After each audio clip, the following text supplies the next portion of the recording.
Hello everyone, and welcome back to Rob's Gaming Table. I'm Rob. I'm Mel. And we're continuing our campaign playthrough of Middara, Unintentional Malum Act 1, published by Succubus Publishing. Hello everyone joining us live. Thank you for being here. If you haven't seen the previous episodes, they are linked down in the video description in a playlist on YouTube. So if you want to see those or set reminders for future episodes, you can find all that stuff in that playlist link in the video description down below. Thank you. Hello. Hello.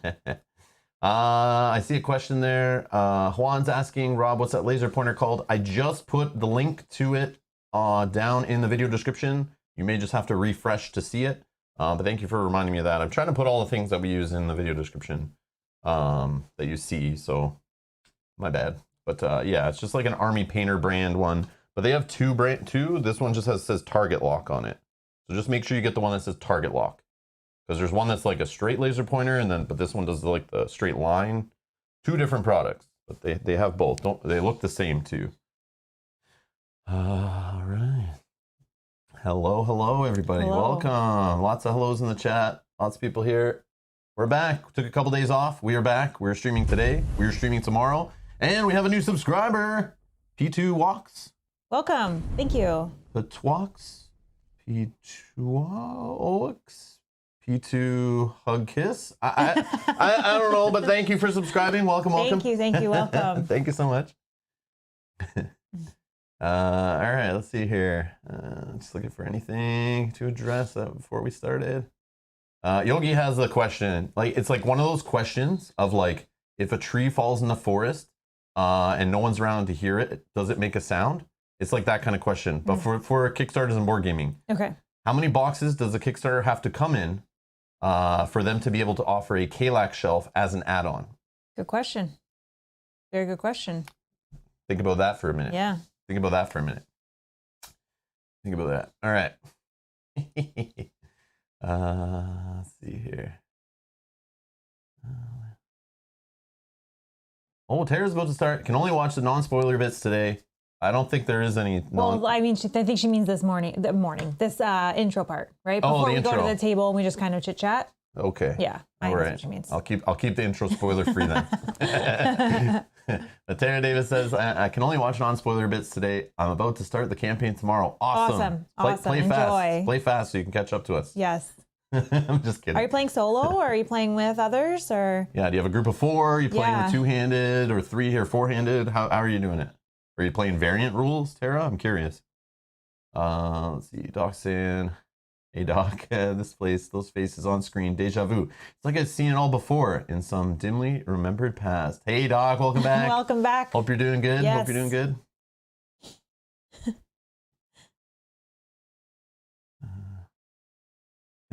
Love the chit chat.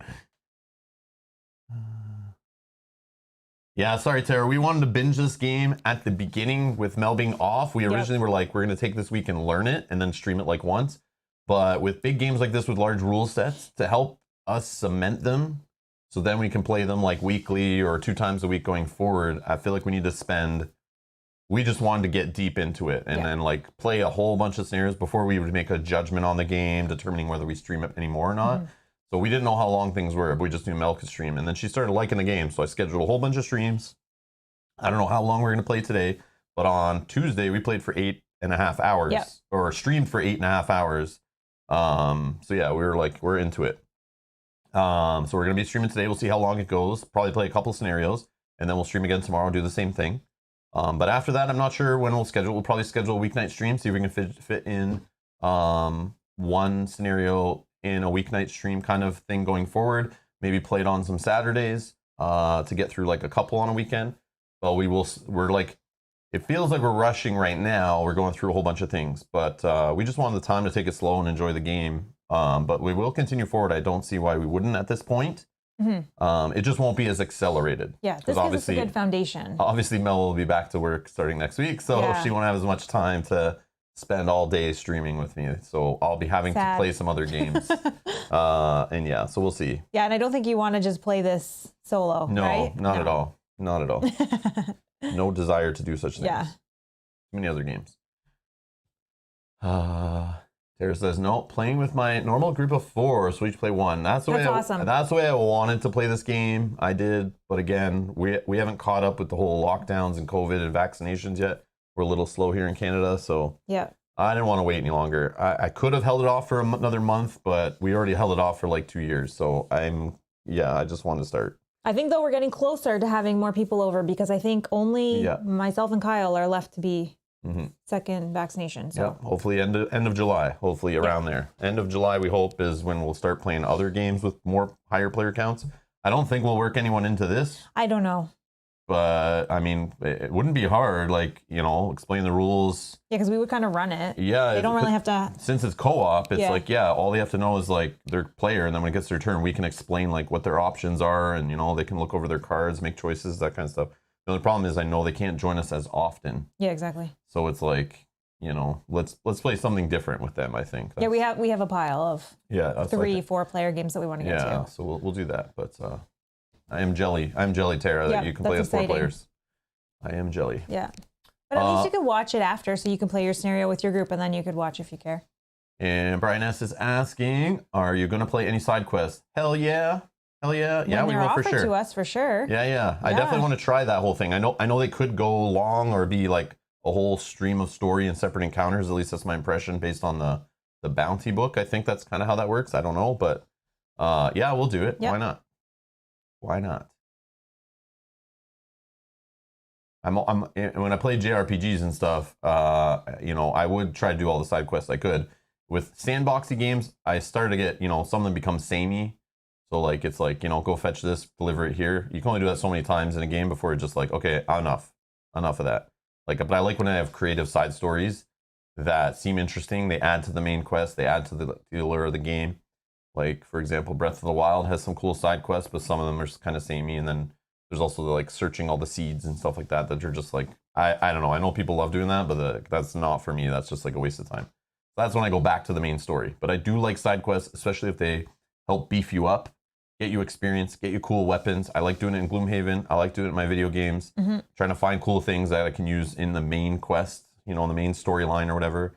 And I like that this game offers that. So I want to see what they have to offer. So I'm definitely curious. I want to do side quests, at least the first few, to see what they're like. Like, I want to know. And I'm sure I'll want to do more after if I get some goodies out of it. But if it's just like more of the same, and there's a chance you don't get anything, and then it's like, why even bother? But I'm assuming we can get more gold, more experience, and more loot.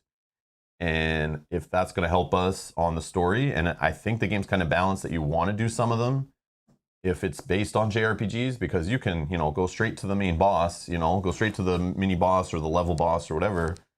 You can probably beat it, with some luck and some skill. But there's always that side quest thing, get that little extra weapon, that little extra armor, that extra XP, get that extra stat bump.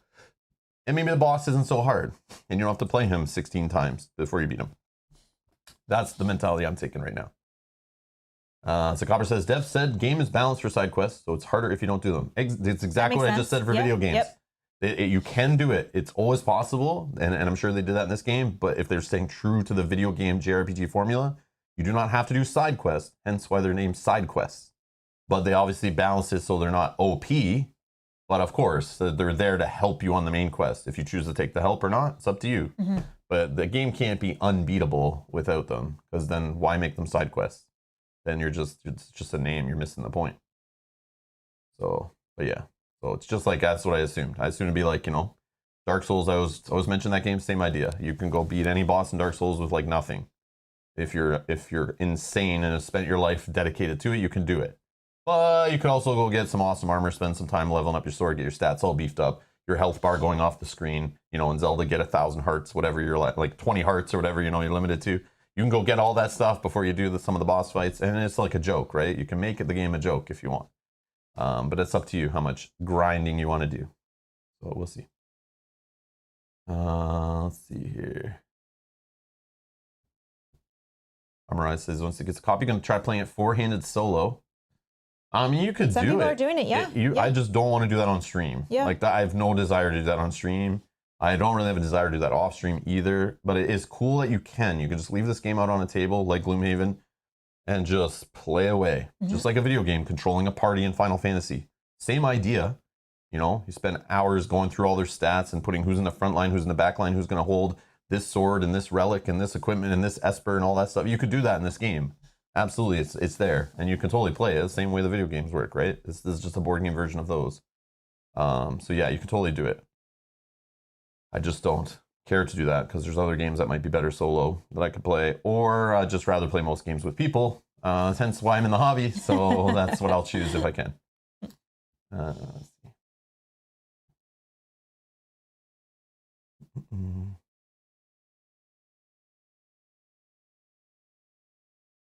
Okay.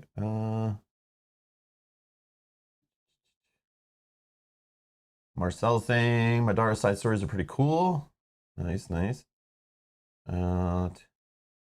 Kevin's saying the 2 side quests at the start are fun. Okay. I'm down. Either way, I would play them. Yeah, we would play them even either if you way. told me they're not. I need to experience them for myself. Yep.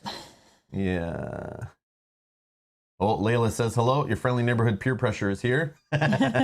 Anybody need peer pressure into some lever pulling? It wasn't bad in this case, so we were okay. She even peer pressured our bot into agreeing. Yeah. I don't know how she did that, Yeah. but anyways, she's relentless. Guys has been playing Skyrim lately. Completely opposite. If you don't do side quests, you could win the game at level 4. It scales so well.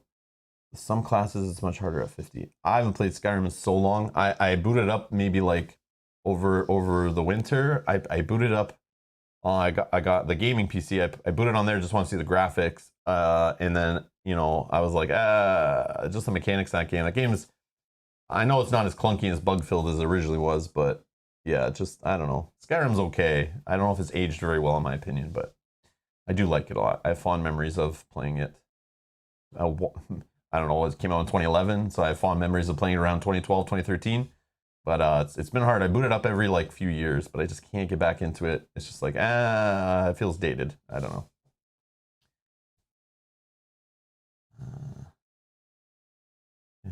Okay. All right. Hey, John B. Welcome. Hello. Welcome, John. Welcome. All right. Let's get to it. All right, Tara, that's your warning. Yeah. Tara, the spoilers be flowing. Get out of here.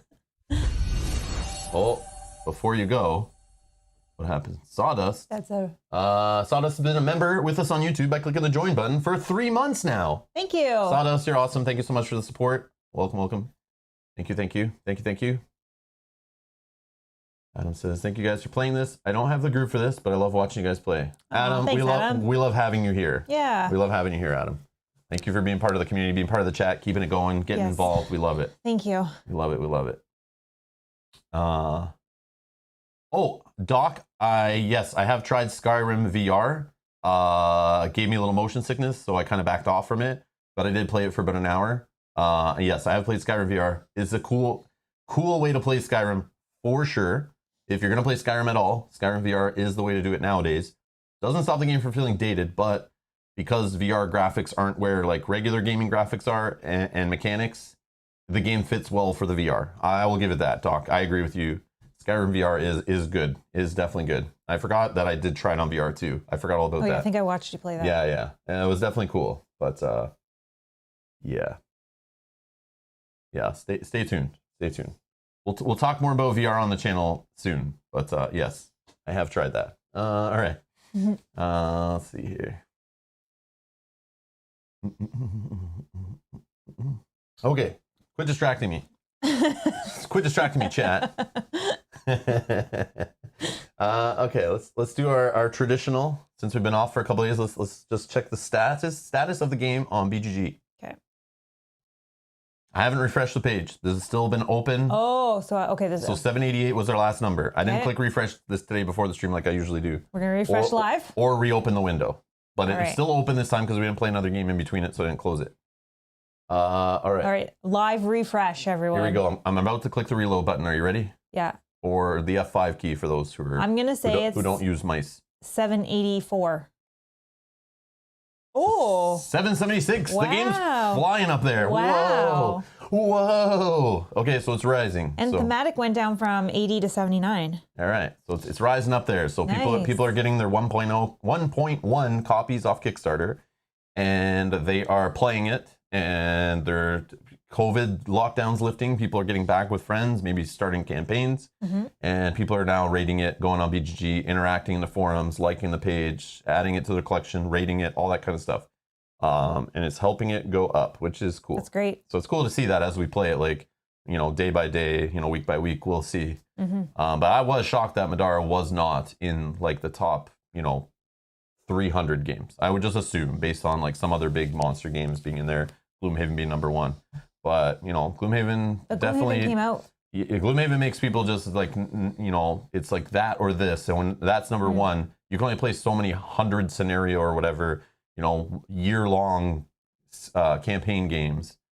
You know, you only have so much time for that. So, but maybe some people are finishing Gloomhaven, you know, or back this on the second go, and it's finally arriving. You know, they're jumping into the campaign. Yeah, so give it some time, I think. Yeah. And yeah. So I think as more copies get out there, because it was sold out for the longest time. That's why we haven't had it on the channel. We did reach out. To be honest, they were going to hook us up with like a 1.0 copy that they had lying around when we first reached out to them. But then they gave us the option. You could wait for the 1.1, and you know me. I want the least errata, the least, you know, the smaller FAQ, the streamlined rules, you know, the fixed issues. I just hate stopping a stream because a card's misprinted or something like that. That's just annoying, right? And we have to look stuff up. But so I said I'll wait because I'd rather play the better version of your game. Kind of regret it a little bit as it took longer than expected, but I'm glad it's here now. Yeah. But I think that's what's happening. A lot of people are getting it, and they're actually playing it now. And with the, you know, the vaccines and that kind of stuff, people are actually getting groups together. Because that's the other thing. A game like this that's hard to get, sold out, and doesn't have like a true solo. It's not nobody recommends this game really solo. Definitely hurts it during a COVID pandemic where you're locked down, and solo games and co-op games were on the rise. They're the talk of the town. If your game doesn't have solo when it comes to Kickstarter now, it definitely doesn't do as well, and some of those are getting canceled because of that, especially during COVID. So I think this game is going to like become, you know, now that people can get together, it's definitely going to help. But there are people who play solo. I'm not saying it's not playable solo. But this is not a game when people say solo gaming. This is not a game that comes up in anyone's top list ever, or any kind of recommendations or any kind of thing like that. It is a 4-player game. It's a 4-player game with some afterthought variants, right? So it's like it's gonna hurt its ranking because it doesn't have that. Gloomhaven, not a true solo game, but you can play that game with 2 characters, which is more solo friendly. Which we learned playing Gloomhaven. 2 characters, almost all the scenarios are pretty good playing with 2 characters. Some are easier, some are harder, but that game works well with the solo crowd too. So hence why it, you know, flies up. But it also didn't. You know, it wasn't trying to survive during a pandemic. It already had its like heyday before that. Like it already hit its popularity, right? True. So this one's kind of like, it kind of sucked at the time, but yeah, if its release was 2019 and it's literally less than a year later, we're in lockdowns and nobody wants to play, you know, higher player count games that are best with 4. That's kind of bad timing. So hopefully this time around, the second wave of it, we'll see. Yep. This game will probably get in the top 500, I would assume. You know, within the next few months, I would assume. Yeah, like by the end of the year for sure. Yeah, we'll see though. Yeah. We'll see. Again, it's not everyone's cup of tea. It doesn't hit all the main YouTubing channels and you know, the regular channels getting in front of mainstream audiences and stuff. Because Gloomhaven's hit the top of BGG, or even if you're in the top 100 of BGG, I would assume you get mentioned more on like the Dice Tower kind of channels, you know, that are more like generic gaming. This game won't really hit a channel like that, I don't think, too much. Unless it has a reason to be talked about, right? But so, you know, that's the realistic, you know, thing in the industry is if your game's too hardcore, it's hard to get a huge audience behind it, right? Unless word of mouth and that kind of thing. All right.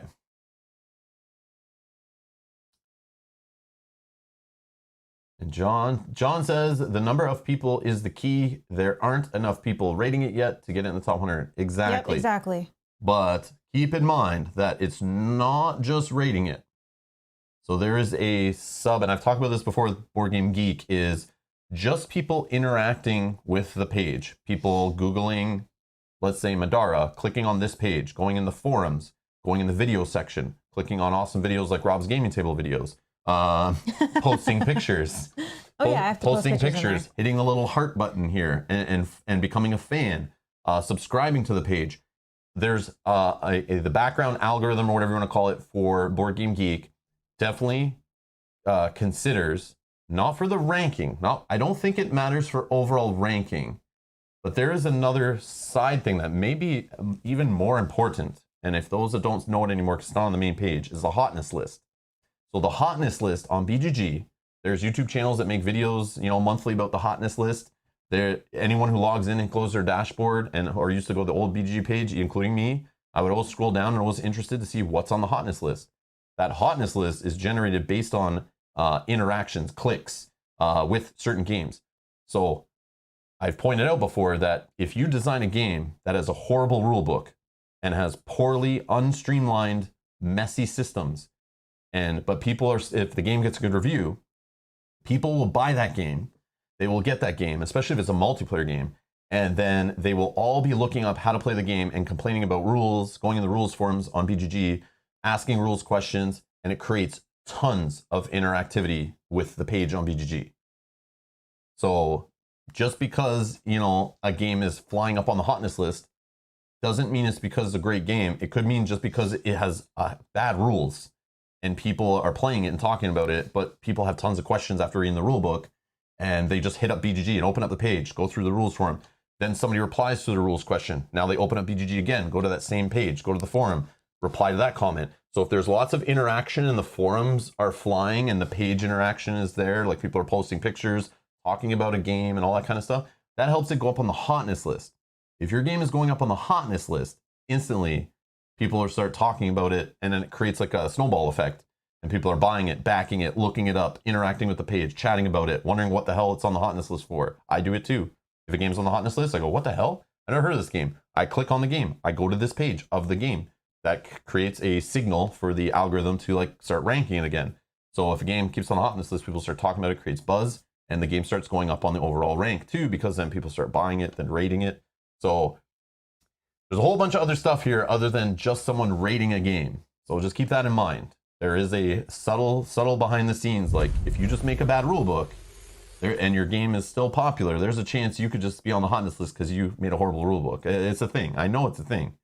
It has to be, because I know they rank it based on interaction. So they've mentioned that before in videos I've seen. But anyways, we got Adam. Thank you, Adam. That one's for me again. With the super chat, hoping Mel has some better luck. No skulls today on the dice. Well, for Mel.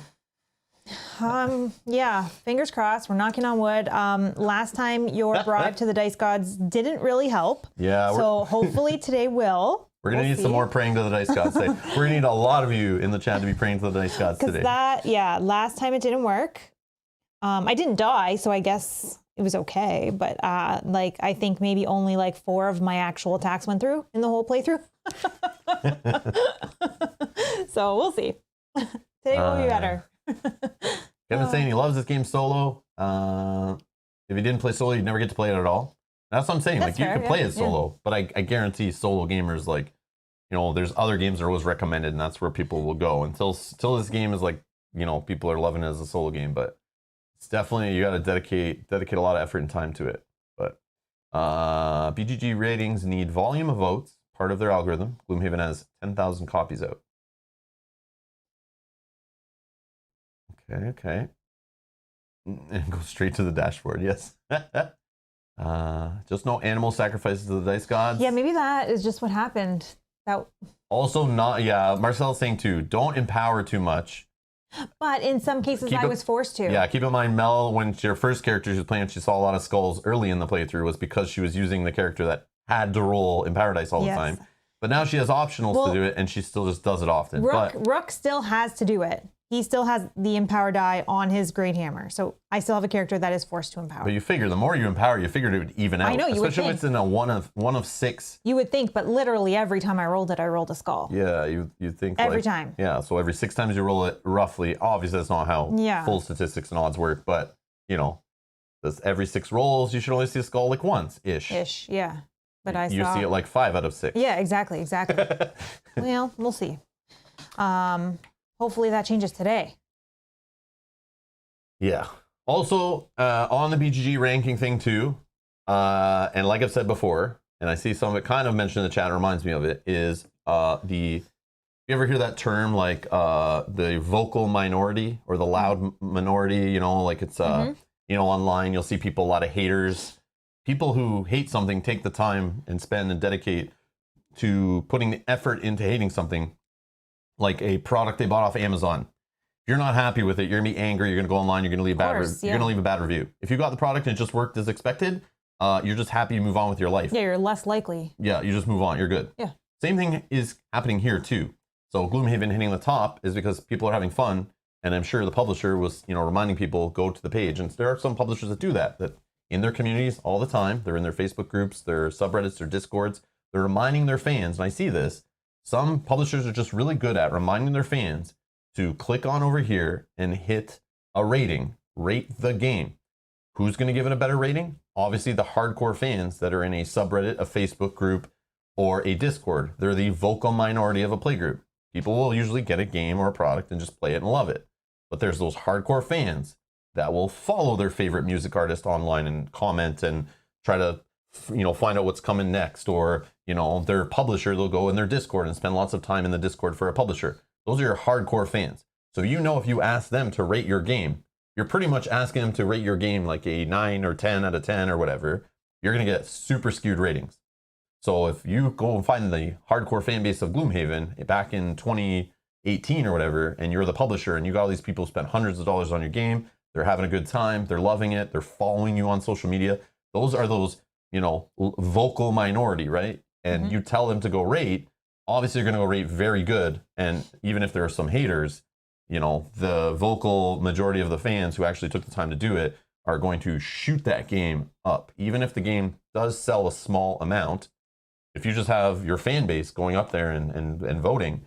That's why I say, if you want your game to be supported more, or, you know, in front of more people, or have a sequel or a second edition, or have an expansion released, or, you know, still be in print, go to BGG and rate it, because so few people do that it doesn't take a lot to get the game to fly up. So just an FYI, if you want your game, so if you have a favorite game and you're like, man, I wish it was in print, I wish my friend could get it, I wish more people played it on YouTube, I wish more people talked about it. BGG rankings matter a lot in the industry, more than you know. So, you know, that will get it in front of people, that'll get on people's top lists, that'll put games in front of people. If a game gets in the top 100, top 1000, whatever, people will see it, you know, people will talk about it, people will wonder what's going on. If it has great ratings, you know, people will see that, then people will buy it, try it, talk about it, and it just creates more, you know, points of interest out there that get it talking. So yeah, it's a pretty not used system. So like simple, I'm assuming like a couple ratings will change the list drastically. So it can be heavily manipulated is my fear, because it's a, you know, a very small system. It's like easy to make big waves by just literally a publisher posting on Twitter to their, you know, 1,000 fans just saying, hey, go rate this game. I have a goal to try to hit this, you know, this many ratings. Man, if just half their fans or a third of their fans do that, it's enough to like really make an impact on this website. So just keep that stuff in mind. You value the numbers as you will. There's just another piece of information when making decisions. But yeah, just the point. Like I've seen it happen where a publisher, like I literally know of publishers where I've seen a rating of a game that I just purchased, and then I follow the publisher and I see them asking their fan base to rate it, and literally within 2 days I see it shoot up hundreds of spots on BG. So, and I know the game's not well known. I know it doesn't have a huge fan base, but it's like it made that much of an impact. So FYI, that's my little, from following this stuff for the last 10 plus years. This is just what I've seen, and you know, and we're still a small hobby, right? We're still a small hobby, so it's easy to manipulate things, I think, still. So just be wary. But it's still a cool system that it exists, and I recommend using it as one of your pieces of information. That's why I always bring it up on streams. Always at the start, bring up BGG page. Done it forever. This is why. Just because it's another piece of information I want to show people. You're not just, don't, based on one person's opinion making decisions. There's also this information from lots of other people. But yeah, just know all information can be tainted. So be careful. Do your research. Okay. Yeah, let's go to the table. Boom. All right. So Mel has gone down this morning and set up the I did. scenario. I kind of looked it over on the map, and it looks like the tiles are in the right spots. Yeah, we could do a quick double check of the tokens. There's not many. Yeah, but we'll read the little intro to this one. We are continuing just from the last scenario. So there was a no restoring adventurers. Nope. It was mentioned in the last video. I just want to point this out for anyone watching that doesn't read the comments really. But I do keep the treasures out of the deck and just keep throwing them off to the side. And I only put them in until we need to restore. So for people who see me shuffling the deck, I'm not putting back in those cards. I'm just shuffling it, you know, so that if we draw the monster loot, after we take a break or something, you guys aren't thinking we stack the deck. Right. I know most people don't think that. Other people, salty people have commented in the past because we have something lucky happen on stream. They think we're like cheating for some reason, like we care that it matters if we win or not. I don't know. Yeah. Like we want to win, we're competitive, but like. But we're not going to cheat to win. Yeah, there's no money on the line here. There's no tournament prize, no vacation prizes, no new cars or anything involved. Like cheating at a tabletop. Yeah, we don't get a prize if we win. Yeah, like I love tabletop games, but cheating at a tabletop game, like I don't know. I just don't have the time or the care to do that kind of, like, why? I just don't know. But anyways. But we understand that people may think it's suspicious if we go from a break and then we come back and draw the best card in the deck. So we don't want anyone to think that. I also seen that happen on YouTube channels that do playthroughs I'll watch that do editing and get like amazing roll after roll, but they have like a cut right before they roll. And it's like, I feel bad for them. And I look in the comments and sometimes there is somebody going like, wow, those rolls were really good. You know, like nice editing, you know, it's like, I'm assuming they're joking. But yeah, it's just funny. They might have been joking, but either way. Yeah. Yogi's saying. Yeah. Mostly we're joking, or at least I am. And we assume you're joking too, but so because that happened, we don't want like, anyone to think anything. Yeah, this is like years ago. Like this happened like when we first started a channel even too. Yeah. It was a thing. So I've just gotten in the habit. We come back from break. If there's a deck that has like a, you know, if the deck's just full of bad stuff or, you know, half and half, I don't care. I just won't bother. But this deck, after that first episode, when you guys are all like, whoa, they drew the monster loot like early, got the poison, the sickle venom. Yeah. Everyone's like, man, you guys got the best this and that. I'm like, I didn't know, but sure. But I want you guys just to know that like this is a large deck. Like you shouldn't be drawing that monster loot very often, but I just shuffle it as habit. So I'm not shuffling anything into it. I still leave the stuff off screen. Yep. But just so you guys know, I just shuffle decks because it's still random. It doesn't matter. You can over shuffle. That's fine. But I know we're not supposed to be touching that deck other than to draw loot off it or if we restore adventures. But the only other option would be to seal it in an envelope that then we literally unseal and pull out at the start of every scenario. But that's a little bit we don't care that much. Excessive. And I don't take it too serious. I just want to let people know because there was comments like, why do you keep shuffling it? That's why. That's why. That's all. Yeah. It's just a little thing. Yeah. Back when my skin wasn't as thick on YouTube, it bugged me when someone would say, oh, you guys obviously cheated. There's no way you could have won that scenario. You guys cheated. It's like, wait, what? Like, no, we don't cheat. And now we do it live, so it's like even harder. But yes, we do go be right back screens where we could, I assume, take the monster loot, put it on top. But, you know, obviously we haven't drawn it. I think people have seen us come back from break and draw the worst card that's possible. I know, that's what I'm saying. Like, I don't care enough. Like when I go be right back, it's because I really have to run to the washroom. It's not, oh man, let's start going through cards and changing it. So anyways, I just think it's funny. Yeah. But yeah, so that's why I do it. It's just a habit I've gained over the years.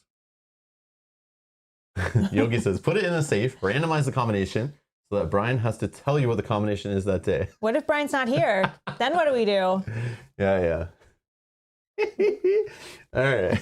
Anyways, just an old habit that I do. So you guys will see us do that when we come back from stream. Mel does it too, where I won't care, and then Mel will be like, "We should shuffle that since we just went to the washroom." It's like, why? Oh, okay, I see. Well, yeah. But anyways, just Yeah. And just to note, Remy is the only character that has some damage. She still has her 4 remaining damage left over in case you can't see the numbers on those tokens. And I gave everybody their 3. He still has his 2 heal abilities. You don't lose those. Nope. I guess we have a random loot coming up. Is that what's happening here? Yep. Okay. All right. I only know from this. So I didn't look any farther than that. We're playing Rumble in the Dark, which we had no story to read before that. This like literally went from a dangerous path right into Rumble in the Dark. And it says, you come upon another animate staring at you from beyond a chasm. Okay. Oh, does this lined up? Oh, I have no idea. Nope. I'll fix that in a minute. I forgot to do that. Okay. I think this is the one that's staring at us because I think this is. Oh, this one. Yeah, I think these we are start here. spaces. We start here. Yeah. Yes. I see. Yes. Did I put that the right way? I don't think I did. Oh, I did. Okay. Oh, I did. I did. Yeah. So anyways, sorry. It says it looks like it might try to jump across to reach you. To your left, you hear a raging current of water rushing through an aqueduct of sorts. As you peer through the stone sculptures lining the way, you catch glimpses of a water loa playfully splashing, unaware of your presence. You see a path that leads deeper into the vaults, but the direct path to your destination is cut off by pits. Okay. Yeah, this one's tough. So our starting area is around here. So I'm just going to throw our guys around here, whatever. And there is some hindering terrain right underneath us. There's hindering terrain here. These hand-looking things here, they are obstacles. So we go, it looks like there's dangerous terrain here, and here in the corner of our starting tile. So we can't go left on this tile from what I see unless we do a jump across. That's a long jump. Like a 4-space jump is what I see. But I mean, can she not just fly to there if we cared? Could, but yeah. Anyways. So it looks like our main way of traveling through here is going forward. This guy seems like there's thing he's going to jump across and come and get us. But then you'd kind of want to go up and around, and then says the objective, our blue objective says, the first time an adventurer enters tile UM44, so this top tile here. Okay. The first time they enter that, read the following hidden text. So there's something that's going to happen, but it doesn't happen until somebody steps on this tile. So they don't have to step on that space. They do not have to spend an encounter point or whatever to interact with it or anything. As soon as one of us, goes on here anyway. So if we fly over here somehow and move up here, that's how it will activate or whatever. We'll read it. Okay. There is a win condition. An adventurer ends their turn on the blue exit. Okay, blue exit is here. Very surprising. So creative. So the exit's way down here. And we got to get on there. And then the lose condition is, surprise, all adventurers are defeated. So very, very, they're very changing it up here, becoming very interesting with these end conditions. Here, let me right now, while you're kind of going through this, mix these up. You pick one. But why? Because there's random loot. Oh, I see. Where did it say to go? Yeah, top left. Oh, yeah. Okay, behind so those are random. This one. Okay. Okay, and random I'll loot. just leave these just two put those off to the side. Okay. So we have 2 animates, 1 water loa, blue exit, blue loot, random loot. Yep. The loots are obviously all hidden. Yeah, because we don't know which one that'll be. And then we have special encounter rules. We have perilous walkway. So up here on this space, I don't know if you can see it, there's 2 spaces here surrounded by yellow, a yellow border, and a little star in there. And it says when a figure ends their movement, so that's any figure. So it could be, this guy or us or whatever. When a figure ends their movement or leaves a special terrain space printed on tile UM66, they must make an agility 10 check. Okay. So he would just do a check by rolling a black die. If he fails, or if we fail, the space becomes dangerous terrain. We'll need to place a dangerous terrain little tile on there. So you have that? Yeah. Okay. Okay. So slow currents. So our first time seeing currents. These currents move figures and tokens 1 space. See rulebook page 22. So I read this morning. I read this morning. You read this morning. Yeah. That's great. But I want to explain them. Yeah, it's not for long. those watching who have no idea what the hell a current is or how it works. I mean, I'm sure you do in real life, but we'll find out how it works in the game. All right. So current says, sometimes certain terrain will have a current. The direction of the current will be shown in the encounter setup diagram. Okay. And it says, any figure that ends their turn in a terrain with a current will move the amount of spaces specified in the special encounter rules. So in this case, it says 1 space. Okay. And in the direction of the current. Figures will not move around other figures or obstructing terrain. So I guess you just move in a straight line. If the figure cannot move for any reason, then the figure is dealt irreducible damage equal to the spaces it was not able to move. If a current pushes a figure to the encounter's edge, the figure cannot move and is instead dealt irreducible damage. Figures that passively are not affected by a special type of terrain also ignore currents within that type of terrain. Loot tokens are the only token type affected by currents. Since these tokens don't have turns, they are moved at the end of every round. So it's just showing there an example on the right. Zeke, if he was forced to move 1 in the encounters, he would move 1 to the left. If he was forced to move 2 or more or whatever, he would eventually fall off the edge and die. And then we have, is that Remy? Mm-hmm. Remy's there. If she was told to move because there's an animate beside her and she was told to move 1 because of the current at the end of her turn, she would then instead not move and then take 1 irreducible damage if the current was 1 space of movement. Oh, and RC says, also read the heavy tag on page 32/33. It affects currents if you are not aware. Thank you. You have heavy? I do. Okay. My great hammer is heavy. Yes. All right, let's see. But I ignore 1 instance of heavy when moving, so let's see if that's this as well. I don't know. Heavy. A figure with this tag may reduce the movement from currents. So it's your choice. Effects and abilities by 1. Meaning that free movement granted by your own disciplines will only be affected by heavy if you want them to be. However, adventurers with the heavy must incur a -1 to the total movement value and take a -1 penalty to their agility. This tag is cumulative and can have its effect occur from more than one source. This means an adventurer with heavy on 2 different items must incur a -2 to their movement value. Okay, so it's your choice. So this is saying I'm heavy and the current can't push me if I don't want it to. Okay, can't -1. So you can reduce it by 1. So if it's moving you for 2 spaces, you can ignore 1 of those movements, but you'll still move 1. So in this case, only 1. It's only 1. Yeah, so I can say no. You can choose. You can choose. Okay. Yeah, because I guess you may not want to move, especially if you're going to hit a wall and take irreducible damage. Okay. And Marcel's saying in the chat, the combatant loot deck is shuffled and placed on the table before each encounter. Oh, okay, but I am just saying I shuffle it like between like 4 times during a whole encounter. Yeah. Like when I don't need to be. But yes, you can shuffle it. You're supposed to shuffle at the beginning of the encounter. Just not put the other loot back in is what I was trying to say. I'm not putting anything back into it, but I will shuffle it all the time. I will shuffle it sometimes if we just haven't shuffled in a while before I draw. Just for it's a habit. I will just do stuff like that.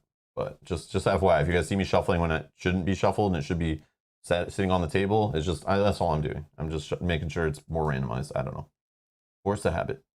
All right. Okay.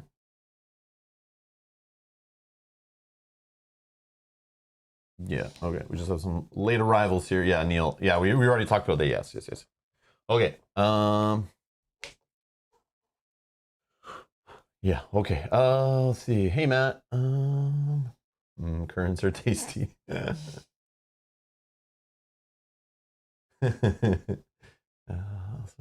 Oh, and Kevin also says if you are if a current moves you and you're next to someone with break again, you're next to someone that's a break attack against you. Yeah, okay, yeah. If you become disengaged even from the current moving you, yes, they will do a break attack. Yeah. I thought that was mentioned in the rules there. I thought. I feel like I read that this morning, but it's not in this part. Maybe in the example it is, but yeah, I think it's in the example. Oh yes, it is. Yeah, right here. Yeah, I did read this morning when I read this. Since this movement moves Zeke basically out of the space of the animate makes a break attack. Because Zeke would move 1 to the left, so that would force that to happen. Yes, that was in the example. I glossed over that. All right.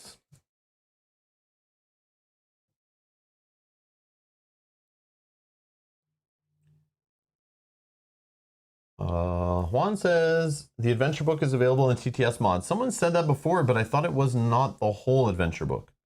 I thought it was only like a few scenarios. I thought, but maybe I'm misremembering. But I thought somebody said that you could get it in the tabletop simulator mod. And is it just spoilers are covered and you have to tap them? I don't know. I'm assuming you'd still have to use the red decoder over your screen. Oh. But then how? No, there's got to be not all chapters. Oh, no, all chapters. Sorry. Oh, okay. How are the red boxes handled, Juan, in the PDF? And is the PDF the 1.1 version? They just added chapter 5. Oh, so they're currently working on it then. Well, no, that's the last chapter. Oh, is it? Oh, yeah, I think chapter 5, according to the Spark Notes, it goes from chapter 1 to 5. You need to use the red decoder, but on the screen, or you just use your own book? There's a digital. There's a digital red decoder in the TTS mod. That's cool. A virtual red decoder. Oh, okay. Interesting.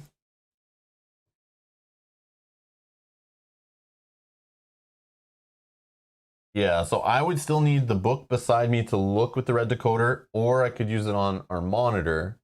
But you wouldn't be able to show. I wouldn't be able to show it, which is fine.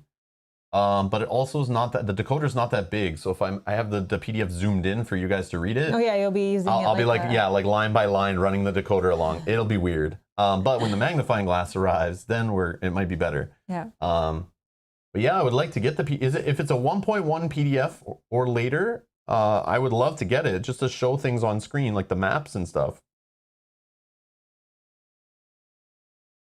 TTS says 1.1 full adventure book for chapter 1, and there is a red decoder.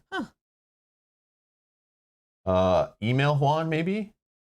I don't know if it's too big for email. I'm not sure, but just do robsgamingtable@gmail.com. Try that. Or I guess you could just host it on like Dropbox or Box or Google Drive or something and share the link over email. But yeah, send it. I would love to try it on stream, see if it helps like for showing maps and stuff. Like I always have to, I won't be as strong and working myself out if I'm not lifting this book all the time. But then I can kind of show stuff like this better, like on screen a little more clear. That's all.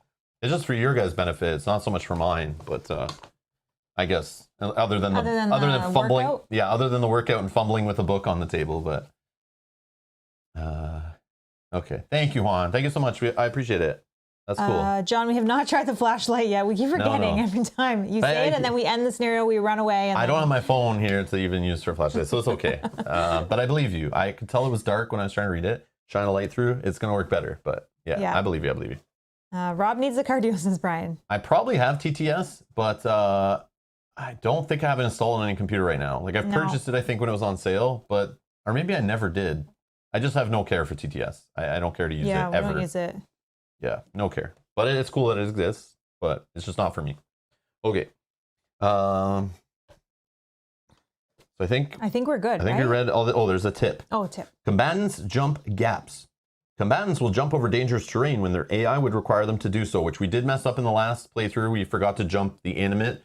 There was a time where we thought he couldn't reach somebody, but we forgot that he could just jump instead of going around. Mm-hmm. So we got to remember that if they need to jump to get to their target, they will do so unless they can go around and still reach the target. For example, if an animate can only move and attack an adventurer by jumping a gap, the animate would try to jump the gap. Combatants roll the black die when performing any skill check, such as jumping. If the skull is rolled, the combatant fails the jump. Combatants interact with special terrain in the same way. An example of this would be the perilous walkway in this encounter. That's over here, perilous walkway. Mm-hmm. Okay. When making the skill check, the combatant would roll the black die. Okay. Alrighty. Okay. I don't know if this is our little good startup positions here. The only thing I was going to mention. You do whatever. No. The only thing I was going to mention is that one of them is the hindering. I don't know who we want there because it's going to cause 2 to move out of there. Maybe somebody that can fire without moving that far away? Potentially, yeah. Yeah, that makes more sense. She can, worst case, fly if she needs to fly over. So maybe we do it like in this configuration or first, before this maybe step back one. What is the plan here? Yeah, We're not in a rush, it seems. It seems so far. We know the unknown information is 2 loot chests, 1 objective, and we have our blue exit here. We obviously need to get to the blue exit, but we're not being scored. But yes, the scoring was kind of teaching us like kill enemies because you need to get gold. So we need to get gold. So let's try to kill these enemies. Yep. If we can. At least these animates are spread apart, so we're dealing with one at a time kind of thing. Definitely, yeah. So we could just slowly work ourselves together, stay all together, take our sweet time, go this way. But I don't know what the blue objective is going to do. I mean, I worry that it brings more enemies. It could bring more enemies. It could change the layout of the board, possibly, is something I'm thinking of. Like, maybe, it blocks off a path to go. I don't know. The other thing it could do is change the current, so makes the current run faster or something. But I don't know if I'm wrong, but I'm noticing it's like it's kind of saying the path goes like this and then goes this way, but there's also the exit. Well, you don't have to go here, right? So technically we would want to go like this, but maybe someone wants to go to check this loot. So back to what I was saying. So the path kind of goes like this, you know, to the exit, right? Yep. Like this. But technically, you know, it looks like it's here is like kind of like somebody can get across there. Like I wouldn't just say everyone let's jump because that's insane. But someone can fly, you know, and there's possibility over here, like, could she handle a water loa? Is it good for her to get ahead? Is it maybe cool for her to get to the blue objective fired off first? Is that easy? Where she could do that in 2 turns and while we're fighting this guy? And we can find out what the blue objective does? Is there like, I'm wondering if there's a cool Easter egg where somebody could get around this way and hit the blue objective instead of taking all the way around here. Like maybe this, I don't know. I'm not sure. But it's possible, right? Or am I missing something? No, it's possible. Is there something stopping me from crossing this tile? I don't know, but... No, I mean, there's nothing preventing you from coming from Remy flying all the way across even to the exit. Well, we're not going to do that. We're not going to do that because we want the gold and the loot. Yeah, we definitely want the loot. Yeah, we want the loot. I want this loot right up here. What random loot is hiding behind this guy? Yeah, if you have to go to all the trouble around all this dangerous terrain and the special terrain. But there is like the blue objective. There is like this is my fear. Like, look how many options there are. I see A, B, C, D, right? Oh, so it's if this, then this. Yeah, like what does that say? Like it could say if you know what is on. If there's people on this tile still, something happens. It could be if there's somebody on this tile. You know, or like it could be something like what is the if then? Why are there maybe it's just do A first, then once you're done A, do B, then once you're done B, do C. Again, I don't want spoilers, but these are the kind of things I want to think about, even when we're just trying to place our guys and also which direction we're going in. Like, what is the overall plan here? Okay. Do we just roll together as a mob and just like knocking guys in pits and just like being bullies and just going through the adventure and the most direct path? I think we maybe start that way and then potentially then Remy can maybe fly, like maybe after the first turn. Like maybe we come up here together or this thing comes down here. I'm not sure. We kind of maybe do an attack or two based on the initiative cards. Then maybe Remy can kind of come up here somewhere. I do worry about her just flying up here and being close to this guy because then she maybe gets this one and we kind of run into a situation. So I think we kind of stay together maybe for a turn or two. Maybe take care of this guy or get him weak enough that other people can kind of take care of him. She kind of goes here, figures out what's going on, and then kind of go from there. Okay. I don't know. So So I'm shuffling in all of our cards and then the animate and the water loa. And RC says, my only tip is Remy is one of your strongest against the animate with piercing and backstab. Yeah, that's true too. Yeah, so let's just keep her together. And she has some damage, which we could use Rook to heal, but if she gets too far away from the party, she could run into an issue. Also, we know like one person trying to handle a water loa is maybe not the best way to do it either. Yeah. Yeah, maybe with Nightingale's spell, maybe. The other thing is with the current affecting figures other than the water loa, who's immune to water train effects. We might want to use there's like this whole idea of drawing this animate over here into the current and like having him just wash away and then keep bumping into the wall. Yeah, and get damaged by that. But he's only moving one space a turn, so it's like that would take forever. And especially if he moves back to like hit us and that by the time he gets to the wall again. Yeah. Yeah. Just interesting. Like I don't know if the current's supposed to be used against them or not. We'll see. But I have a feeling that blue objective is going to do some crazy spawning and make this crazier than it looks. Yeah. Oh,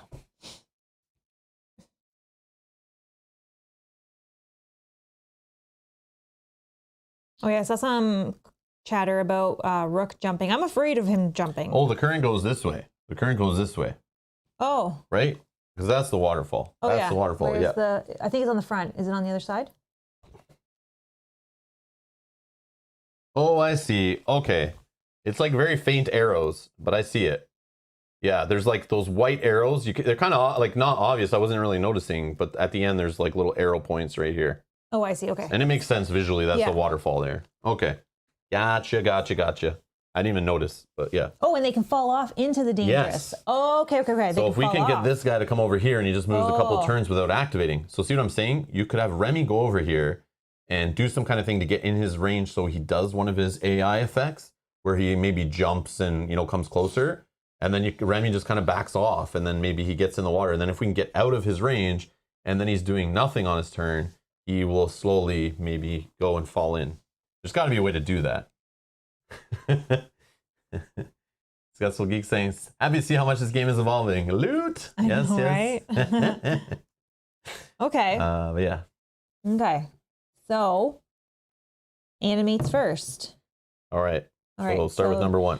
Oh, the other guy doesn't have his base. Oh, yeah. It's all about that base. Give him his purple base. This is the first time we used the second animate. You're right. I did not pop the base on. In case they get close to each other. I didn't even obviously, notice. one has a base, so we're not going to know. We're obviously going to know. But I didn't even notice when I put him out. But he got jealous he wasn't as tall as the other guy. Which I should have, because I grabbed it out of the thing. These ones were off to the side. Okay, he's ready. We are ready now. Okay, so... First one, this guy. Yeah. What's he doing? Does he have any damage? No. Heal 2. Is there opponent adjacent? No. Is there opponent within the sphere of influence? 1, 2, 3. Nope. No? Okay. No. Can it move and attack an opponent within range 4? His movement is 6. Yes. Okay, so first he's going to jump. What's he trying to do? Range 4? Yeah, he wants to get... So he just wants to get here. Okay, so... So he's going to do a kind of a jump thing. So just roll black die if he... Come on, Mel, get that skull. No, of that's course when she I doesn't. won't roll the skulls. Okay, so he passes the jump. And now move to be up to range 4 from the nearest opponent, then make a range attack. So he's range 4. The nearest opponent was this guy, technically. Yep. I'm pretty sure. Well, yeah, if we're going to Zeke or Rook, Okay. it would be Rook. Go ahead. Okay. Let me see. Do you want to dodge? Do I have any free dodge? He's attacking with a teal and an orange. Yeah, I will dodge. This is exhaust and dodge. Passive, if you dodge and the attack deals damage, reduce physical damage dealt by 2. If increase the cost okay. If you dodge. Oh, this only is if I dodge. Okay, but I'm dodging. I got 2. Okay, so I have 2 shields. So my defense is 9, 10, 11, 12. 12 defense. He rolled a 12. Oh, so that means that's a hit. That's a hit. Okay, so then symbols. He has 2 books and 2 shields. okay, so that does 2 damage. He has no star, so that's 2 damage. But this reduces physical damage dealt by 2, so nothing hits. Okay. So, but does he? The first time each turn the animate hits with an attack. Yeah, so he hits. Now he's follow-ups. Make another attack with the same range and damage type against the same target. Okay. Would you like to dodge the second one? No. Hey, Bob. No. Hello, Bob.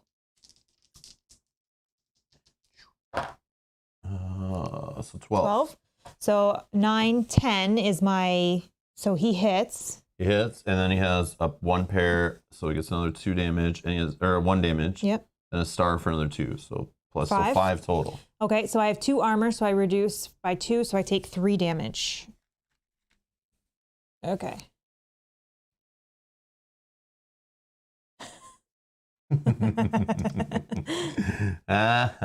The farther we get into the campaign, the less we need to. Well, we still did ramble on about other things. Yes, yes. We should be a lot further now if we didn't get on a board game geek ramble. But yeah.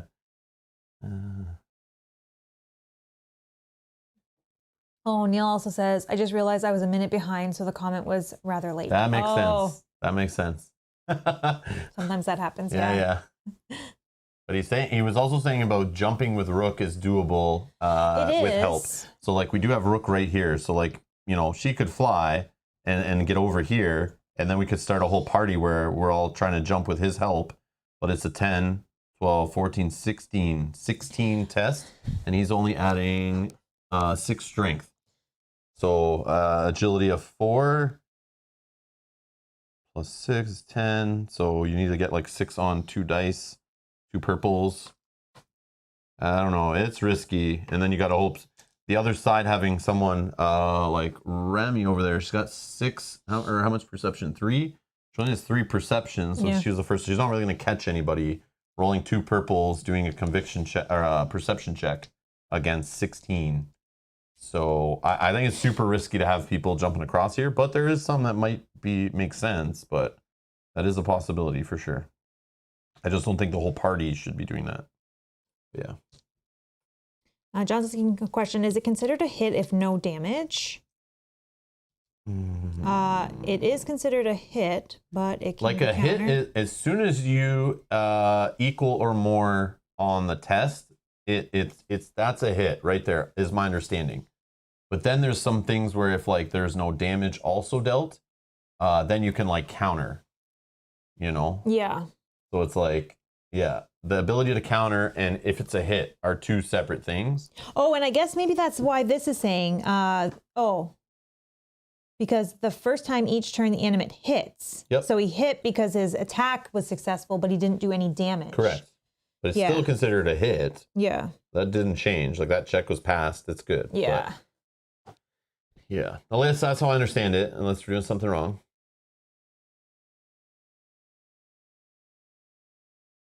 John's saying, is it considered a hit if no damage? Yeah, that's what that's what I was talking about. Yeah, I see. And then Saphir's saying it is considered a hit, but it can be countered. Yeah, because no damage was dealt. Yeah, so there's like a check here. I might be able to show. I was looking at it this morning too. It's good to know. Like, we've got to make sure we're playing it right. We have to get a couple days off, so I just want to make sure we're doing things correctly. I know Brian's just asking probably just to understand himself too. But if I can just find attacks is way. Oh, you know what I do? I go here. Page 43. Oh, sorry, you're in the wrong one.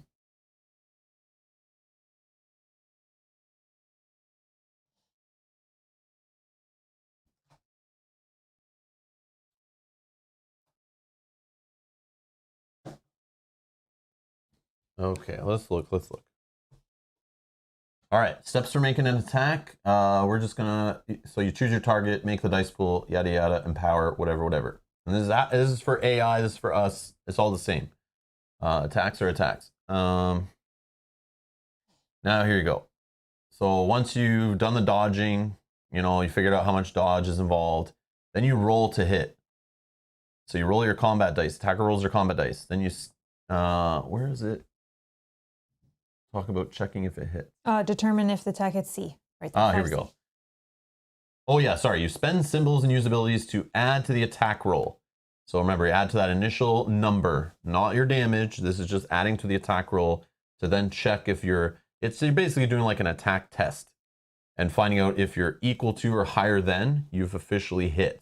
And that's way before we start calculating damage and things or armor and all that stuff. So you determine if the attack hit. So if the total number rolled on the combat dice pool after bonuses from abilities is equal to or greater than the target's defense value, the attack hits. Then the attacker continues to the determined damage step. Otherwise, the attack misses and the attacker immediately goes to the check if the target counter step. Okay, so that attack hit. So then if we read here, determining damage, so we calculate the difference by which the attack hit. So for each number above the target's defense value, the figure rolled, the attacker adds +1 physical damage to the attack. So if they hit and it's equal, they've done no damage yet, but then you can spend symbols if they have any on the dice to add to that damage. Mm-hmm. Then from that, once you have your final damage, you then subtract armor, which could reduce it unless you have armor piercing countering the armor. Then you calculate and deal final damage. And after reducing by armor, yada yada, then you find your final damage. And if still no damage is done, then you check if they counter. But nowhere in there does it talk about then it becomes a miss or anything. Yeah. So it's like you determine back here in step 5C, is it a hit? And I don't think ever after that it either changes what happens. Or if it changes whether it's a hit, yes or no. That the variable has been set. And it doesn't change. But if you miss, then you check if they counter. And if they, you got to check if they have damage. If there's no damage, they can counter. If you miss, they can counter. And then it's like missed attack ends. If the attack missed, yeah, so you'd skip ahead to 7 if you missed. So you determine damage if it would hit. But if it missed, you skip ahead to missed attacks in 7. And then, you know, you would do follow-ups if it was a hit and if you did damage and all that stuff.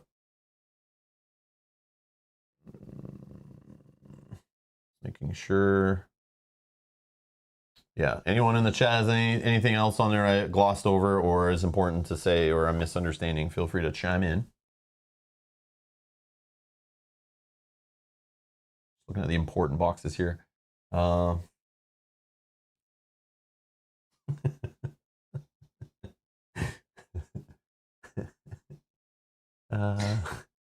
Matt saying, also Rob was trying to prepare in case the animate uses a trebuchet to launch asparagus spears at them and the Loa throws a bucket of hollandaise. Matt, are you hungry? I feel like you might be hungry this morning.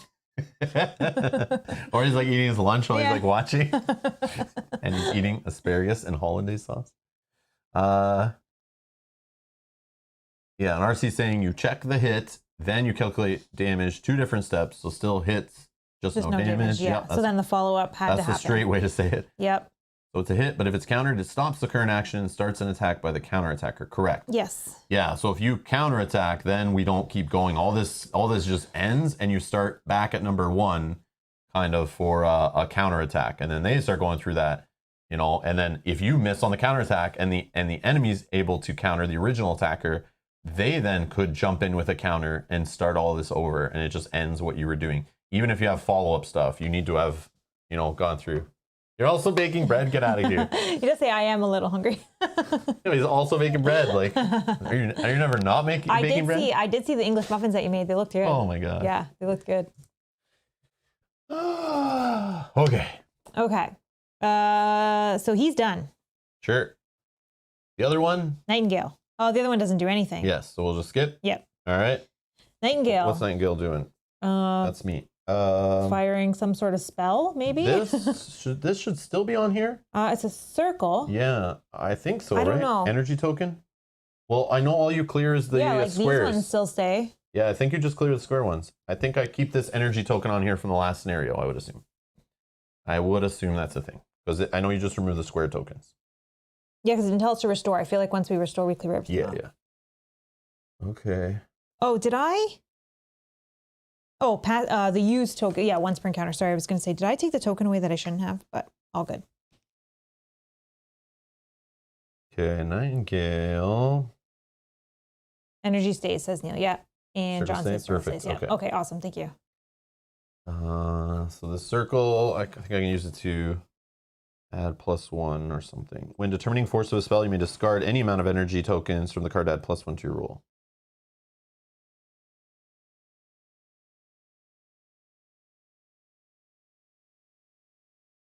That's a weird way to word it.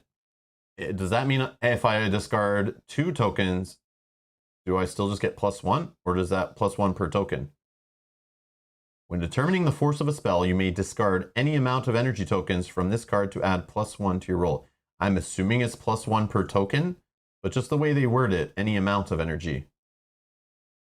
I know they're probably just trying to save space on the card because it obviously has a lot of text, but just not clear. Not clear. So yeah, I would assume I toss 1 token to do 1. Like 1 per token. Mm-hmm. Yeah, it's 1 per token. I thought it's RC, but it's just like weird. It's not worded very clear, but anyways, all right. Okay.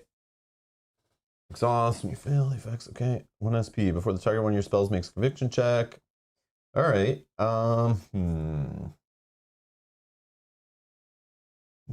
So white and a purple. Do you have to move to do that? Let me think here. So I could do, yeah, I'm trying to think like what is in range. So this is a SOY, and she's all the way back here. So it's like 1, 2, 3, 4, not with an SOY, unfortunately. So she has to do some move. Yep. Okay. So I have to spend 1. And I will go forward 1, and then out of that space, I have to spend 2 because there's an ally and or hindering terrain. So I will go here. I think 1, 2. All right, 1, 2. Maybe she was. Hold on. 1, 2, 3. I think she's 1 away. Yeah. So if I go here, 1, 2, 3, 4. So that line is good. Okay. So then I will cast euthanasia here. So I'll spend 2. Cast spell 6. All right. So my casting die upgrade is white. Okay, so white die. That's all. I have a reroll. Okay, let's see. I rolled a 6, so it's 12. That's good. This guy's gonna roll conviction of a orange and a teal. So he rolls 12. So that blocks it. Yeah, so it's like even if I re-roll, I maybe get a 7, but probably not. So yeah, I just hope they roll low. That sucks. You get another energy token, right? Sure, I can exhaust this if I fail the target spell. Add an energy token on here, limit 2. Okay. Yep. Because I'm assuming to add 1 to my roll, I need to do it like before he rolls. I probably should have done anyway. Like after you see what you rolled? I think it's only, yeah, I'm assuming I can only add +1 to my roll before he rolls. I don't think it's as cool as most games where you can decide to spend your resources after you see dice results. That's the vibe I get, but I'm not sure. Again, I can't remember, but I'm sure you guys will let me know. But anyways, I'll throw another one on there then if I fail. And Nightingale is done, I guess. All right. Kind of lame. Rook. Oh, this is perfect scenario for Rook. Perfect scenario. He is going to spend 1 to move. I'm gonna knock him in a hole. Hopefully. 1, Perfect, 2, perfect 3. based on dice rolls. Well, I just mean like he's lined up perfectly that I can just push him. Oh yeah, I see what you're saying. Yeah. Because before when he was here, you'd have but to you could have got here and pushed him this way, maybe. Yeah, but if he was on this side. Oh yeah, that's true. Yeah. Yep, that's okay. True. So we are going to use the Great Hammer. It's all got to be successful though. So we're going to use the Great Hammer, which is going to be the 1 black, 2 white, and then we have an exhaust follow-up. Spend 1 SP. Oh, I don't have an SP. Dang it. You can drink your energy potion. I will. In that case, I will. Okay. Spend 1 SP to push against all adjacent opponents and inflict paralyze. My force is 7. Oh, so it may not even hit anyways, but let's see what the actual hit does first. I don't know if you can discard your drink after when you get the follow-up or if you have to do it ahead of time. I don't know.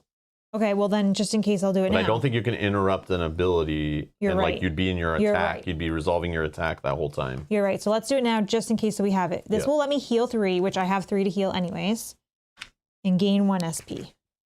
Okay, just in case I want to, yeah. Okay, so we're going to use that. We're going to spend 2. We're going to do 2 white and a black. Okay, 7, 8, 9. I feel like this is not enough. Oh, 9 defense. It is enough. So it's a hit. It is. I'm just looking to see if I have any reroll that can reroll this too. Once per encounter, after a roll is made against you. Okay, no. Okay. Okay, so it is a hit. So let's spend symbols. Let me just see here. So each shield is 1. You have 3. So I have 3, and each star is 1. You have 1. So I have 4. 4 total damage. Okay. But he has 3 armor. He has 3 armor. So only 1 damage. Oh. Ugh, okay. Yep. Then we're going to spend 1 for the follow-up. You have to exhaust that or something? Yes, so I have to exhaust this. It's a force 7 plus difference hit. So my difference hit was 4. Yeah, okay, I see. I see. You really do want to do a big hit first. Yeah, I get it. Okay. And then I need to do my casting die, which is purple. Is that what it is? Force. Not wrong. 7. Oh, 7 plus 4. Yes. Okay, so 11. So you're at 11. Now he's going to roll his conviction. I see. And if he gets 11 or higher, he says no push. He got 8. He got 8. He falls in the hole. And you go, this is Sparta! Yes. Yes. This guy falls in the hole. He falls in the hole. So instant defeat. Yeah. You get loot. Yeah. 8 gold. 8 gold. Okay. All right, sweet. And then This damage gone. Oh, I'm kind of shocked by that. Oh, okay. wait. The +4 was on damage. That's not the difference of hit. Ah, we so just the talked about difference of that. hit was then 1. Hold on. But do you have enough? 7, 8. Was it difference 1 for sure? Well, I got 1 through. Is that what you mean? Yeah, it's the difference in hit. So it's attack roll, right? Minus, so the difference was 0. He rolled a 12. You had the difference was 0? Well, I got 1 damage through, so I'm sorry. I don't know. What was your first roll? My first roll was 9 plus my. You have a +1 to attack roll? Oh, no, it was like plus these. That's not attack. That's damage. We just talked about that. Oh. So yeah, sorry, they are correct. So your difference was 0. So you're doing a force of 7. He then rolls an 8. Yeah, so this great hammer is not so great. You have to like have a super high roll on it. I see. Okay, And the black I see, doesn't help I you see. because it's all plus damage. I see. Okay. Well, it is what it is. So he's still alive, so that goes back in. Oh, okay. Well, and he still has 1 damage then. I see how that works. Womp womp. see. Yeah. Okay, so well, that like you wanting to re-roll the 2 is you need to have 2 big results on it. yeah, I need something then that lets me reroll. Yeah. I can only. Our builds aren't as good as we think. Yeah, exactly. yeah. You need re-rolls with that great hammer for sure. Yeah. 4 ways of changing dice if that's in this game. Well, I do have this after a roll is made against you. Remove all symbols. Oh, from 1 die. That's not helpful. So we got excited there. Too early excitement. Okay. It's not that good. So you did what? 1 damage to him? Yeah, I put it back. Good job, Rook. Okay, well, we tried. Yep. Two big whiff turns pretty much. Okay. Great stuff. Remy. Oh, Remy's me. We're spending our SP very efficiently here. Okay. Remy cannot get behind him because of the. So we can't do. Pass me the hammer. Edgar just wants to see the hammer. Oh, Pass me yeah. your hammer. So great hammer says exhaust, follow up. So you'd have to hit, or else you can't follow up here, I think. Spend 1 SP to push 1 against all adjacent opponents and inflict paralyze. And your check is 4/7 plus difference hit.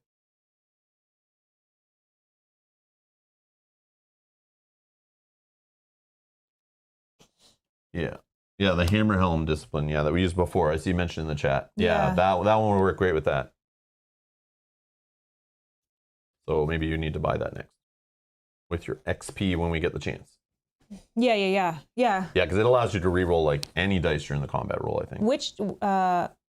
Which discipline is that? The hammer helm, the one that I had with Remy before with her 2-handed weapon. Oh, so the blue one. Yeah, and it's just like it's the one that gives you +1 physical damage as passive. Yeah. And also you can exhaust it to reroll any of your dice when you're making a melee attack with a 2-handed weapon. Yeah, I definitely need that. Yeah. Also, before I end my turn, I'm going to once per encounter gain 2 heal tokens.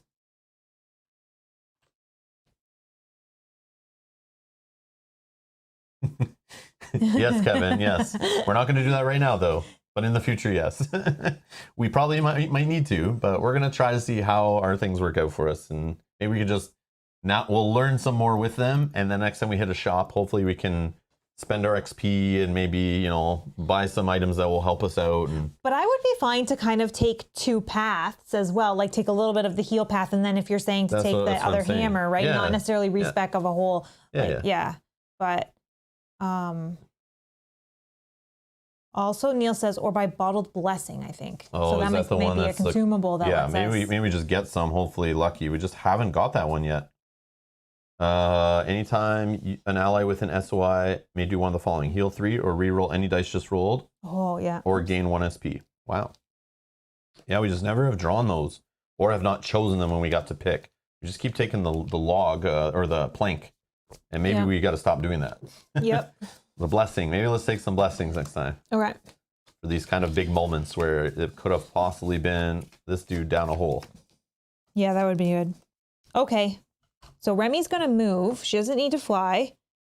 She can move for 7. I can't get behind or in flanking position. Yeah, you'll die. I'll die. So we're just going to do 1, 2, 3, 4, 5, 6. So 5. I got to stop here so I don't take the break. Okay. Then I think I'll spend 2 to attack. I do have 2 armor piercing, so at least that will help cut through some of his armor. So question. Yeah, tell me. I believe Rook could have stopped here, still be adjacent, and a push would have still been legit. So he was here 1, 2, 3. Yeah, he could have. Because then you could have tried to set up better the whole idea of flank town here. Yeah. But then I'd have to spend I don't know. I'm just saying. You do whatever you're doing, but I'm just saying. No, for but then I future. would take 2 break attacks, I think, as I move, unless I flew, and I wouldn't then have enough to attack. Oh, okay. So I think we'll stay there for now. Maybe we'll try to Oh, I see. move around in the future, but maybe not. So we're going to roll 1 purple. Oh, which turns to a white because of my finesse. And then 1 white. Okay, which has passive of armor piercing. Oh, I can move 1 diagonal. No, we'll see. Forgot about that. Okay. We're not empowering. Just can't see some of your items there. Oh, sorry. Getting asked about what cores you have. Sorry, my core is the dodge, defensive core. Defensive core, no. Yeah, Neil, I don't think we kept that core. I have defensive core. She's got defensive core. I see ability core. Yeah. We're hoping to buy some of that stuff when we get back to the purchasing. Yes. We definitely made some cuts. Okay, attacking here. Oh man, 5. Does she have any rerolls? We're having a great start. I can reroll 1 of my combat die. Amazing start. So let's reroll this one. 8. I think he's 9. Yep. Okay. Yeah, that's why when I have 2 low dice like that, I don't bother rerolls because it's like nothing else I can do with the card anyways. Oh, sorry. And this would have stood up on his turn because I used that not on his turn, the dodge. Okay. So yeah, that would have stood up. Sorry. Oh, Zeke's one that should give us consumables. Yeah, I want that one, but what we're choosing where we're at, it's like, yeah, I just didn't choose it. But so let's get some weapons and stuff first. It's like a nice to have, but yeah, I should have, but maybe not. Okay. All right, Zeke. Oh, I'm so sorry. I have my blade works. I can do 1 more attack. Let me just do 1 more attack. Sure. With Remy before I say. Which again, why I wouldn't have wasted the reroll, but it's all good. 10. We got it. Okay. Yeah, but now you could have rerolled the 3. This is the okay. This is like the perfect situation for the rerolls, right? When you have the highest on 1 die. It's okay though. Well, I'm just telling you for going forward. I know, but I forgot about that rerolls. card, so I can't go back anyways. It's fine. But you can. 1. No, that's fine. And then I do 2 physical damage per 2 shields. So that's 2. For every star, I do 1. And the book does nothing. So I do 4 damage. I have 2 armor piercing, so 1 armor. So he has 3 get through. Love so he's that at 4. Piercing. Okay. Almost forgot to do that attack. Okay.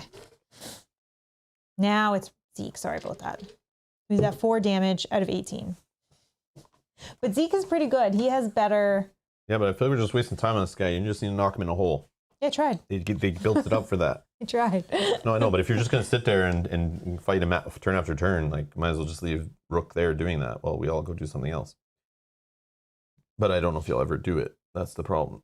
What, push him in a hole? Yeah, just because it's got to be a difference of hit. So he's got to roll like or you got to roll like higher than a 9, but like a lot, and then hope his conviction rolls low. Yeah. And he's rolling teal, which can go up to an 8. Oh, both orange and teal go up to 8. So like, yeah. Good luck. Minimum. Oh, it still goes down to 2. 2's 3's but it's 4. 7 plus my hit. So if I can hit for like, if this can. Well, I don't know. Oh, it's what you're rolling for a hit. 2 white. Yeah, so that's the problem. It goes up to 7. Yeah. Yeah. Maybe. We'll see. Maybe. But okay. All right. So Zeke's all about the longbow, shooting some arrows. Also, we had a reminder in the comments. Don't forget that throwing knives are affected by armor. So throwing knives at one of these guys is probably a waste. Just FYI. I think the throwing knives are good at the water loa. Yeah. Which is hard to get damage through. True. Okay. So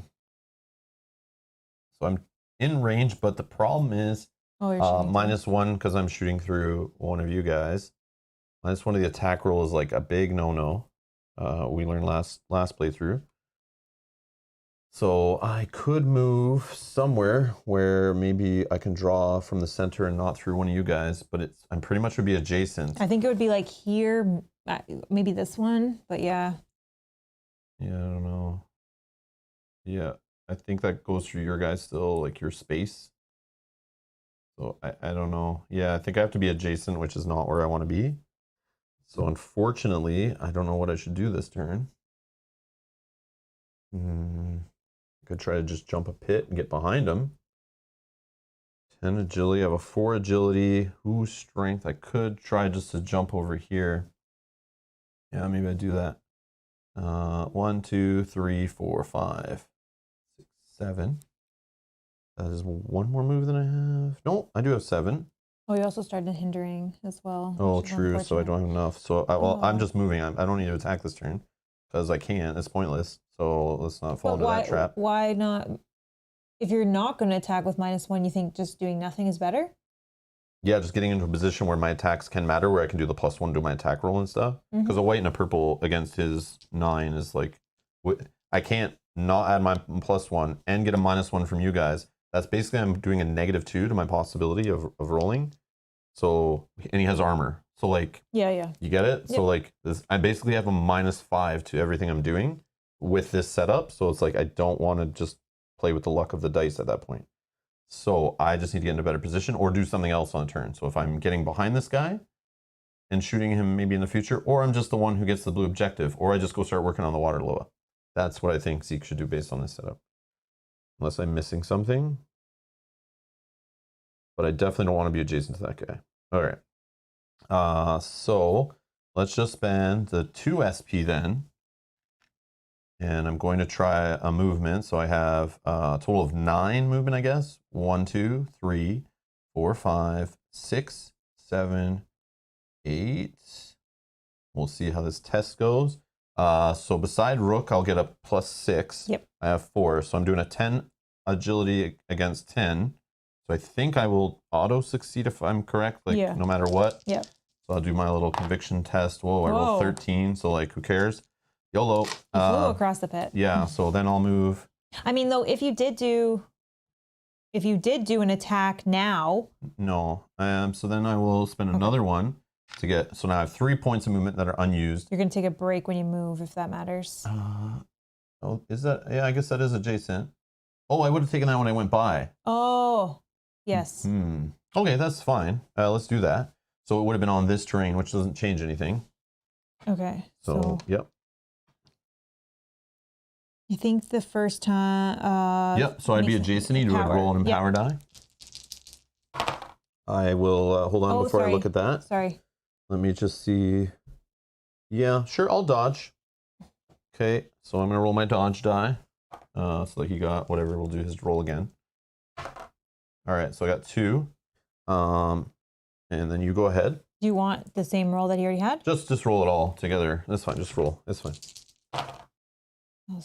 Oh, he fails.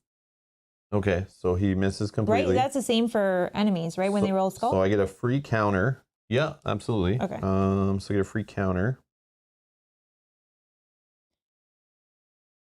Okay, so a white and a purple. If you counter, though, does your move stop here? Oh, that's right. Yes, that's right. Never mind. No counter. I keep forgetting that's the thing in this game. Yeah. So yeah, I'll just keep moving. So I just want to go here. I have 3 more. 1. Do you want to be on it? Yeah, maybe I'll just step on it. Okay. I just don't know where to be. I know. And I kind of want to be farther from enemies. Yeah, I'll just step on that. That's my turn. Let's see what happens. First time an adventurer enters tile UM44. Read the following hidden text. Sorry, I think we also forgot this, right? This break attack. Did you do one more? You figure can only do 1 break attack per turn. Okay. So yeah, that would be broken. Okay. Make a presence 12 check. If you pass, read A. If you fail, read B. Presence 12. Okay. Hey, Brian, how's it going?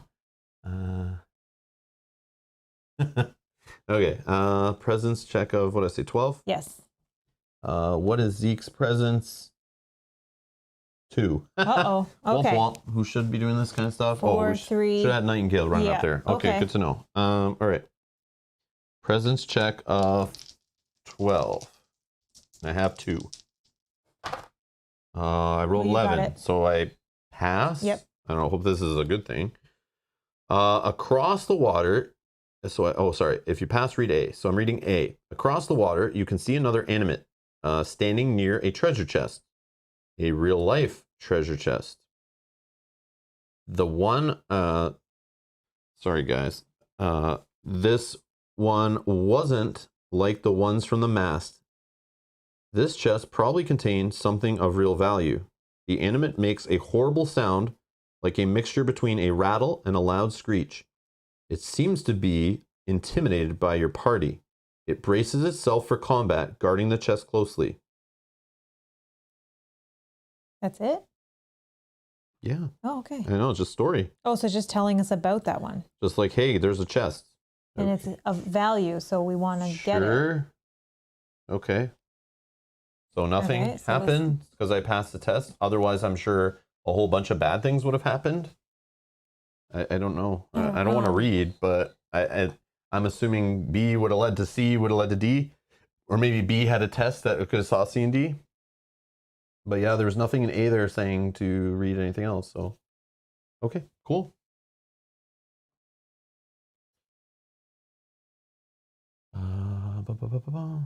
Depends. It's good, but it forces a reroll all dice. So it's 2 plus 7 plus 5. What? Okay. All right. Zeke is done? No, his. Oh yeah, he did use all 3 movement. Yes. Okay. Yeah, I thought he'd have one more, but I didn't move here like I thought I was going to. Okay. Waterloa.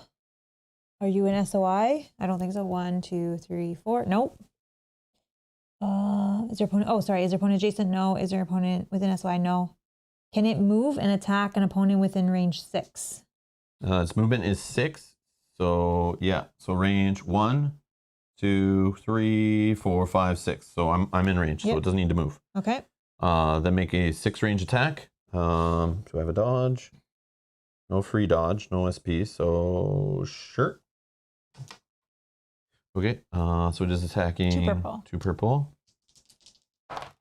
Rolled a 4. So beautiful. I have a 9.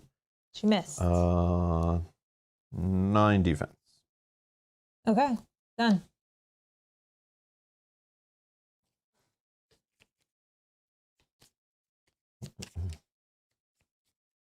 Okay.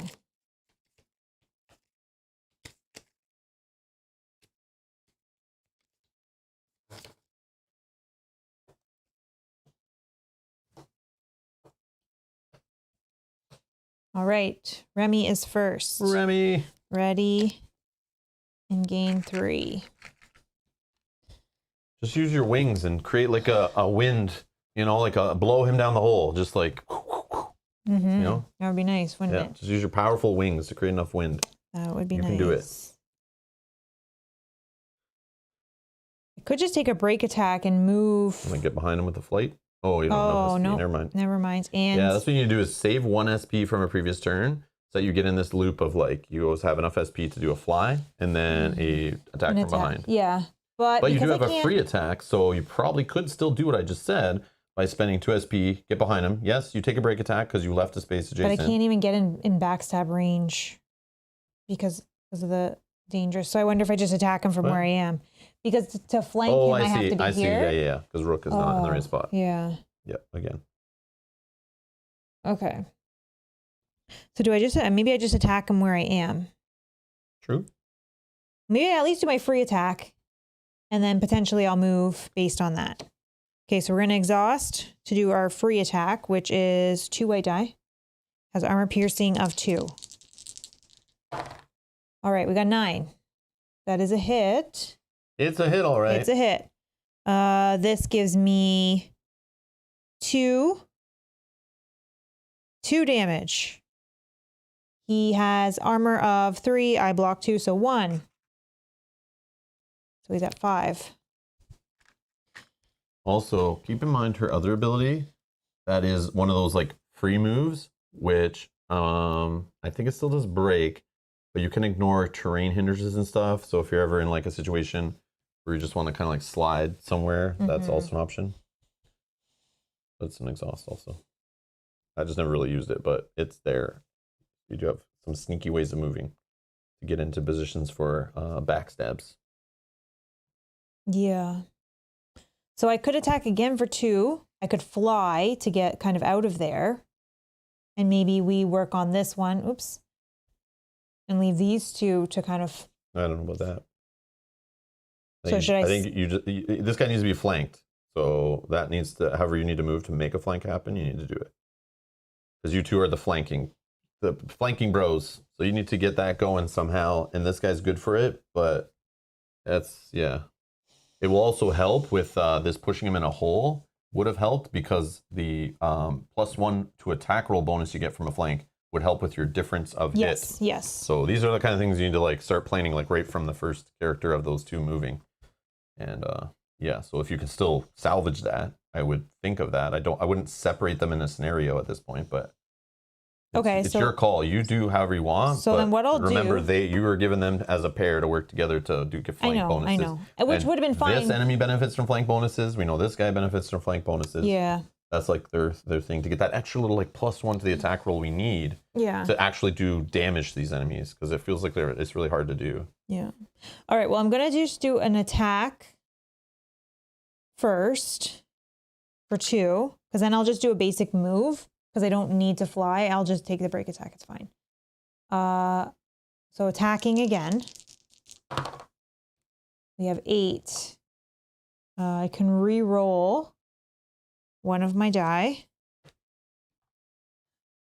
Yes, get a high number. Yes, 11. yes. We have 11. Okay. And some symbols. So 9, 10, 11. So that's 3. Plus we have symbols. So 2 shields do 2 damage. I have 2 books do nothing. Okay, so we hit for 5. I have 2 armor piercing, so he blocks 1, so 4 get through. Very nice. Okay, that's good. That's good. Is that what? Halfway? 9 out of 18? Yeah. Okay, then I will spend 1 to move. I want to be here, I guess. Yeah, it's like this is the issue. You don't have to do that now, but like that's why I was saying it's so important for Rook to just start it there because now this whole break attack domino effect just is going to keep happening. I could also just move, create a break attack, even just to move here, so then I can counter it potentially if I dodge, like because I have the dodge, and if I successfully dodge, I can same counter. Thing I just tried to do. So let's do that. Let's just move to here, and then he'll do a break attack against me. I will attempt to dodge using my shirt. Oh, Whoa, 4 shields. 4, nice. 9, 10, 14. He has to, I think, empower because he's adjacent. Yeah. 14. So he rolled a 15. Yeah. 15. Okay, so he hits me for 1, which is on... Oh, wait, one sec. Oh, and this. I get this to my passive. I always forget about my passive on my shirt when make a dodge roll. If I don't roll a skull, add +1. So I had 15. So he does hit though. But he doesn't do any damage. So I can counter. No, he does. He hits. So he adds all these things in, right? Oh yeah, because I had 15. Yeah, it was 15 and 15, right? 7 plus 8. Yeah. So then he's gonna start adding in pairs of shields. So shields, he has 6 of them, but he only has 4 books. Sorry, 4 books. So that's adding 4 damage from that, 2 more from that star. So 6 total? So 6 total damage coming at you. Oh. Yeah. So that's a risky play, but it did not pay off. He rolled high, that's the problem. Yeah. If he just rolled like, not an 8 on one of them, would have been nice. All right, so I'm at 10. That's my bad. I should let you roll that. No, that's okay, that's okay. I thought when I rolled the 4 shields, but that's okay. Yeah, I would have been confident too if But. That's okay. I'll let Rook heal her a little bit. Hopefully, she has how much health? 12. And that's where you just want to 12, stop right 13, there? 14, 15. Oh yeah, because I didn't counter, so technically I can then. Yeah, you have like a whole bunch of movement points. It's your move call. To there. Okay. Because then Rook can move there and yeah. All right. Done. Zeke. Okay, now I have line of sight where I could fire on him. 1, 2. Yeah, I can fire on the Loa. I didn't move, so I could give +1 to my attack roll. So I'm gonna just take 1 SP, and I'm gonna just attack with the other 2. Was that nearly a max roll? I think so. Yep. Yeah. A 1. Yeah. Max roll is 16. It rolled a 15. Yep. Just our luck, man. It's not going good. It's like our rolls are crap. Their rolls are like boss rolls. Except for you did get a skull on the enemy roll, which is good. That seems rare to happen. Just need it when they're jumping a pit. Mm-hmm. Okay.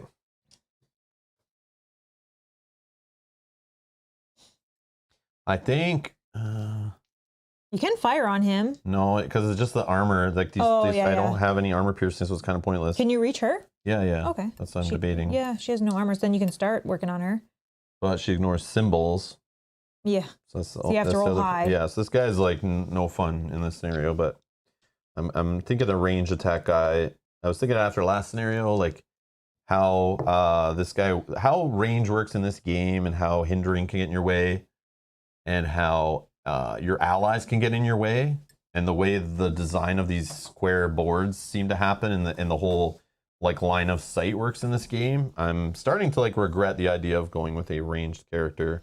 It's just not as cool in this game, I think, but yeah. Sorry, Kevin is also saying, does he get to attack a second time, which maybe the first time each turn. Yeah, so he would attack me again, make a follow-up, attack the same range, and okay. Damage. She's going to attack me again, but I will dodge again.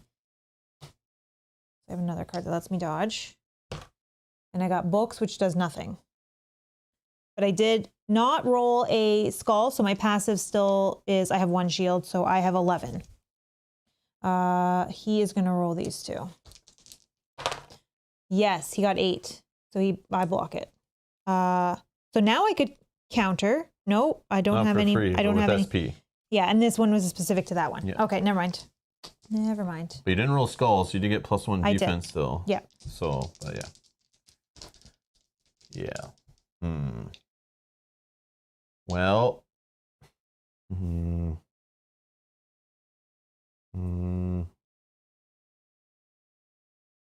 Yeah, I'm not sure. Like, I gotta roll. So his armor plus his defense. I have to roll like a 12 or higher on dice that my max is a 14 roll. I would go for the water yeah, At least start damaging her. But then that does no symbols. But I guess she has no armor, so it's kind of better, I guess. And you have a better odds of rolling 9 or higher. Sure, I'll go for the Waterloa. Spend 2 on my attack. All right, so I roll a 9. This is not the lowest value on the die. Oh yeah, this would be readied up. I could give +1 to the roll. I probably should. That'll give 1 damage to her. 1 damage. I mean, it's still good. Wow. Yeah.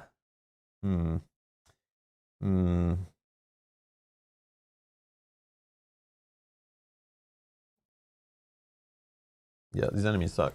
All right. Are you doing the +1? Yeah, sure.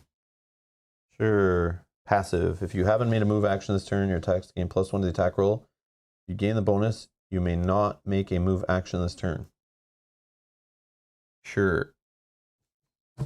For 1 damage. Wow. So fun. All right. Done. Yeah, he's done. Animate. Okay. Oh, I forgot this guy heals. That's annoying. Does he have any damage? Yes. Heal 2. Okay. So let's turn this 3 to a 2. Or to a 1. Hold on. Sorry. I might exhaust this. Make an attack, reroll any single die. So I might as well do that. So let's just say I reroll the 3. Oh. Well, no, that would have been different because it's a 2. Oh. Now I can use this ability and change it to the highest result, which is a 7. Oh, this is huge then. So that reroll is bigger than I thought. Okay, so 13. I did add +1 to it, so 14 minus 9 is 5. Should be 5 damage unless I'm missing 1. Oh, sorry, 4 more. Yeah, because I already had 1 there. Yeah, you're right. Okay. Yeah, that's better. That's a better turn. Yep. That makes me feel a little better, but it's all luck. Woo. All right. Okay, so I healed 2 already. Is our opponent adjacent? Yes. Make an attack. So he would attack Remy, who is first in line here. He's going to make an attack. Do I want to dodge? I don't think I have anything else that lets me dodge. I do not. So he's going to make an attack. Please be low. Oh my gosh, 14. Oh my God. Whoa. Okay, so my defense is 10, so that's 4. I might die here. Yeah, I might. Yes, Sapphire, I am regretting that. Yes, go ahead. Yeah, I might die here, just FYI. But okay, so hits for 4, plus shields and books together is another 3. No stars. So that's 7 damage. So that's 17. Let's put 17 here and then see if I even can have that much. I don't think I can.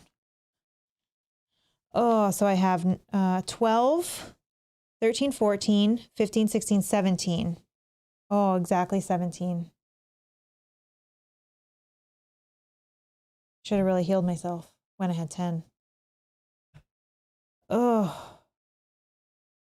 Oh, do I have?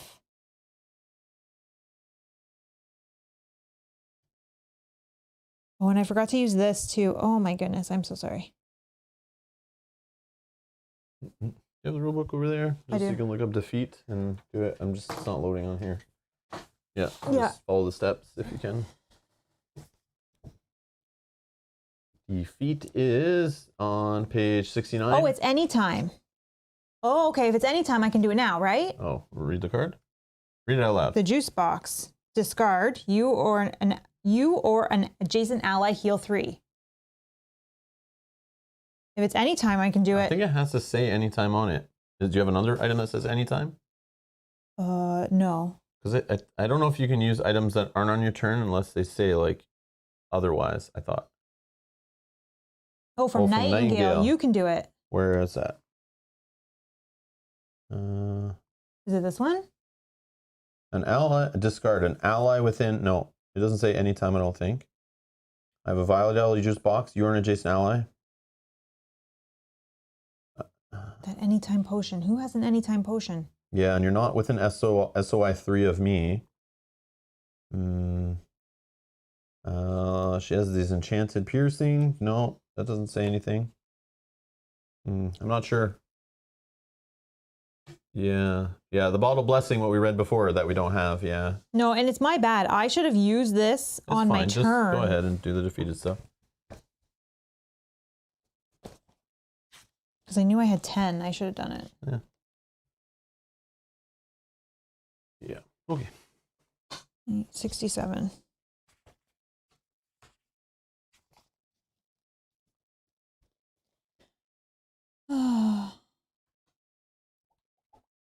Okay, must immediately remove their corresponding figure from the board. Okay. My card. When an adventure or combat damage tokens equal to their max HP, they are defeated. When defeated, go through the following steps. Being defeated, remove all effect, special effect, and ability tokens. You have any? Nope. No. All tracker tokens are required to stay unless the rule in question they are tracking is no longer required by the player's track. Remove the corresponding figure from the board. Remove the corresponding initiative card from the initiative track. Done. And then fill in the space. Additional rules, unless specified otherwise, combatant tokens are intended to stay in play after the corresponding combatant has been defeated. Okay, don't care. A figure can never have more damage tokens than their max HP. If ability effect would cause the adventurer to become defeated, they take irreducible damage equal to the remaining HP. Adventurers and allied components do not remove damage tokens when defeated. Instead, defeated adventurers and allied combatants return to play during the setup of the next encounter. During the prepare phase, all defeated adventurers or adventurers with more damage tokens than half their max HP remove damage tokens until they're half, rounded up, whatever. If an encounter instructs players to restore, we get all your damage back. And if an adventurer or allied companion is ever revived by an ability, which I don't think we have, any rules associated with the placement of the figure or initiative card are in question. Treat them as though they were combatant spawning. Okay, cool. Okay. All right. Who's next? That was him. So I just want to check that he finished his turn. He was doing this. Then move 2 spaces further from the target. So the target's gone now. So I feel like this is just, he's just done now. Yep, sounds like he's not going to move then. And yeah, okay. Nightingale. All right. Nightingale, ready up. She's going to gain some SP. Okay. Can she hit on a spell this time? You think it's possible? Let's take this guy down.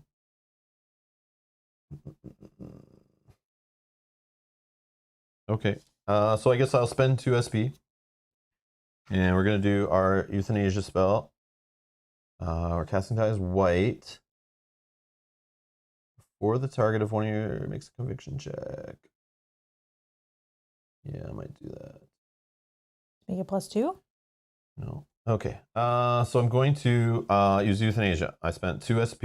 I'm going to roll my conviction die or casting die, and get a 4. Okay, I'm going to discard. I'm going to discard 2 of these tokens to get +1. +1 to that twice. So 6. we're at 6 + 6. We're at 12. Okay. Okay, I'm going to spend 1 SP before he rolls his conviction die to do 1 white die of magic damage. So with 7. So 7 straight damage to him of magic damage. And to do that, I have to exhaust this. Before the target of one of your spells makes a conviction check, in addition to the effect of the spell, deal a white die of magic damage. Okay, so he's at 14 total damage. Sweet. Okay, and then I'm going to... Out of 18. See what his conviction is. A teal and an orange. He rolls a 9. So again, I had a 6 because it was +2, plus another 6. So I definitely more than that. So we're going to give him wilt and deal 6 magic damage, which is enough to bye-bye. Yep. See ya. Bye-bye. Bye-bye. And we're going to draw a 6 monies. Nice. And he's gone. Where's the other money that we drew? It went back in the deck. Oh, went back because, yeah, we did that out of order, yeah. Okay. Now, don't need SP yet. I don't think. I could get 2 SP off her ability. All others gain 1 SP, but nobody has any. Because now we want to use it when it's just moving around the board. Not really. We kind of need it when we're fighting. But everyone's pretty empty, so...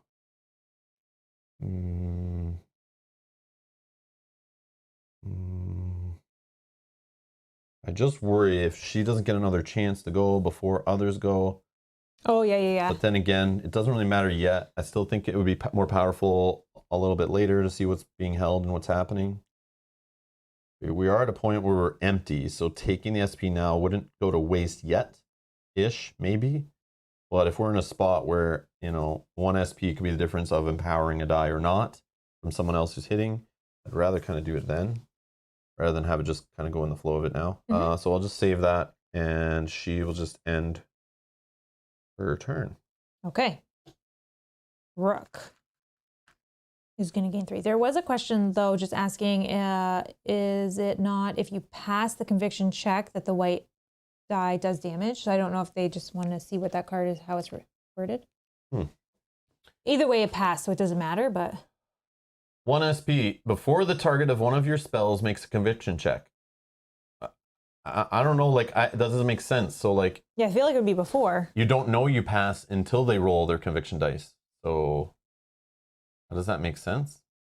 It specifically says before one of your spells makes a conviction, before the target of one of your spells makes a conviction check, period. So that would be before you knew if you hit.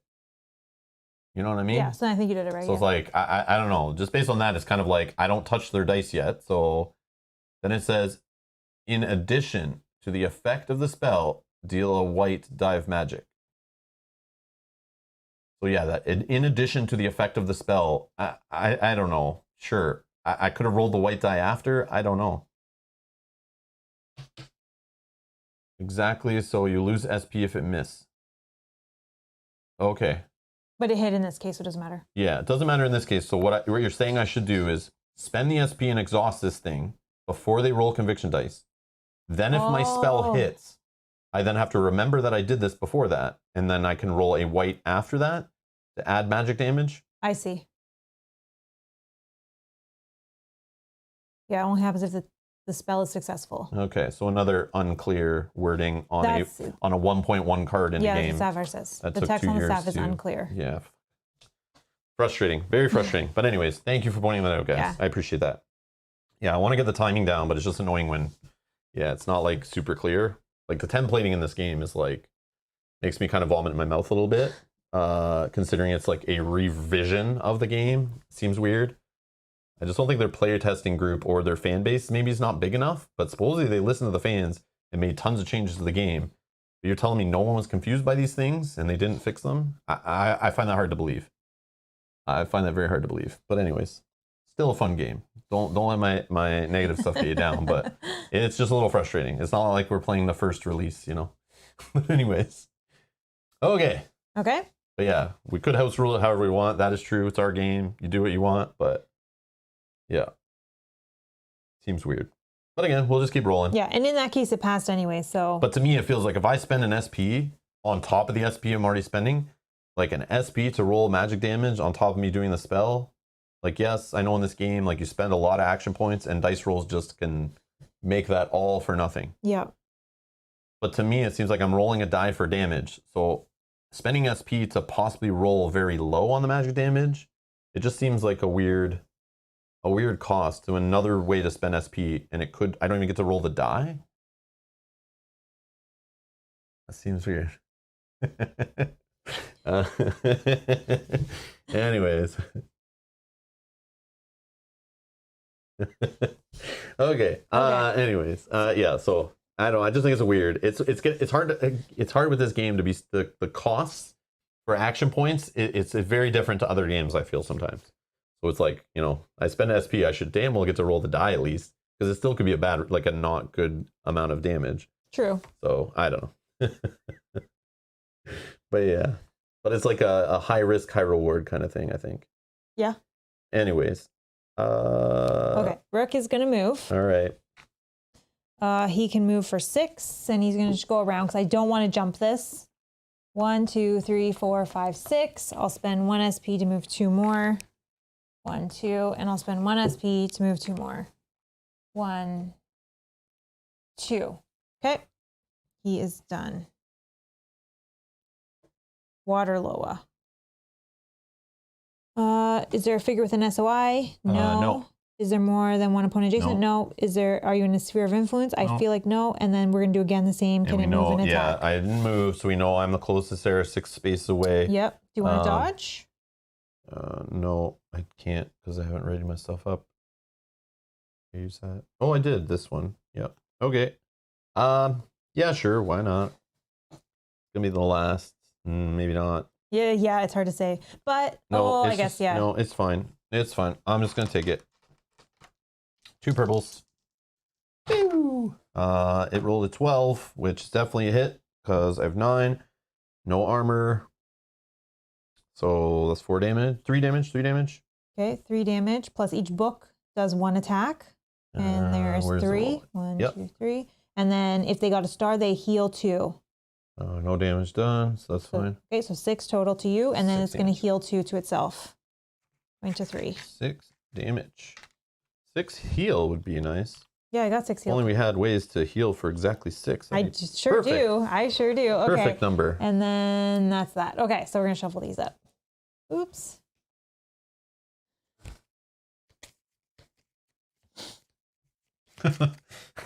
Brian S says in the chat, if ever a game needs a rules pop, yes, it's this one. This one needs a rule pop for sure. For sure. Be a great game for a rules pop rules reference. Zeke is first. Oh, okay. There you go. You can hit the water low. Good morning, Quip. Good morning. Okay, Zeke. You're first. Okay, so Zeke's going to ready up his junk. He's going to get some more SPA tokens. Mm-hmm. So it's up to 4. I mean, the Waterloo, I guess, is his only deal. So I'm going to spend 2. And I will roll a white and a purple. White and a purple. Firing at the Waterloo with some arrows. Roll a 12. Do I feel like I want to add +1 to the attack roll from my... If I do, I can't move anymore. Do I care about moving right now? Right now you're hitting for 3, so it's up to you. Do I want to move? No, the question is moving. Yeah. 1 damage or less or more, it's not the question. The question is, do I want to move this turn? Is this a turn to move, or is this a turn just to attack twice? I feel like it's a turn to attack twice, because moving, what am I doing? I'm getting into the water, across the water. Oh, maybe going for loot. I don't know if that's supposed to be there. Oh, it's supposed to be in this one. I think it got Yeah. So yeah, maybe I start working towards the loot, since we don't have someone to fly around and grab loot anymore. Which that loot was for Remy, but will this guy actually activate and move to us finally? No. I don't. Move and attack with the range 4 is a move 6. 1, 2, 3, 4. Yeah, he can definitely reach with 6 movement plus 4 range. Yep. So I might as well just stay where I am then. So, yep. Okay. I will add +1 to the attack roll. So this is a 13. Okay. So 4, 5, 6, 7. Okay. So 5, 6, 7.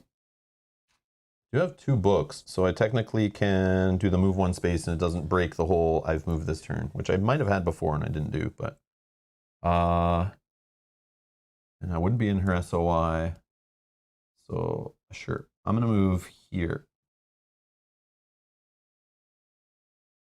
Yep. Okay. Now I'll spend 2 more.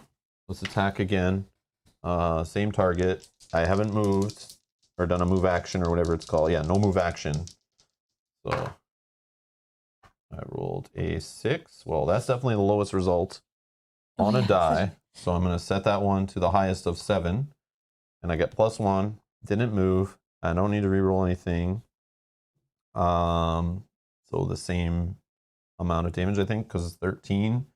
Because it's +1. And -9. So 4 more damage. She's 12 health. Or you can 6, 7. +4 is at 11. 1 away from death. Yep. Oh, man. I don't think it's worth the throwing knives. You also have this one. The one's for encounter. But I feel like there's another target on the board. But I might do that. That's also a good one. But again, oh yeah, nothing new other than loot tokens that could make things jump on her head. True. So yes, I feel like I'm going to do it. Yes, the loot token. One of these ones is going to be a freaking monster jumps out and bites my head. I can't wait. I cannot wait for that. But I am going to use my once per encounter fight drive and just make another attack. Same deal on the water Loa. 5 and a 2. So this one may not hit. I can re-roll. Oh, I probably could have moved again, but I forgot. Did I have symbols? Yes, I definitely had enough books. Yeah, you had the same roll. Sure, I'll just move there, whatever. So this one I will re-roll this 2. And I'll get a nice juicy 7. As they go good together. I do get the +1. Yep, so Waterloo's dead. Definitely Waterloo. See ya. Bye. Bye-bye. And give me the loot. Give me the loot. 7. So we're at 13 gold, rounded up so far. So I feel like Zeke's not completely useless. The arrows aren't completely flying through the water without doing anything, like I thought they would. But man, would I have loved to use the symbols on there for... Oh, am I allowed to use the symbols for movement? Or just not damage? How does this worded? I may be cheating by moving around. I could just undo it. Hold on. The water Lola is not affected by water terrain. Oh, the arcane. Arcane we need to look up, right? Yep. And elusive. Arcane and elusive. Arcane. When making an attack against a figure with arcane, all those symbols rolled are non-existent. Okay, perfect. I'll just move back where I am. No problem. And then what was the other one? No arcane. Problem. Elusive. What do you got for elusive? Elusive. When making voluntary movement, a figure with elusive will never provoke break attack. Okay, so that doesn't matter. Okay, perfect. Yeah, that didn't matter. All right. Okay. Yeah, I remember the symbols. I just kept thinking. I thought it was you couldn't use them for your. I thought for damage. Damage. Yeah. But they just are blank. You can't spend them for anything. Okay. Ignore symbols. Oh, okay.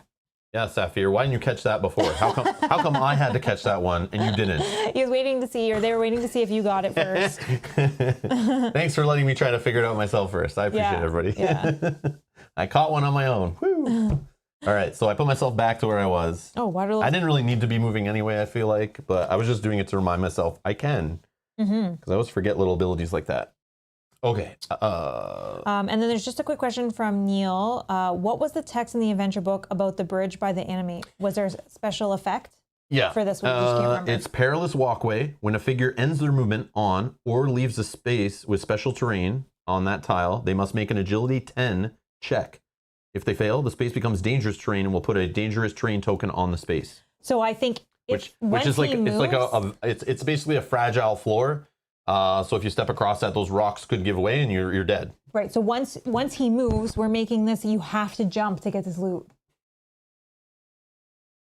I would probably jump anyway, but it's only if he fails the check by rolling a skull. So most likely he'll walk across, no problem. Yeah, and then he'll cover it with dangerous terrain. Only if they fail. Get it? So you're like you're walking across this like very fragile bridge. I see. Only if and they if you fail. make the wrong step, and you're not agile enough, I see. the rocks will fall out from under you. And it's like a death trap, basically. I see. But if you're careful enough going across this thing without stepping on any fragile points, the bridge stays intact. I see. Okay. So it might still be there. Okay. So he'll probably, unless you roll a skull on his test, he will probably just move along like no problem. But remember, he's doing the test every time he ends his movement or leaves a space that has that terrain. So if he just moves in one space, ends his turn, you do the test. But if he leaves, you got to do the test again. If he leaves again, you do the test again. So there'll be 2 rolls. Yeah. Possibly more if he just moved one space. I don't think he'll move one space, but yeah. Okay. Saphir, no, it's all good. It's all good. We need the help, especially after we took 2 days off when we're back playing this game. I read through like 20 pages of the rulebook this morning, but I didn't have time to read it all again.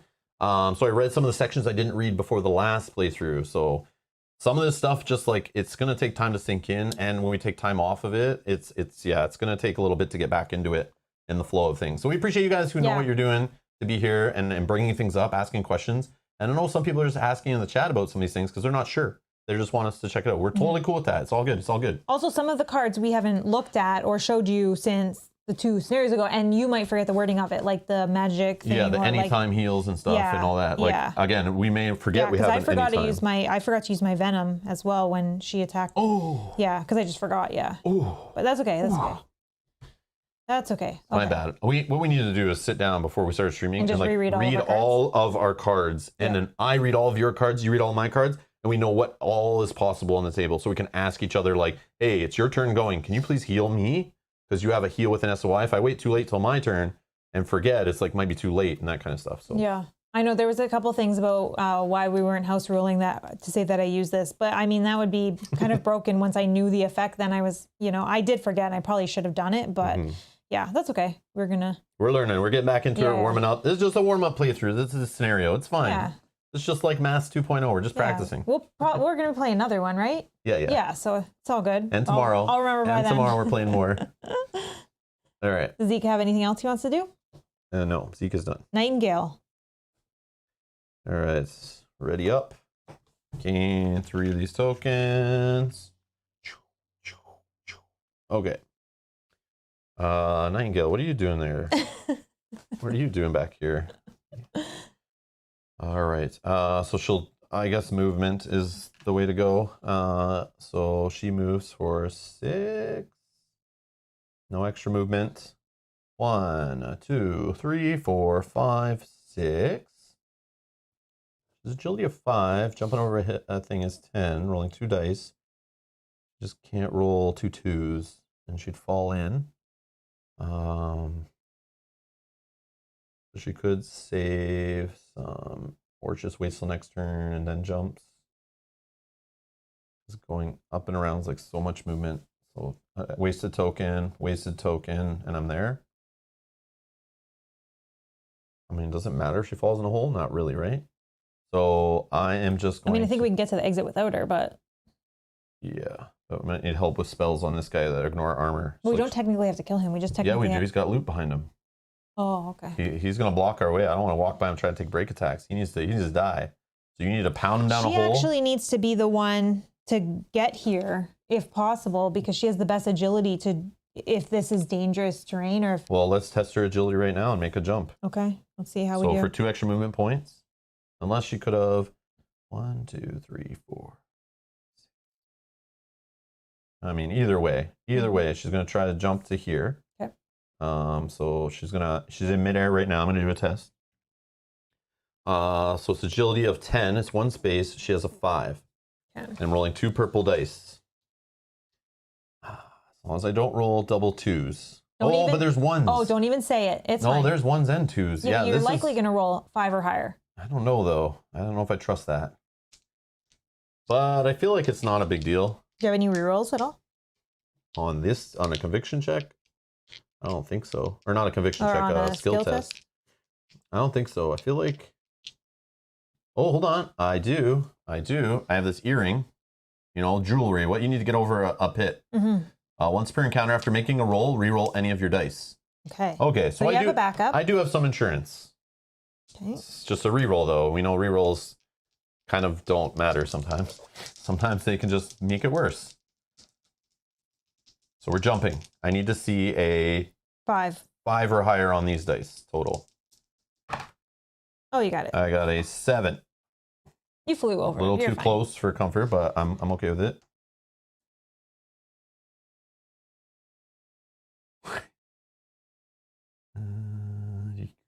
Okay. Okay. Yeah, all good. Oh, so just got his random high in there. I promise I'll eventually become online and actually watch the stream. Yeah, It's all good, man. Just says life has been a little mess lately. Oh, don't worry. Everything's okay. No offense taken. Yeah. You still stop in and say hi. I know you're that. thinking about me in your dreams and while you're sleeping and staring at the wall where you should be working and thinking about us. We know you love us. No, it's all good. Oh, I hope everything works out though. Yep. AKA you have more time to slack. All right. I hope that happens. All right.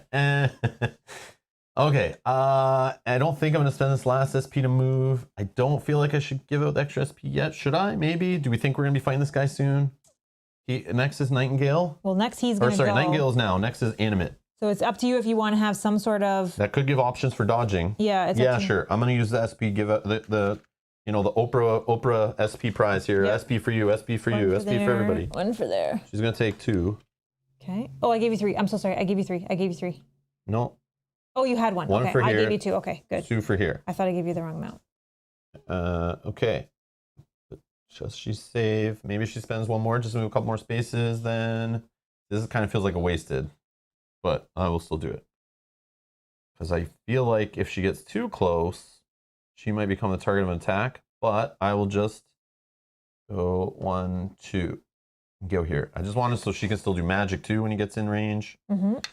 And she'll save 2 SP. I mean, she could just save it and end up doing a dodge. But Zeke's earlier. Yeah. I don't think it's hurt. Okay. Right. Animate. Healed. He doesn't have any damage. Nope, no damage. Is there adjacent? No. Are they within SOI? No. Can he move and attack an opponent within range 4? So 6 is move? 6 move. Okay, so if I count 1, 2, 3, 4, 5, 6, then I count like 1, 2, 3, 4 range. This is why stat there was so I could get him to actually do something without getting too close. So he is going to do that, and he has to move that full movement. So we know he's going to move into, that's fine. Moves 1 more out of, now we do a test. And Mel rolled it. Mel rolled a skull, so he fails his test. This becomes dangerous terrain. And he falls in? And he's dead, I think. Okay, if that's the case, then that's good. I think that's how that works, I was worried that the skull was bad in this case. Because he just left the first space. Yeah, so But does he keep moving? I don't know if he keeps moving. Okay, so either way, he failed, correct? We know this. So let's do this. 100%, this has become dangerous terrain. Right? He leaves the special terrain space printed on tile UM66. They must make an agility 10 check. If they fail, the space becomes dangerous terrain. Maybe not the whole thing does then. Maybe it's just the 1 space. So can you give me 1 square? Yeah. I think it's just 1 square becomes dangerous terrain. I don't think he might not be dead. He might not be dead. I'm not sure 100%. Let me know. Is he dead, Neil, for sure? Because then he failed the agility test, so he lands in that space. Yeah. Oh, yes, that's right. That's right. Right? He fails on that space, right? Okay, so in this case, yeah, he's dead. Okay. But then it's only 1 space he broke. Okay. Because he didn't leave this space. They didn't both become difficult. Yeah, so in his agility test, now he has to make an agility test? So now the space is... I think he's dead. I think he's dead. Because he failed. So when you fail, he's like stuck where he is. And then he falls in the hole. And then he's dead. I think. Like, it's not a jump. It's like its own special thing. Will you read it for me 1 more time? So sorry. Perilous walkway. So we know this has orange around the whole thing. So it says, when a figure ends their movement on or leaves a special terrain space printed on tile UM66, which he did, he moved out of that first space, they make an agility 10 check. If they fail, the space becomes dangerous terrain. Place a dangerous terrain token on it. But this isn't a jump. So like jump would mean he does a check and then he ends where the first space is. I don't know if this is the same as a jump. It's not really saying that. It kind of is because it's the agility test, which is the same as the jump test. But it's not I a know. jump. So you can't just say because it does an agility check, it is a jump. That's actually very wrong. So what I'm thinking is he just did a test to find out if the ground fell out. So what I think is, sure, but he's not done his move. It doesn't say he ends his move or anything, right? Because a jump would end his move. Then he's here, okay, so whatever, he failed the check. The floor fell, right? Now he continues his move. We do another test. This is what I think. I don't think he's insta-dead. Yeah, Sapphire, I'm thinking the same. It could also mean that he moves away and it breaks behind him. It's not a jump, so I don't think. But let's look up. Maybe there's something in the rules about perilous, or not perilous, but whatever. I think that it's a special. Yeah, so it's hard to tell unless you were. I think, yeah, see, I think he keeps moving. I don't think he's dead. I wonder if there's a question about this online. Yeah, we can look it up. It might be. Yeah, let's do some Google foo. It's called Rumble in the Dark. Let's do some Googling. Everyone else, Google away. If you're by a keyboard or a computer or on your phone, you want to switch out and Google away. If anyone finds the answer, we'll try to figure out where it is. And Rumble in the Dark. What's this game called? The Middara or something? Middara. Just kidding. Rumble in the Dark, Middara. What's it called? It's called Perilous Walkway. Perilous Walkway is what the special rule is called.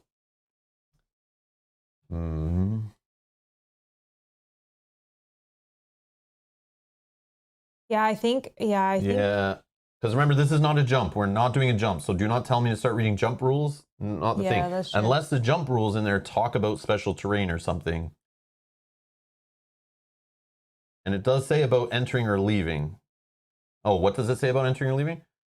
Google says Rob's looking. Yeah, I can't find.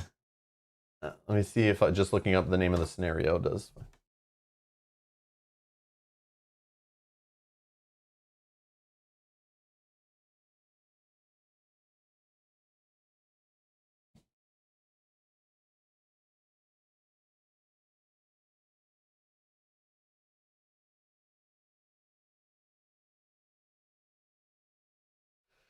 I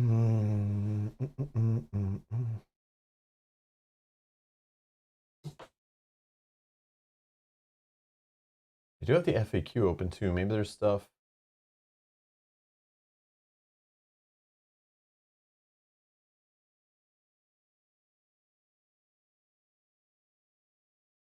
Oh, and Neil is also asking the publishers now on the Discord channel. Oh, get out of here. Oh, Neil, that's awesome. Thank you. Thank you, Neil. Do you also want to mute my mic and I'll just run to the washroom? Yeah. Actually, we'll just do it. Be right back. I gotta go use the washroom too. So we're just gonna be gone for a couple minutes. We'll be right back and we'll try to figure this out.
All right, we're back. Okay. You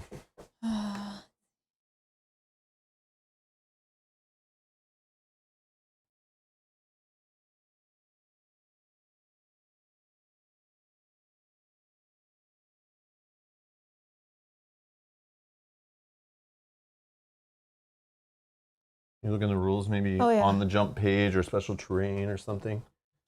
I just want to make sure that there's nothing that sticks out that's like, you know. But I feel like all you're doing is finding out if the ground falls. It's not like a new action ending his turn.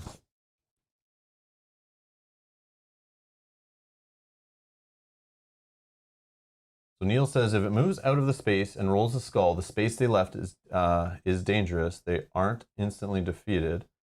If they end the move on the space and roll a skull, they would be instantly defeated. Oh, but because he's still moving. Yeah, I think. But if that was where he was moving to. Oh, okay. Just got a reply from Ian from Succubus. Oh, okay. Cool. That was fast. Thank you so much. Okay. So he's still alive, right? He's still alive. That's interesting. But we have to roll one more time. Yeah, now he's leaving the second one, so. Not a skull. Okay. So that stays. He didn't break the bridge there. So in this case, me rolling the skull was again bad because now it's harder for us to get to the loot. Yeah. So again, the streak continues. So what we needed to do, okay, now looking back and realizing all this business. We needed to be 4 away from like one of these. Yeah, I should have tried to maybe not fire with this guy at the Lola and just used him to move across, get in a perfect position where it would make this guy stop on those spaces.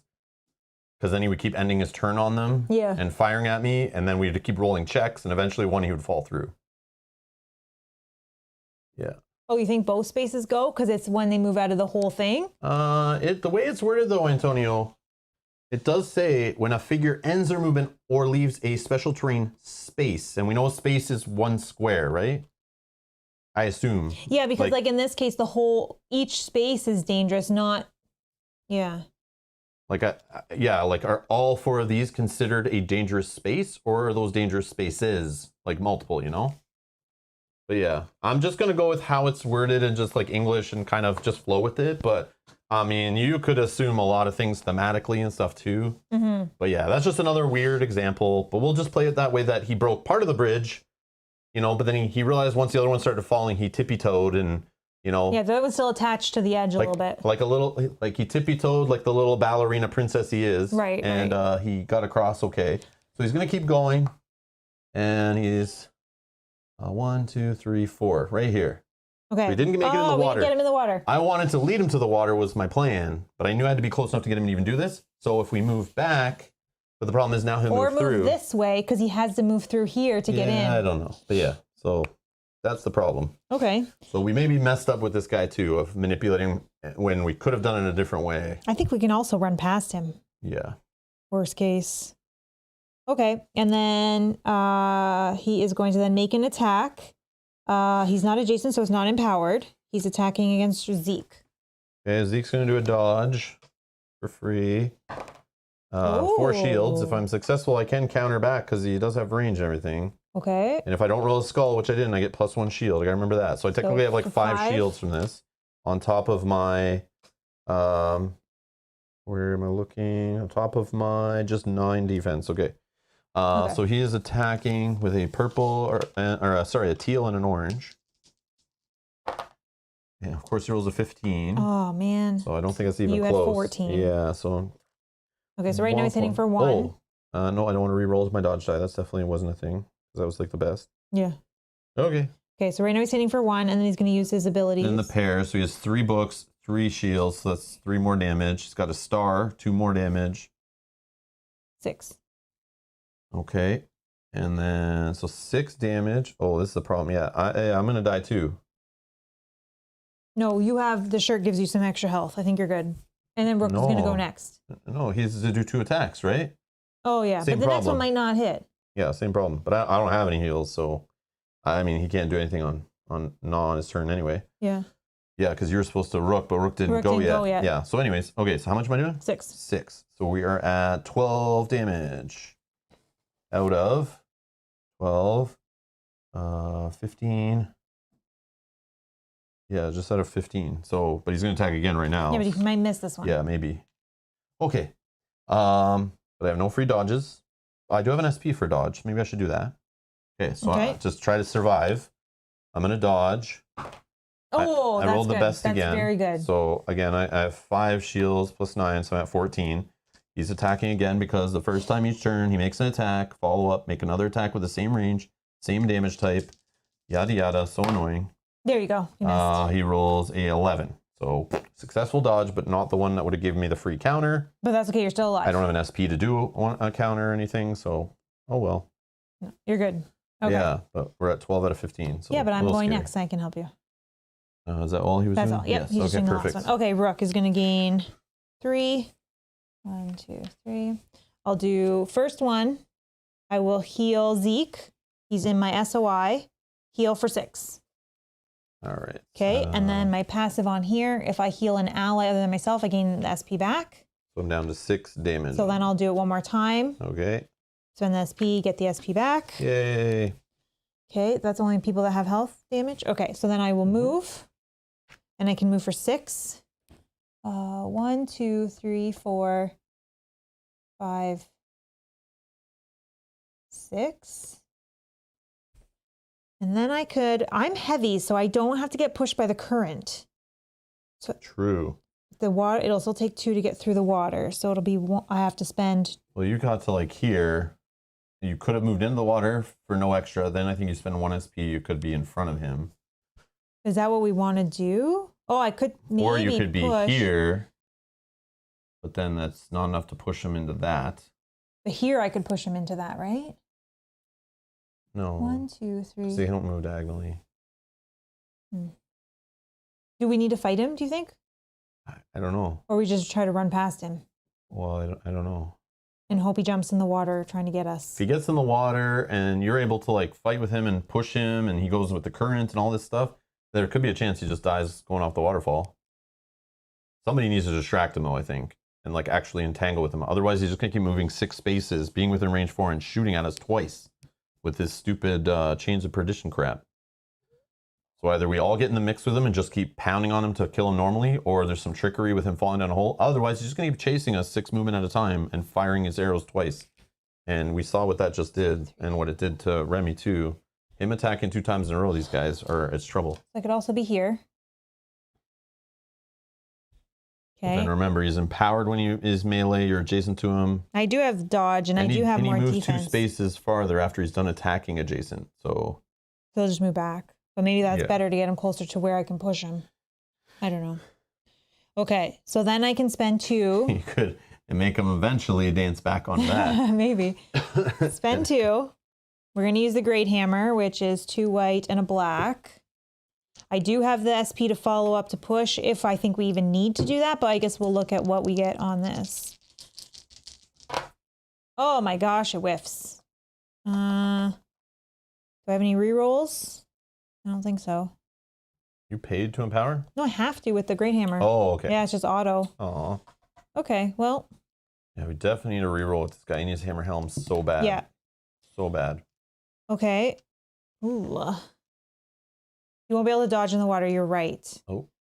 You're right. Oh. You're right.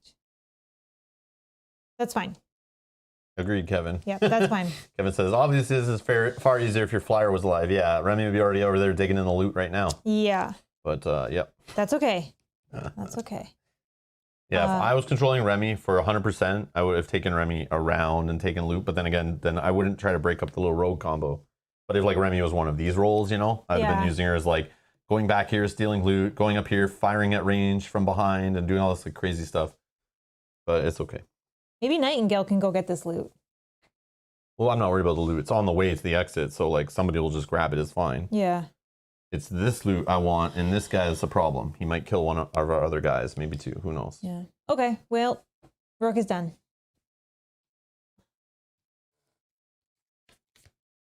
I think Rook could not move that far. I was right here. And I move for 6. 1, 2, 3, 4, 5, 6.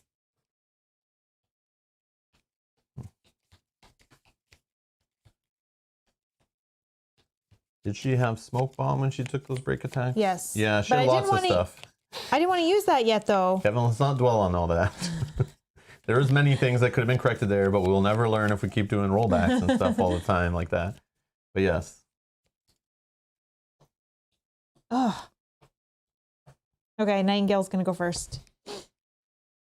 All right, Nightingale. Okay, so she is up to 5 spa. And all her stuff's readied. Okay. Nightingale. Yes, she's got the magic. She's the one who can potentially do nice damage to this guy. If Yeah. his conviction isn't great, but how do I... And condemning him would be awesome too. Okay.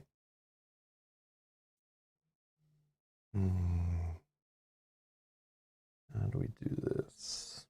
Yeah, maybe she's the one who just deals with this guy over and over again. Possibly doing that white damage stuff if it's possible, the white magic die or whatever. Oh, damage. yeah. But I mean, all this relies on hitting now that we're doing it that way. Okay, so she is 1, 2, 3, 4, not with an SOI. So unfortunately, we got to waste an SP for some movement. Okay. So she's gonna go 1, 2, 3. What does she have? Just 6 movement. 4.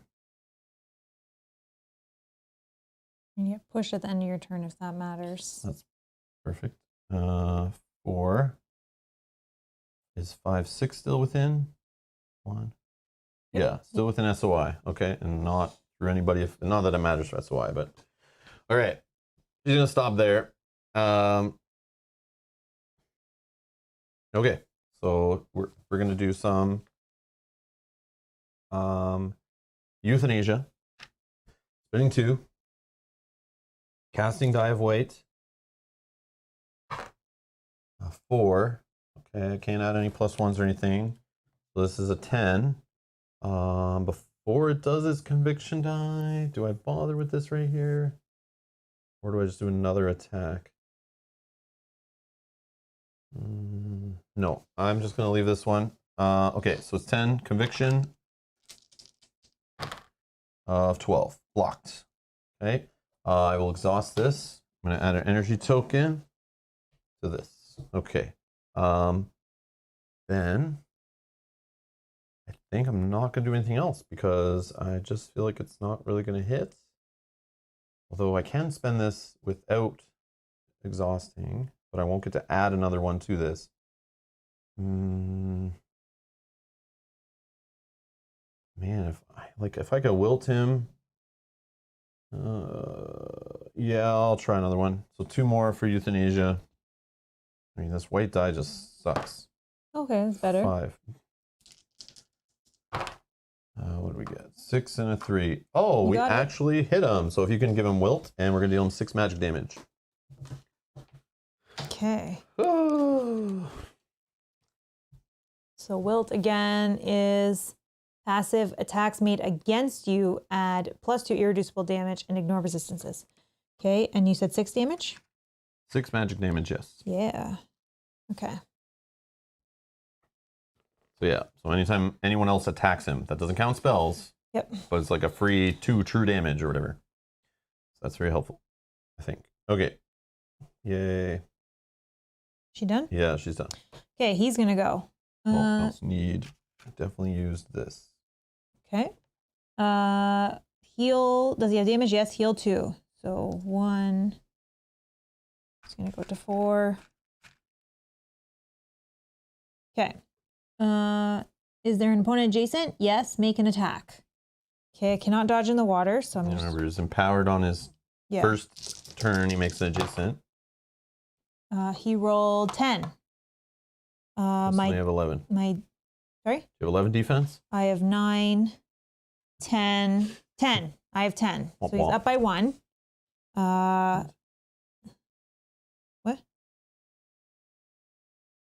What? Okay. No, what? He's up by 1. Sure. I don't know. Do you have a +1 on his attack roll? Oh, sorry. Because you were saying 11. I was saying, please have an 11. Please tell me you have 11 defense so he doesn't hit you. No, because you said 11. If not, he has a I whole thought bunch he of rolled symbols. 11 without looking. No. I'm sorry. So right now he's up 0. I'm sorry because you said 11. It threw me off. Oh, I see. No, I'm sorry. That's my bad. And then for each book, and so he only has 2 books. So that's 2, and he has a star which does 2 more. So that's 4. That's okay. I have 2 armor. Oh, okay. That's not bad. And Yeah, then army have not passive, defense. if I dodge, I did not dodge because I couldn't, so just 2. Not bad. Okay, 2 here. Oh, that's a 3. 2, and then... First time each turn, he makes a hit, which he did, which is why I was saying, oh, too bad you didn't have 11 defense. I was hoping you had 11. But then he's not empowered this time. He's going to do it again. But yeah, not empowered yet. Oh, man, you got 12. 11.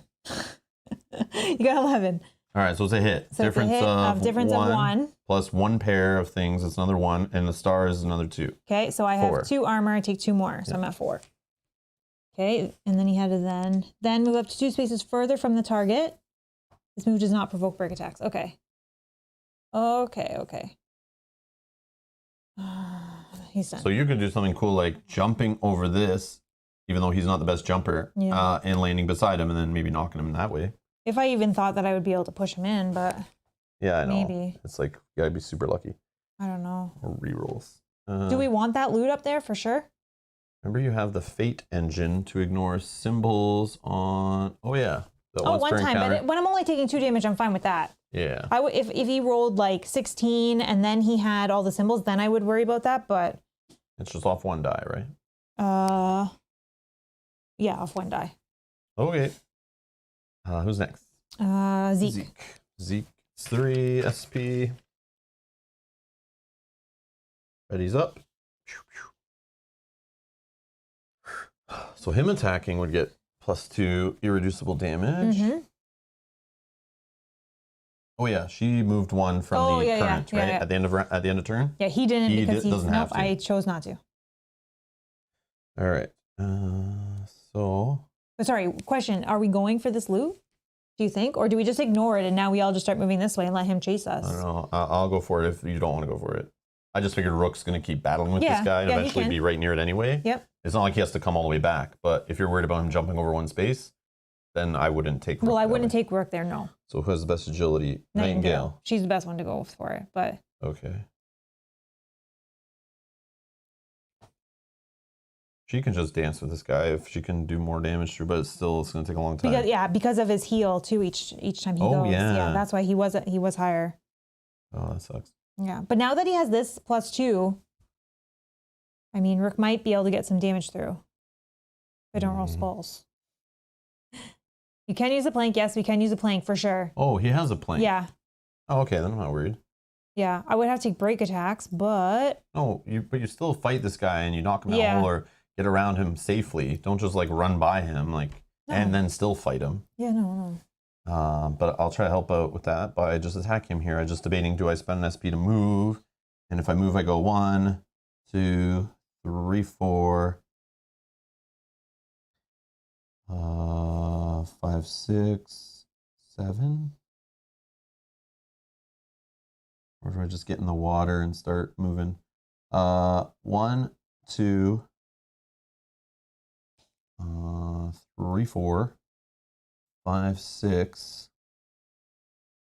Yeah, you'd start taking damage though. Do I care about him taking like 1 damage? Not really. Okay, so he'll just use Nightingale as kind of a dam there, I guess. And okay, so he spent 1 to move. Now he'll spend 2 to attack. So he doesn't have the option to add this +2 his attack roll. But I mean, if I get some symbols, I might be able to move 1 space, ignoring terrain. So purple and white.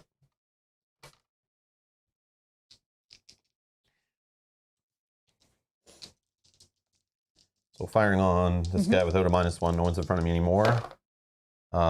Beautiful. So I rolled a 7, the highest on this die. Oh, I rolled the lowest on 1 die. You have that. I'm going to exhaust this to change this to the highest value, which is another 7. So 14, which against this jerk face is a hit. Yep. It's only 9. Definitely 2 irreducible damage, but we have 5 damage plus 2 stars, so 2 more. We're at 7. For every 2 books is 2 more, or 2 shields. I get another 2 more on top of that, so we're at 9. And then the book's gonna let me move. So 9 damage to this guy. Did you already count the 2 irreducible? No, I don't think so. I don't think so, because 5, 6, 7, 8, 9. But the irreducible goes through, so that needs to be done separate because armor's not gonna be mapped in there. Okay. So now we're going to reduce his 3 armor. 3 armor. So we're at 6. 6 more damage. 6, 7, 8, 9, 10, 11, 12. 12 he's at. So 12, we'll just leave 2 of those and drop a 10. 12 out of 18. Okay. And then I can do my follow-up of move. There are 2 books there, so maybe I'll just move then. Okay.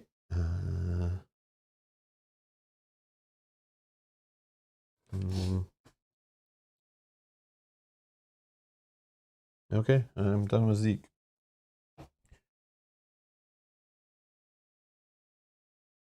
+1 for not moving. You did move. Yeah, I moved to get here and then I fired. So I definitely did a move action on my turn. But yeah. I didn't want to fire from where I was. I mean, I could have, but then it would have been through these guys, I think. I was just assuming it was a -1 going through this guy, through Rook. And then, but I could use my +1 to cancel it. So it's even. Or I just move, but then I just lose that +1. I don't know. Yeah, maybe. I guess it's the same. That's fine if that's... Yeah, I don't get the +1 either way, so that's why I just moved. I figured, like, you know, I'm shooting through somebody, so it just nerfs it anyway. That's my theory on that one. Okay, Rook. Okay, Rook is going to gain 3, so he has 4. So I could move. Well, I have to move if I want to be with him. Oh, sorry. End of turn, I do a current little move there. Yep. Yeah. Sorry. It's going to take a bit to remember that. Yeah, that's strange. Okay, so I'm spending 1 to move. 1, 2, 3.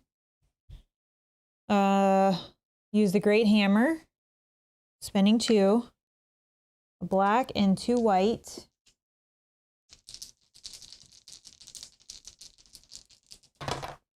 All right, 6, 7, 8, 9. 9 and 9, so it's a hit. Now we spend some symbols, which is each shield is 1, so 1, 2, 3. Each starburst, I got none, and that's it. 3, which he's going to block with his armor. But you get 2 irreducible damage. Oh, but I get 2 irreducible damage, so 2, so he goes... Okay. Yeah, no way to reroll. You know, no way to reroll a die there, right? No, he doesn't have reroll. So sad. I know. And these books do nothing. Yeah, I know. For him. So, okay. But now I can do the follow-up, which I can inflict paralyze. Let me see. It's definitely not a great hammer. As Kevin's saying, I'd call it a so-so hammer. Yeah, yes, it needs support. Hammer. It definitely needs support. It definitely is fitting into the mundane weapon category very well, though. Don't let the title fool you of great. It's definitely a mundane weapon. I'm feeling that for sure. Yeah. Maybe it's just not. It's not living up to its ability yet. Yeah, there's things that it's missing. Yeah. A reroll is number 1. So I might do the follow-up because I can inflict paralyze, which is passive. You may not take actions or use abilities. Yeah, so you discard at the end of your turn. So I could just kind of make him. Yeah, he'd be sleeping for a turn. So maybe but my hit was be 7 plus 0. So be 7. Do I try 1? 7 against his conviction? Yeah. With those 2 big juicy dice? Yeah, but if I roll them, I'll probably roll low. I don't know if that's a good spin on SP, to be honest. We need to get moving. If Rook's gonna, get through the scenario at all, if you care. If he's just a treasure getter, that's fine. If he's gonna use a board to get across, then who cares? But he's at 14 out of 18. So you're right. Maybe we just bank on him going later. Okay, let's bank on him going later. It's a meh hammer. Yeah, it is a meh hammer. Okay. It's the great hammer of meh. I am now not in water, so I could dodge and do some stuff if he does go before me. Okay. Done.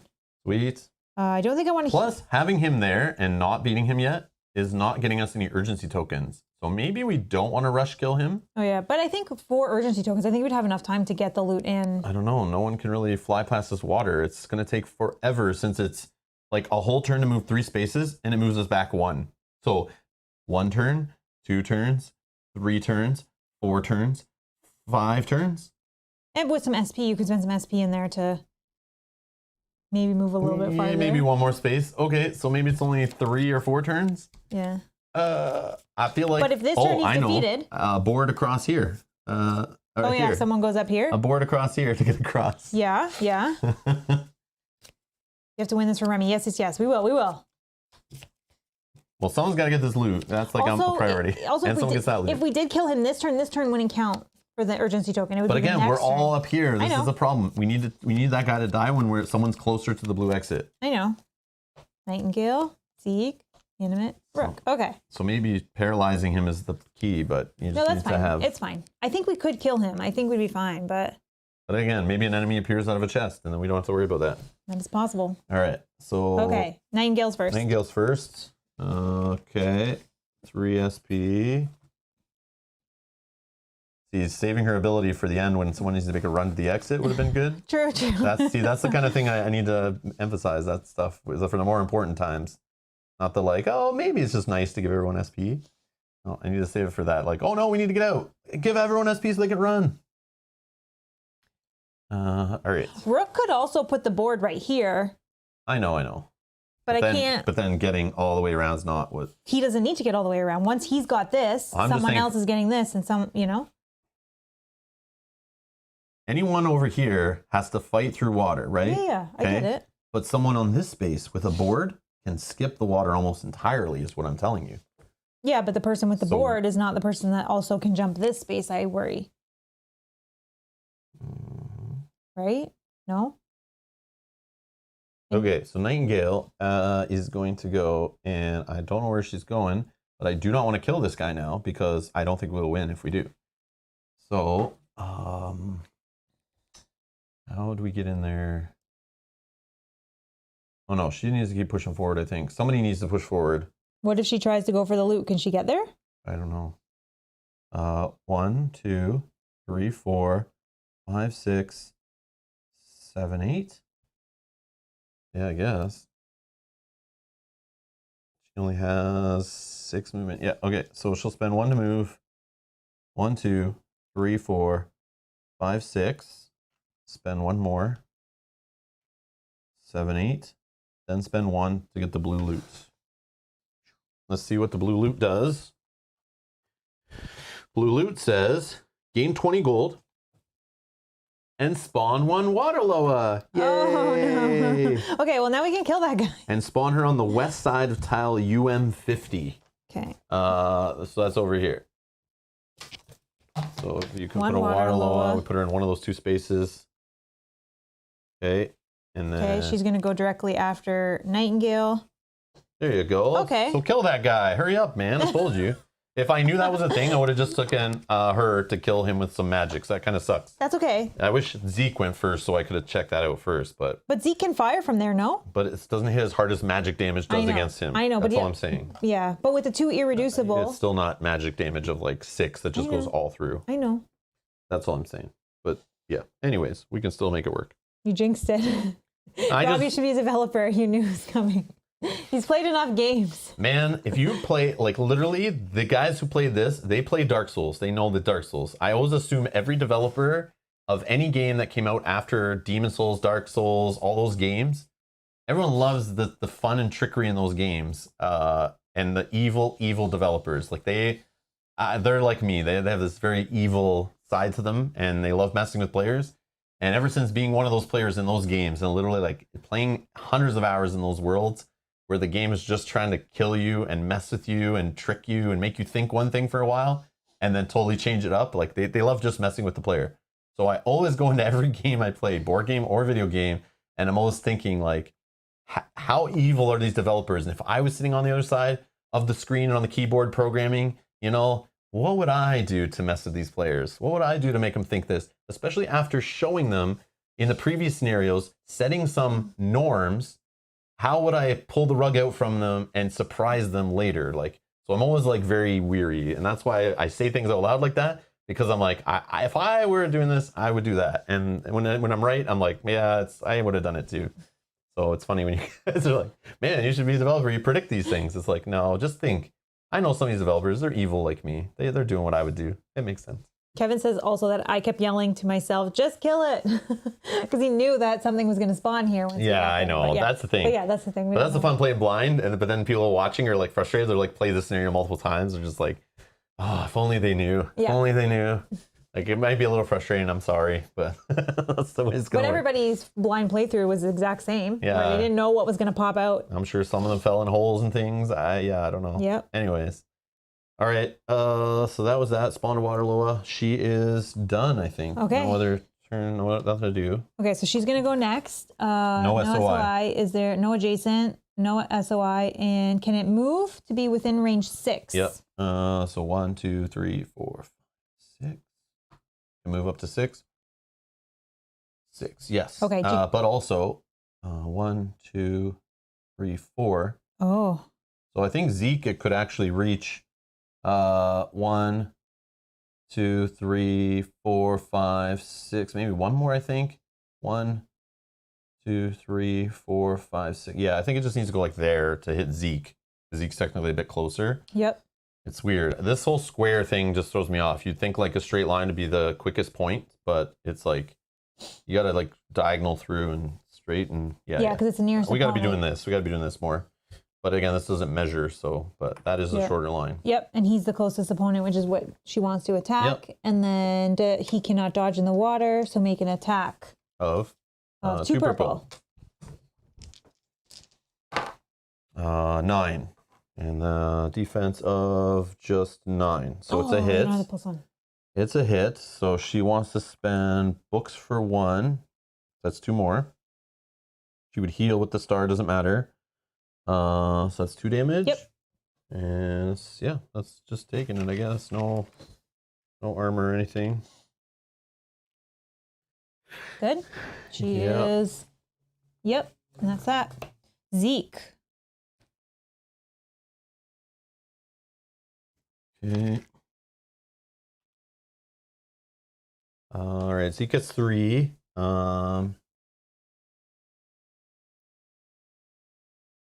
Whoops. 1, 2, 3, 4, 5, 6, 7, 8.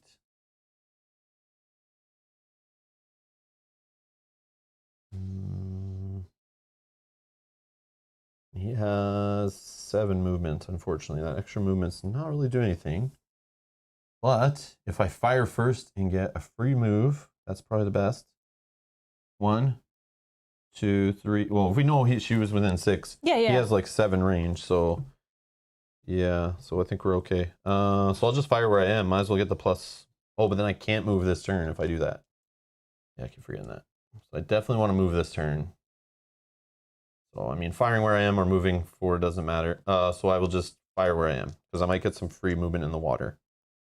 So we're rolling a white and a purple. Move Zeke on Remy for 6, then to clear space. 1, 2, 3, 4, 5, 6. I don't have enough to move off, so 1, 2, 3, 4, 5, 6, 7, 8. It's all 8 to get anywhere, unless I'm doing something wrong.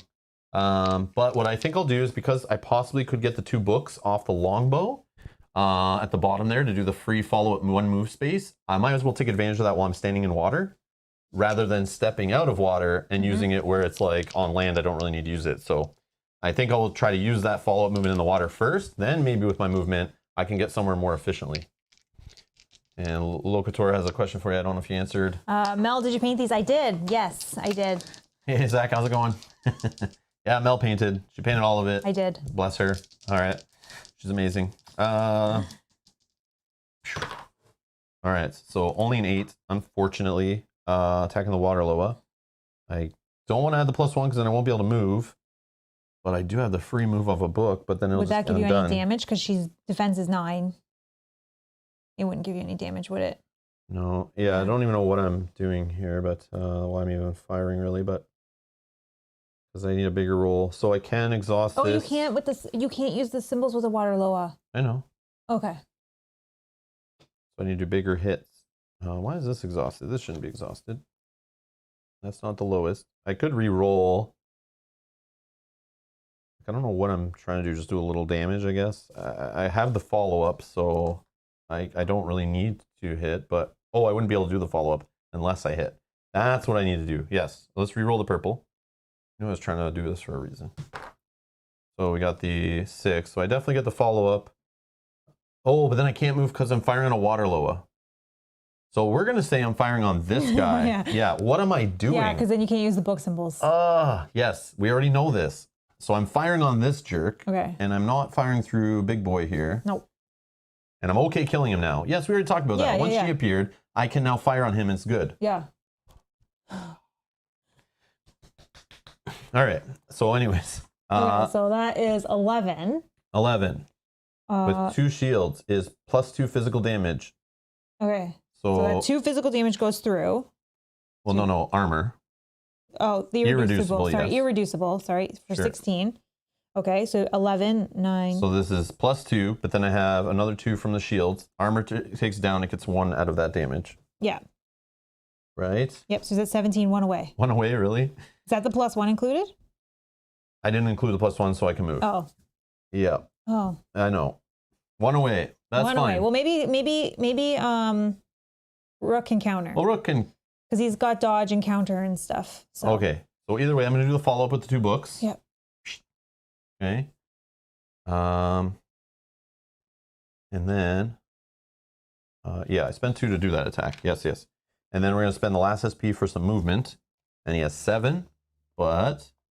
1, 2, 3, 4, 5, 6, 7. Okay, he's gonna hang out on the edge there. Okay. I don't know how they're all getting through there, but okay. Zeke is done. Animate. Okay. He's going to heal 2. Oh man. I know. It's killing me. That. It's killing me, this guy. Okay. Is our opponent adjacent? Yes. Then make an attack. I'm going to dodge. I'm going to dodge. Okay, you dodge first. Here. So he's going to need that for his empower. Okay, so that's a skull does nothing. Okay, he is attacking teal, orange. So a 11. Okay, I have defense of 10, so it's a hit, and it's up 1. All right, then he's going to spend, how many books does he have here? Just 2, so that's another 2 damage. No stars, so that's your damage. So I have 2 armor, so I take 1. So I am at 5. Okay, so now he's going to attack again, same range. This time he won't be empowered. Yep. You want to dodge on this one? Dodge is 1? Yep. Yeah, I will. Oh yeah, sorry, you dodge first. Oh, it misses again. Okay, either way, so he gets a 9. So he misses, you can counter. Okay, I can counter. You have 10 defense, right? I do. Okay. 9, 10. So, yeah, he only rolled a 9, so it misses. Now you have the opportunity to counter. So I'll use my ability core to counter. Okay. So I roll all of this. I can't roll a skull again, right? Like 3 in a row is crazy. Okay. 7, 10. Yeah, you kill him. 2 irreducible, plus your difference, plus the shields, plus the bursts. All but that does this count on counters? It says attacks made against. Yeah. Yeah, and each shield is 1. Yeah. So, yeah. Plus I got the burst. 6, 7. Yeah, you're 7, 8, 9. He's okay, dead. he's dead. Boom. Draw a loot. Here you go. 8 gold. Okay. Oh boy. Okay. So this guy just gone. All this is gone. See you, buddy. Yeah, that's fine. Okay. So it's us versus treasure chests and water loas. Oh. And an exit. Okay. So, he's gone. All right. Rook. 1, 2, 3. Uh-oh. Kevin says, Rob, not that it mattered here, but free movement ignores penalties from allies and terrain. So he could have moved 2 with 2 books, ignoring water penalty. Did I have 4 books? I thought I only had 2. Oh, I didn't pay attention. I don't know if I had 4 books. I thought I only had 3 books. But maybe I did. Did I? Yeah, I don't know. Keith's saying you really need to have Mel roll for the enemy. Yeah. Yeah, right? But then when I do you that... You have 2, but you moved 1. But it is only... Yeah, right here. It's follow-up, 2 books to move 1 space. Oh, yeah, so you need 4. I would need $4 to move 2 spaces. Yeah. I know it ignores water. That's why I was using it in the water, but it's only 1 space though. But I do know the free movement ignores terrain, ignores allies, all the kind of penalties and stuff, other than going through opponents and obscuring terrain. So yeah, I will just yeah. I wish I had more ways. Kevin says I should go back to bed. Kevin. See, you woke up too early today, Kevin. Please question it all, because assume we're wrong. It's okay. We're all learning. It's all good. I'd rather you question everything than nothing. Yeah, so that's true. I'm down. I'm gonna question this. Do we know what space this water Loa is on? This one. Okay. Okay. Okay, Rook's turn. This is all gonna ready. Okay. 2 more SP, or you already gave it? I already gave it. Okay. Yeah. Now here's the thing. Rook could go and put the board here, and then like that's his job now, is just to get that. He doesn't have to make it to the exit. Yeah. So I think I'll move. Unless you want to jump over that one little itsy bitsy space. I don't, because if he falls in, this might turn into that space too. And then if you end your turn here, you're dead. And then that way too, if you guys are still going, I can still try to make my way back. Not that I will, but I'll spend 1, move 1, 2, and then I have to end my movement to place the board. So I'll discard that and get a board out. I should just always have 1 ready. Yeah. And then we'll take this away, and you're just putting it across this part? Yeah. Okay. And then... So she's improved the structure of the bridge. Yeah. And then I'll save that XP, because maybe it'll help me get back. Regular Bob the Builder over here. Yeah. Okay. He's doing something. Done on your turn? Nothing done else? on my turn. Rook is done. Okay. Okay. Let's...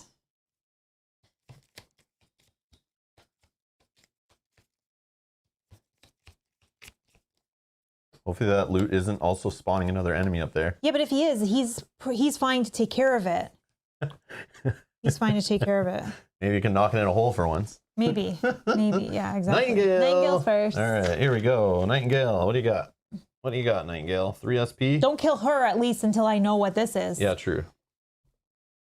I don't think that'll be a problem. Rook's going last, so unfortunately. Okay, so Nightingale... does she have any sneaky move stuff? Not really. 1, 2, 3, 4, 5, 6, 7, 8, 9. Remy is dead. Yes, new party. She died like second turn. Yep. But it was my bad. I forgot to use some of her heal. It's been so long, I almost forgot her name. Yep, she is dead. But that's okay. We're gonna avenge her, and hopefully this lets us recover, and she can come back. Join the party. Either way, she still comes back and join the party. She might just be at half HP. I know, but I would love her to be full. Yeah, I agree. Okay. This is so weird. I mean, I think why you don't want to be in the water? I have to. I guess you maybe don't. I just want to also attack too. Oh, but this is the one you don't want to be in her sphere of influence, right? Because then she does the spells. But I need to be in her sphere of influence so I can hit her with spells. I know. So annoying. Yeah, she's full health. I don't know. Let's just do it. So we're gonna spend 1 to move. 1, 2, 3, 4, 5. She doesn't have any extra movement, so that's where she's just got 6. So she's ending it there awkwardly. Okay. Okay, and then she's gonna spend 2 for a euthanasia. So hopefully hit. Casting die of white. A 6. I could make that a 7 by spending this, but I will leave it. I think that's high. And what's your conviction? Oh, she just rolled a white and a teal. That's better, but yeah. Okay, so this is a 12. Yeah, 12. Firing on the water Loa. 1, 4. Yeah. Oh, end of my turn, I'll move back 1, so I won't be in SOI. Oh, true. Ah, the water is actually helpful. True. Nice. Okay. You got she it. rolled just a 6. So I hit. If you can wilt her. Yep. I don't know why I gave it to you to put away. No, I didn't put it away. I got it right here. I should have kept it. I just put them right so here. irreducible damage business. It's wilted. 6 magic damage out of 12. Okay. Okay.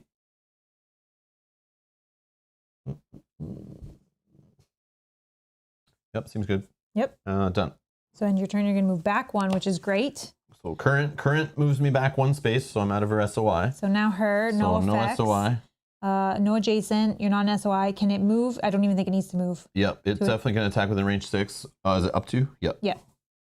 1, 2, 3, 4, 5. So it's going to actually move back 1. Okay. And then attack for 6. 2 purple dice, range 6, sorry. You can't dodge in the water. 1. Actually, hold on. Move and attack an opponent with a range 6. Actually, would he have been 1, 2, 3, 4, 5, 6, or 5? Yeah, either way, it moved back 1. Now, which one of these two is it attacking? Nightingale. Attack the opponent with the lowest total armor value, which is, I have 0 on Zeke. Nightingale actually has +1, so it's actually Zeke is the target, which you may have messed up. I'm just used to looking at these, Yeah, no, that's not always the rule breaker. First this, then if you still can't figure it out, then you go to that. So 2 purple. Oh, Zeke can dodge because he's on land. Yes. So free dodge, and he can counter from a distance possibly. That is a big old misty miss at rolling an 8. Has 9 defense. So it says if you successfully dodge the attack. Oh, plus I had the +1 for not rolling. Oh no, I didn't dodge. Oh. Wow. Yeah, we gotta make sure that happens. Oh, I rolled 4 shields, +1 from the passive. Yeah, we successfully did it. We're good. I don't know why I forgot to roll the dodge die there. Wow. Okay, so I will counter for free because that's the effect on the shirt. Oh, yes, you're right, Edgar. Wilt will go away because does a figure... Oh, yes, yes. Yeah, it would count itself, right? Yeah. Remove a negative effect from an ally within SOI. Otherwise, remove a positive effect from an opponent within SOI. Okay. So, yeah, so it does clear that away. Yeah, thank you. So I don't get that advantage, unfortunately. All right, I think that's fine. Either way, I'm countering it. So a white and a purple.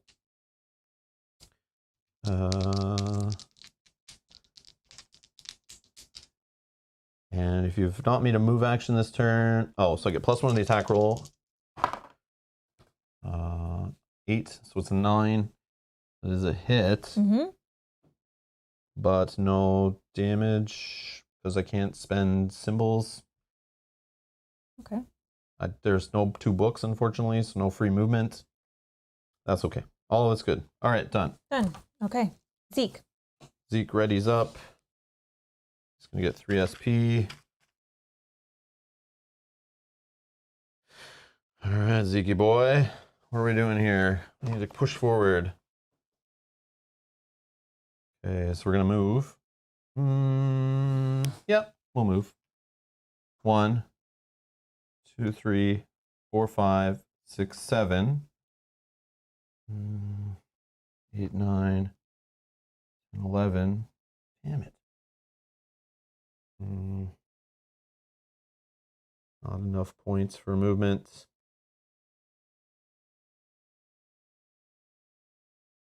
Yeah, I feel like I gotta keep pushing forward. Yeah, that's fine. So I'll stay there. I'm gonna attack. Yeah, I have to attack. Maybe I'll get a follow-up 1 free move. Okay. Even though I'm in spell range, I just think I need to. I can't stay too far back. Okay. So we're gonna attack. And we are doing a white and purple.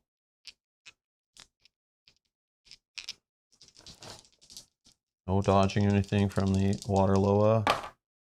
All right, a 10. There's some books. 10. So it's a +1. I can't spend. Oh yeah, I can't even do it because I'm attacking a Loa. Oh yeah, so just 1 damage. Why do I keep trying to do that? Is even point? I don't know if there's a point to even attacking, but that's fine. You got 1. Yeah, but I could have just moved. You did. No more. Like I could have spent my SP for movement rather than for this, because it doesn't make up for the movement back I have to do from the water. So it's kind of like a waste.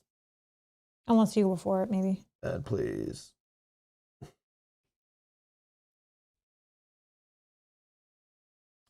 Okay, done for Zeke. Okay, Rook. 1, 2, 3. So he's full SP. I'll spend 1 to move. 1, 2, 3, 4. I'll spend 1 to reveal the loot. Green loot. Green loot. Let's read. Green loot says, you find a pile of treasure, gain 10 gold, and 1 random consumable. Okay. All right, you get some throwing knives. Okay, and he can hold it because space here. Okay. That is all. That is all. I'll spend 1. I'll use 1 of my heals to heal 6. I don't get the SP back because it was on myself. And I'll end my turn there because I can't do anything else. Okay.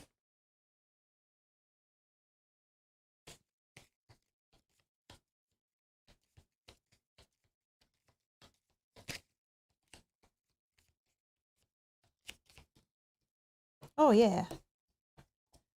Okay, Rook is going to go next. We're just going to use all this to move as far as we can back. So 1 to move for 6. 1, 2, 3, 4, 5, 6. SP, 1, 2. SP, 1, 2. SP, 1. 2. And Out of water. Huh? You don't ignore water. So leaving that last one costs you a full 2. Yeah, I did. Okay, but you just said 1. Oh, because I could only, yeah, because it's 1. I Yeah. can, yeah, sorry. And then the last one to move here. Does anyone else have damage that needs to go? Only 2. Okay. Okay.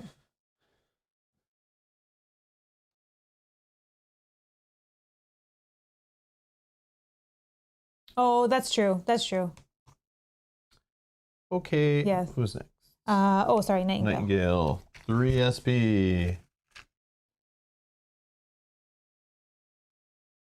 All right. She's not within sphere of influence, so we're gonna need some movement. 1, 2, 3, 4, 5, 6. I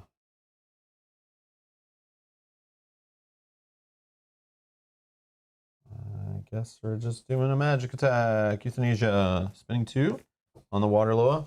To roll a white casting die. A 3 only.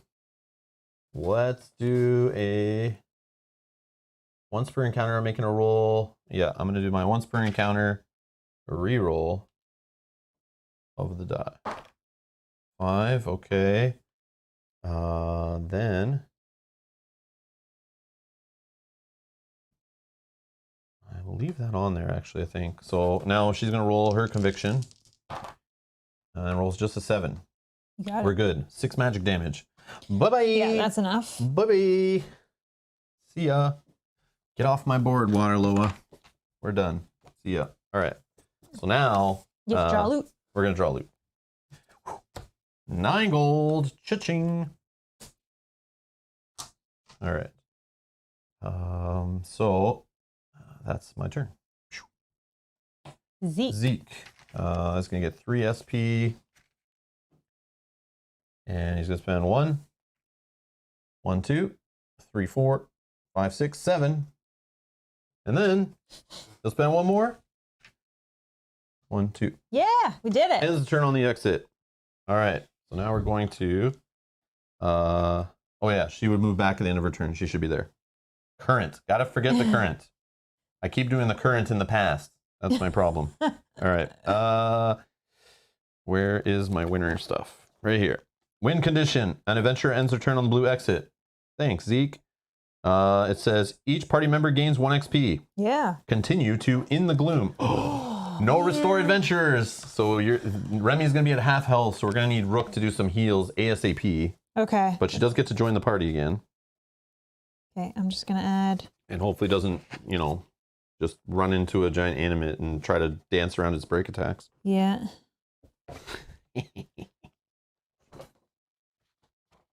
And we cleared the board. Yeah, we got all the loot. We got all the treasures. All the gold. Sorry, all the treasure boxes. Everything. So I feel like that was pretty successful. And we didn't lose 5 points off our mass score because Remy died. Because it's no longer in training scenarios. So I guess you can just have characters die and it's not as punishing. Okay, so I'm gonna add be defeated. I'm gonna add the gold. So we got 30 gold. So we're at 99 gold. Everybody has 4. So these have been added. We can put those away. Everyone has 4 XP. So that's good. Uh-oh. We got a new enemy type coming in the next scenario. We do? Yep. But what we're going to do, as we did in the last couple streams, I think is a good time to take a little break. We're going to go grab some lunch. So we'll take like a 10-minute-ish break. And then we'll come back. We'll talk about the next scenario. And we'll set it up. We'll get the scene set. But it's going to be this 3-tile scenario here. It looks like we have some new enemies and stuff. The win condition, surprising, is going to be an adventurer ends their turn on a blue exit. So super exciting. But yeah, we're gonna see. But I do see a tip here, which has me worried. The tip is about untouchable monsters. I don't know what that means, but I'm not gonna be happy, I'm sure, about it. But we'll read all that, we'll set up the scenario, and we'll be back in around 10 minutes. So if you need to take a break, you know, do some work at work like you're supposed to be doing. Now email your boss and, you know, follow up on an email you've been ignoring for the last couple of hours. And then we'll be right back. So stay tuned.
And we're back. Hello, everybody. All right, Hello. we're back. Thank you. Thanks for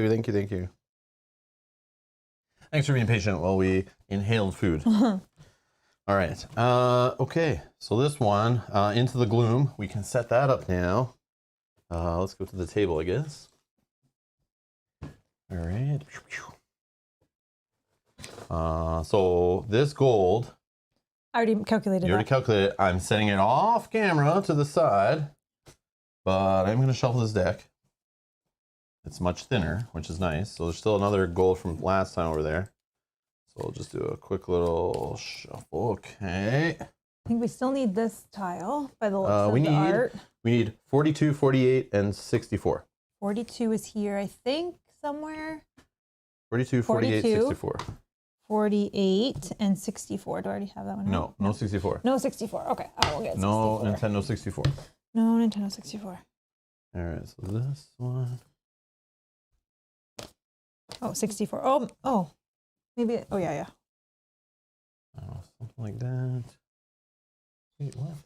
72. We don't need 72. Oh, sorry. I probably just. 42, 48, and 64. Here's 64. Sorry. All good. It's 42. okay. I just handed you the wrong one. Alrighty. What's this? I just want to check this. Is this lined up? Oh, can we do this? Oh, maybe we can just do it like that. Yep. We don't need to move the camera. Look at that. Easy. All just works out. Boom.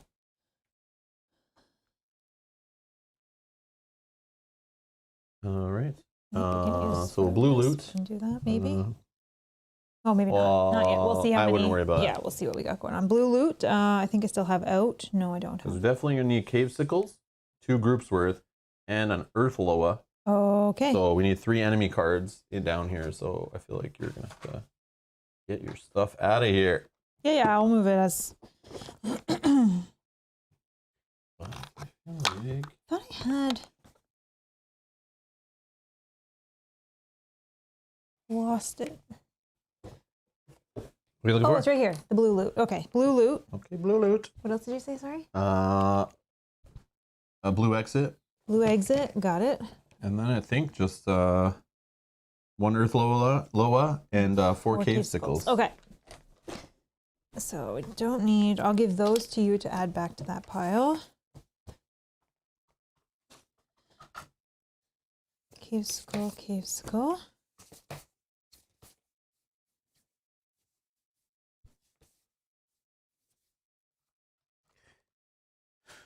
Okay. It says, as you go deeper into the white vaults, you are greeted by a pack of cave sickles. You draw your weapons and prepare to fight when a rumbling causes you to pause. Further in the distance, something lumbers around a crumbling pillar. An earth loa emerges and stumbles towards you. With a quick glance to your comrades, you commit to the fight. So long as you can defeat these cave sickles before the horrible rock creature gets too close, you should be fine. Okay. Uh-oh. All right, so cave sickles. Yep. We need number 1 needs to be here. Nope, that's not number 1. Number 1. Number 2, Number 2. Number This 3. one, sorry. Number 2. Yep. 3. 3 is orange. And 4 is here. Green. This one or this one? Sorry. Where are you pointing? Yeah. Here. Okay. I don't have the earth low as you had to grab those. Sorry. Those we have not played with yet. Are those guys with the swords in the air? Yeah, the brown green guys. Looks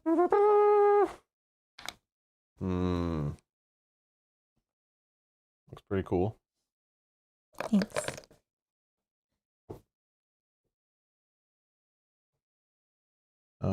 Base. Super important. Yeah, he's new. See, we haven't put bases on all these because Mel painted them. They were drying. We threw them in the tray. Yeah, I'm just kind of basing them as. Yeah, we just didn't base them all after, but we should probably just go and base them all because we obviously know it's like red and purple or used over and over again. Yeah. And anything that there's 3 of, we then move into like the orange. All right. So he's down here in the corner. Okay. Oh, the casicles we could do together again, like we did, right? Yes, true. Yeah. Save space. Yeah, that's true. Absolutely. We got all Yeah, our I things. forgot about that. Okay, so we talked about the win condition, and adventurer ends their turn on the blue exit, which is over here by the Earth Loa in the bottom corner.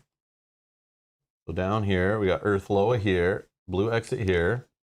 We got Cave Sickles in front. Lose condition is all adventurers are defeated. There's an achievement. Not quite unkillable, it says. It's got a picture of the Earth Loa's art, I think, in it. It says, if the Earth Loa is defeated, read the following hidden text. Loot levels mundane. We just have some blue loot. And it looks like it goes in the story. So there is a tip. Let's read the untouchable monsters tip. Not all monsters are created equal. Without the proper items or disciplines, you'll find some creatures are very difficult to kill. Monsters with high armor values, like Earth Loa, are best taken care of with spells that deal magic damage, like Gore Shot. See, why don't you tell us this when we're buying disciplines? It feels like every single tip is one scenario too late. Stupid idiots. All right, anyways, if that isn't possible, try flanking them with disciplines that overcome armor, such as follow through. Again, would have been helpful when we're looking at the pile of disciplines. Lastly, many effects can render highly armored monsters useless, such as poison or paralyze. If none of these options are due to your character builds, you can still finish most encounters without killing them. Yeah, if you outrun them, I guess. Elaine, how's it going? Hello. Oh, welcome to Ontario. Welcome. You left Quebec, huh? Oh, welcome. Welcome to the dark side. Okay, now here I have a question again. Remy is 17 is her health. I don't know how much I heal to. It's half rounded up. So what's your health again? 17. What's half that? Half of that. Eight and Eight a and a half? half. So you're 9. You're at 9. So I'm at 9 health, or I heal 9 health? And 9 damage on you. 9 damage on me. Yep. Okay. Oh, and Borden. Okay, cool. Okay. So I heal. Okay. So I'm at 9. Okay. This goes away because that any used tokens that you used last scenario will go away. Elaine, are you military? I don't remember. Is Borden where there's military base or air base? I forget, but it sounds familiar. I think so, but maybe you're not. Maybe I'm confused, but I don't know if I even know this. But not sure what is the dark side, Quebec City or Borden. I don't know where that is, but I'll look it up after. Oh yeah, Remy can't fly either because she can only fly when her health is less than. Yeah, so we still need to heal her. We need Rook yeah. to heal her. Yeah. Ah, okay, Oh. perfect. Okay, I thought so. When you said Borden, I'm like, I know Borden, Ontario for something. I think it's a military base there, if I remember correctly. Okay, I was right. Awesome. Cool. Well, welcome to Ontario. Yes. All right. Okay. I've kind of shuffled these. We can do more of a shuffle, but I'm assuming we have to put our people down before I see where we are in initiative. I assume our starting spaces are here. Yes, the first 4 squares right here on the board are our starting space. Again, Okay. So we know like Zeke, sorry. I see Quip saying, I'm reading his comments and playing the game at the same time. So Zeke doesn't want to be behind, like doesn't need people in his way to help with his bow, so maybe he just gets up in there. Can you fire from 1, 2, 7, up to 7 away I can do with my true arrows. 2, 3, 4, 5, 6, 7. No, 1 away. Well, I do need to. So if you were there, you could fire without moving. Okay, so that's kind of cool. Okay, let's put her back. I can fly if I need to. Rook needs to go in the front because he needs to go in the front. Okay. How much movement does she have? She's got 6 only, but she just needs to be within 4 for SOI. Okay, so then if... But again, I don't know. We'll just see what happens. Hopefully Rook goes first. She just might take a turn and chill. And build up her SOI. So she has a nice full turn. So I'm going to take off these once per encounter. Oh yeah, and give used things. Everybody 3, 2, 3. And then... ESP.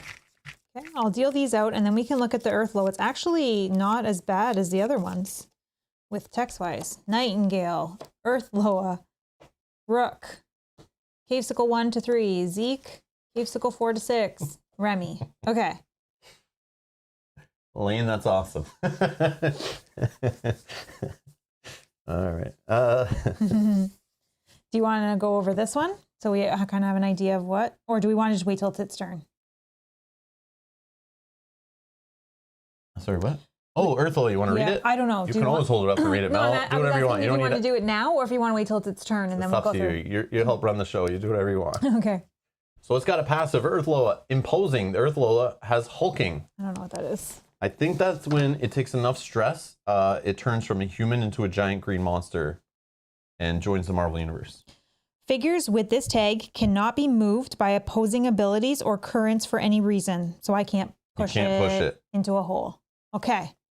Okay. And currents don't bother it. Okay. So that's not the way out. Okay. That's easy enough. And it's AI. First step, is there another ally within SOI without barrier? If so, it's going to give someone barrier. What's barrier? So it looks like it's trying to protect people, its own buddies. Barrier is definitely It probably makes these cave sickles these. almost impossible to defeat or something.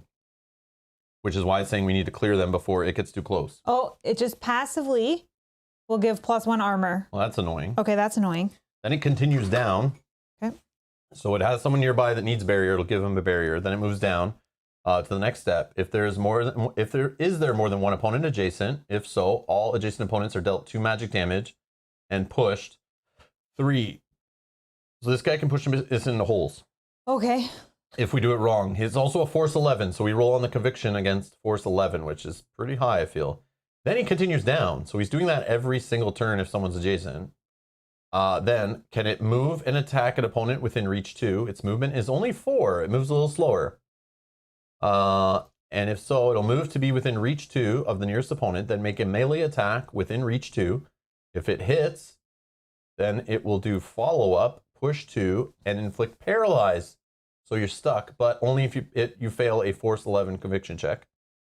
Otherwise, move towards the nearest opponent. So this thing is never taking a turn doing nothing, pretty much. It's always going to be moving. For 4. Okay. For 4. I have a question about the second point. The second point is there more than one opponent? So if only one person's adjacent, it's not going to do that? It's only you're not even reading anything else in there. So then that's good. Okay. Is so more than one opponent? No. Then it says, can it move and attack an opponent with reach 2? Okay. So okay. And it's within reach 2. So it's already adjacent to. It's not going to step back because it's not up to reach 2. It's within. Yeah. So it will just stay where it is if it's adjacent to one person. Then it'll smash you with its attack of 2 teal dice. It has 20 health, 8 defense only. So not as high defense, but it makes up for that with that last little stat there, 5 armor. Wow. Its conviction is only 2 white dice. That's not the worst. And it doesn't cast, obviously. There's no spells. And 1 shield is 1 physical damage. 1 star is 1 physical damage. Okay. And it doesn't do any counters. It doesn't do any empowering. Because that's not on there anywhere. Okay. Yep. So I think Nightingale this is the target for Nightingale. Yeah, it is, but like maybe we can try to. Yeah, I don't know. So we got to kill cave sickles before they start getting getting barrier. Yep. Also kill them fast because there's 4 of them and they're pretty close together, so they're going to start getting that whole benefit of rolling tons of dice and having tons of defense. So we need to like snipe 2 of these at least as fast as possible before they all get together. Yeah, because that's going to be annoying. Yeah, because if they're getting like they can get defense if they have enough in SOI, and then they're going to get barrier from that guy. So they already have a defense of 8, so they could get up to like 10 or 11 defense depending on what's happening, and that makes them just as annoying as some of the other enemies that we face, the bigger ones. So yeah. And if this guy moves up one, or no, what's he do? He moves 2. Where is he? 4. Oh yeah, 4. So he's not. I don't think 1, 2. Oh, obstructing. Yep. Yeah, this is in the way, so I don't think he can make this guy a barrier yet. But in the second turn, if this guy's still there, he's definitely doing the barrier thing. Yeah. Hopefully that guy will move for this. Depends where we end up by the time where he goes. Yeah, which we might be closer to these guys. So we'll see. Okay. Okay. So this is pretty straightforward, I think. We're just going to make our way that way. Nightingale is first. I'm sorry that I put myself in front of you again. Okay, so Nightingale. I need to get to SOI. I don't know, what can she even do? 1, 2, 3, 4, 5. Oh, that's just one. Oh, yeah. 4, 5. Maybe she goes here. Is that SOI? 1, 2, 3, 4. Yeah, because then if they attack her, that's what I'm saying. She's in the hindering terrain. Yeah. Okay, so I'll spend 1 to just get up in that hindering terrain right there. This little hindering terrain. So there's a hindering terrain spot in this square. There's one in this square. Gotta be careful because there is an enemy on the board with push. So I'm just like, we gotta pay attention to all these pits. There's pits in the middle, pits over here, pits here, pits here, pits here, like pits everywhere. There's just pits all over the place. So yeah, we gotta be careful. So I'm in SOI of 1, 2, 3, 4, 5. I'm just debating, like, because if Zeke doesn't have to move and he can just fire on this guy a couple times. Oh no, he'd only still get to fire once. Yeah. We're just gonna have nice dice already. Can she could potentially take one out, right? Because they're only 6. Yeah. Okay. So she'll just fire on the red, number 1. She's gonna do 2 for euthanasia. And this will be a casting die of white. 6. Okay, yeah, that's good. So 12. This they roll a conviction of a white and a purple. Rolling a 12. Oh my god, I should have spent that.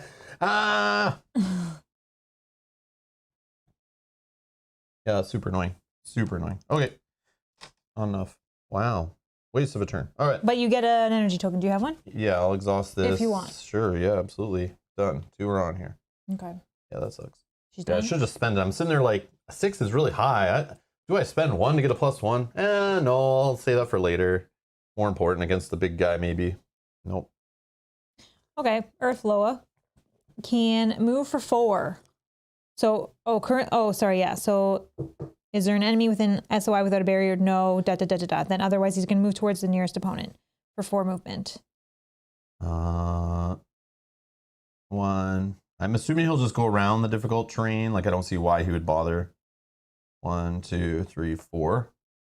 Because it's not going to get him into a spot to hit. No. So I feel like, I don't know. But if he did 1, 2, 3, 4, like the difference would be there. Is that really? But then like it's harder to get out.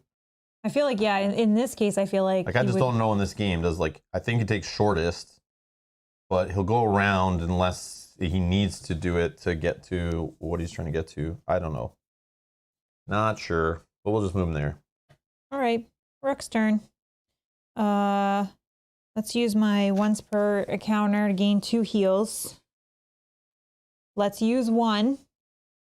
We're gonna heal Remy for 6. Yeah. 5, 6. That gains you an SP back, right? That gains me an SP back. Perfect. She has 3. Okay.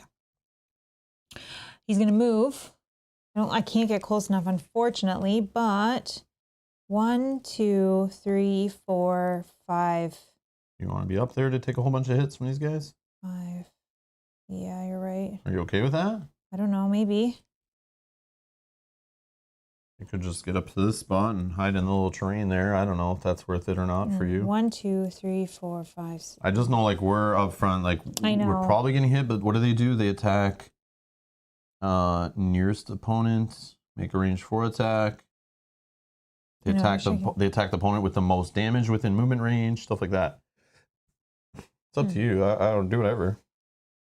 I mean, he does. But we do need to be aggressive and kill these guys before this guy gets in there and starts healing or giving them barrier. I feel like if I did get closer, he does have the dodge and the counter if they are adjacent. I don't think they'll be adjacent to him. And I do have the 2 armor, so I'm automatically blocking 2 versus her, right? I'm just checking. No. It crosses the, so I just see Raph saying, the sickle is in SOI, 3 squares and diagonal 1 to the left, so I think the teal gets barrier. Yeah, but we were saying, I think this, I don't know if we can see it better on here, but there's like blocking terrain here, this obstructing terrain, this red. And I'm pretty sure if I draw from the center of this tile, or space, to the center of the cave sickle space, I believe it touches that. But again, there's no like dot in the middle of this spaces, so like, but it is touching it. So I don't know. I feel like it's hard to keep it perfect, but I feel like it's in the way. It's hitting it. If it even touches it, it's like blocked. So I feel like that blocks it from there to there, but it's going to get up here and eventually do it next turn anyway, I think. So I don't know. Yeah. That's what I know. It's yeah. Even if you did see that, Raph, it could go either way, right? It's like it's not precise. Like what's the center? Because the way the art is on here is just a bunch of stones. So like it could be playing tricks on your eyes. Like which is the center there? Like where's the actual dot? It's too bad that is like not on the board or worked into the art somehow. But that was one thing that I really like about Sword and Sorcery is there is points that you can mark between. I love the line of sight in Sword and Sorcery. It's so good. The tiles, I love all that. The spaces, how they work, the way it's so clever. It's not just using like hexes or squares. Yeah. But it still works. It's very cool. I do see in this situation how it would kind of take away from the art if there was like an X on every square, but. Yeah. But then so does a grid of squares everywhere. That takes away from it to me too. Yeah, so this feels very video gamey, but I know it's supposed to be that way. But anyways. Okay. Yeah, I do like the way Sword and Sorcery handles it. It's like it's a good mix between like art, theme, and mechanics, I think. It's not perfect, but I like it better than that. Okay, so Kevin is saying I'd wait on Nightingale and Rook to let them get closer. The AI, their 4-way AI is real bad. It is, because they do multiple attacks. I know. So then maybe I just wait here. 1, 2, 3, 4. I thought getting in the -1 might be a little helpful, but they're still going to take hits. Yeah, because they're still going to do this one. I think the 1 will hit you, the red one. Yeah, but like, I don't know. I thought of being offensive. Maybe I could have hit one or taken one out, but I just failed. So I still would fail even if they came up to us. 2, 3, I'm just trying to race this Earth Loa. Because it kind of, the way it was saying, it's like we need to not just sit back. Yeah. Okay, I'm going to stop there. We'll let them get slightly closer so then Rook can get in there next turn. Okay, Casicles 1. So again, is there adjacent? No. Is there opponent within range 4? 1, 2, 3, 4. Yep, Nightingale. Okay. 4, 1, 2, 3. Nope, no, just Nightingale. Yes. Make an attack. All right. So within SOI is 2 others. So 1 other, 2 others. So it's orange. Yeah. Does she want to dodge it all? Dodge, Nightingale, dodging. Problem is the counter for her is just a melee attack. So I know, it's kind of annoying. I mean, it's going to be more. Sure, I guess. Oh yeah. Oh, sorry. I'll roll that first, sorry. Oh, yeah. So we get that, and then 2 orange. 2 orange. 8, which is less than. Real good. Yep. Yeah. So a miss. Okay. It's a miss. So that's then move to be adjacent to the opponent. With the opponent with the most damage within movement range. This one is the most damage. Within movement range of 6. 1, 2, 3, 4, 5, 6. So it's one of these 2. Okay. None has damage. Yep. So it's Nightingale. Okay. It's adjacent. Then make an attack, melee attack. Oh, now you can dodge because now he's adjacent. I should have dodged now. I wish I read the whole steps. Oh yeah. Yeah, because then I would have saved it for now when they're adjacent and I could actually retaliate. Okay. I should have just read that myself. Okay, so then rewind that. Yeah, I'll just pretend I never dodged. It didn't matter anyway. But I didn't get hit, right? No. It would still be... It was 8. He rolled 8. You had 9, 10. Yeah, 9. 10, yes, 10. Okay. Well, now I will dodge.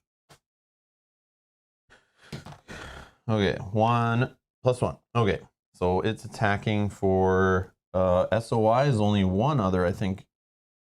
2, 3, yeah, it's only one other. 1, 2, yeah, so it's just a white and an orange. Which rolled a 13. Ugh. So still hitting, unfortunately. Oh, I could re-roll my dodge roll. I should have done that. That's okay though.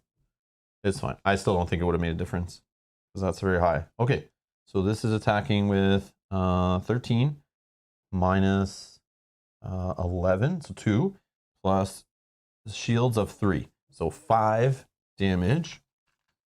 And she has a reduced physical damage dealt by melee attacks by 2.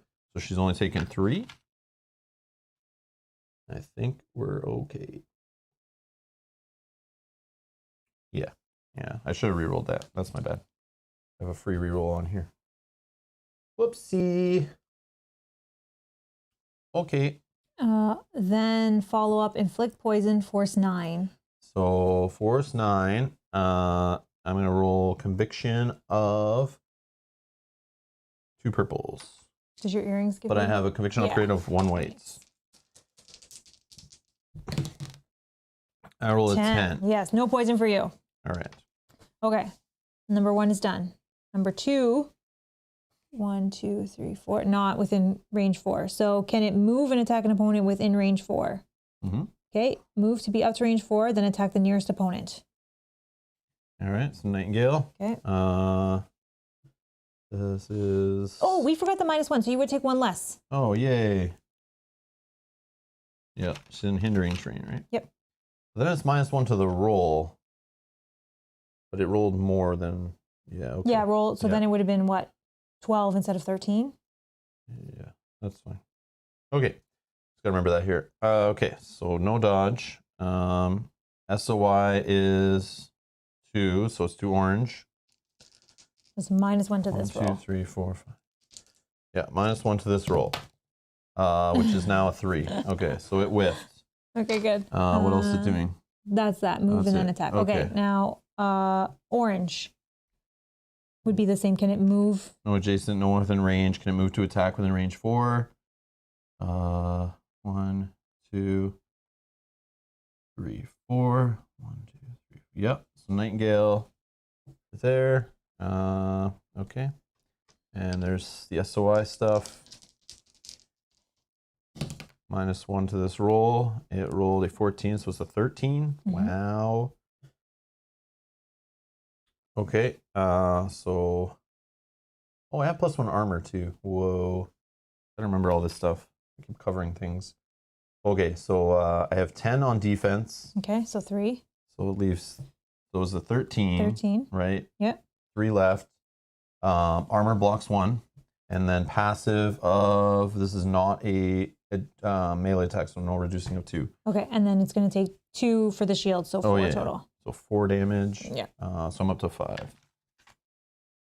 Okay, what's next? That's it? That's it. Perfect. Yeah. The last guy. Nope, he's on the next turn. Yeah, not yet. We're good. Zeke. Not that we can take any of them out, but maybe Zeke can take one of them. Do they get -1? They get -1 for shooting through their allies, right? This one did. This one did. This one didn't. This one didn't. This one did. But that one didn't do any damage to you, did it? Oh, yeah, it did, because that was the one that just happened. Right? Yeah. Purple or orange. So we should be at 4. Yeah, they get that too. Yeah, I always forget with the ally. I'm not used to enemies getting the same disadvantages in a game as the players usually. It's always like they just get to do what they want and don't get affected by stuff like that. But yeah, makes sense. Okay, Zeke will be next. Maybe Zeke can take one of them out with an arrow. Arrow to the face. Arrow to the knee. All right. Okay. Can you reach by chance one of these farther ones? I don't know. 1, 2, 3, 4, 5, 6, 7. I can reach this one. Actually, it doesn't matter because we've both already gone anyways. So if we have to move, but I have no line of sight through this guy. Oh yeah, just go for that one. Yeah. Okay. So I'm going to spend 2. And roll a white and a purple.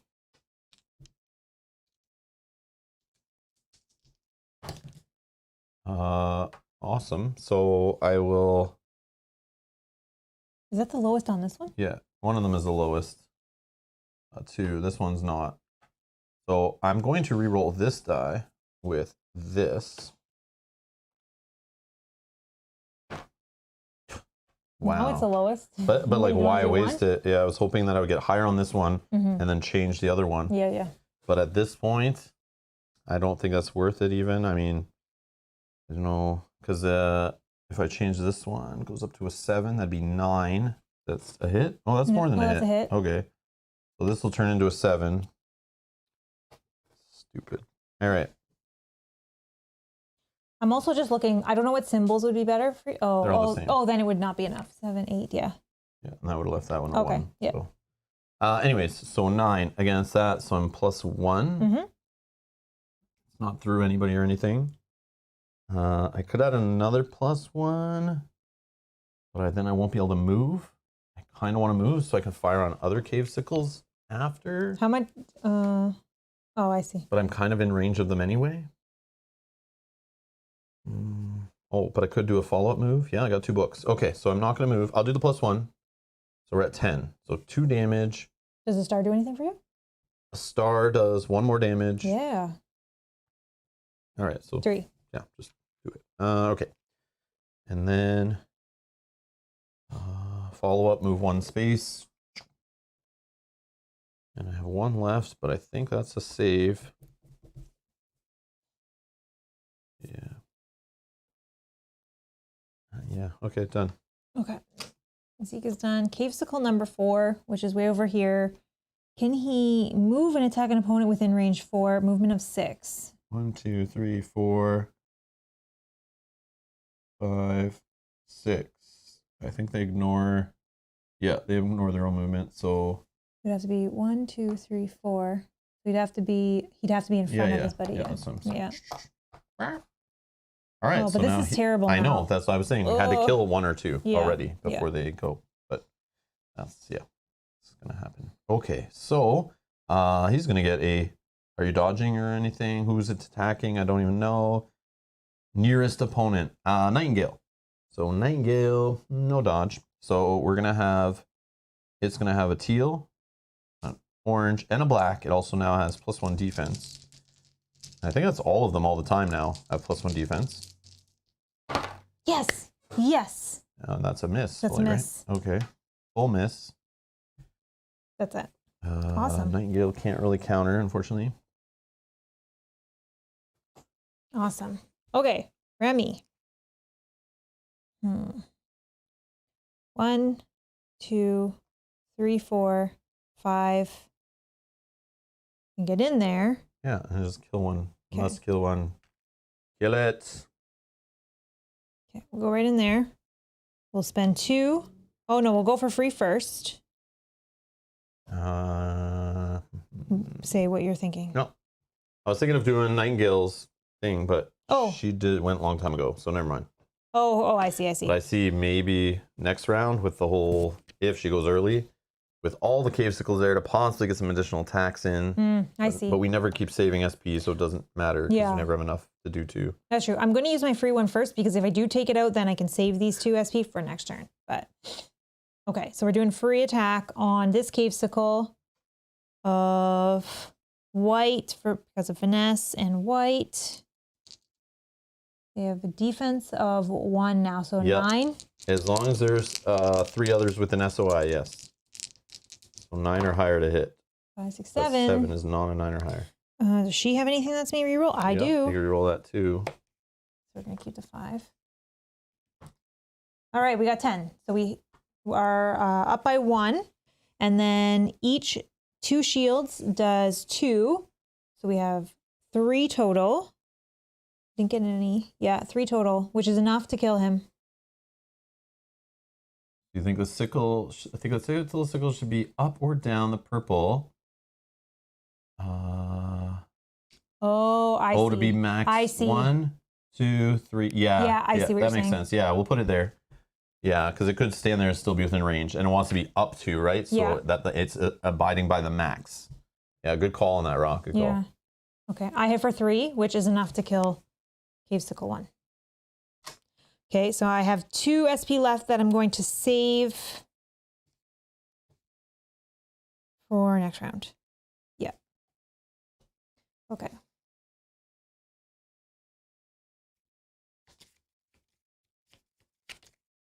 Like a line of getting us. poison on this versus- guy would be huge too, right? Yeah, yeah, Didn't yeah. poison do something like just taking?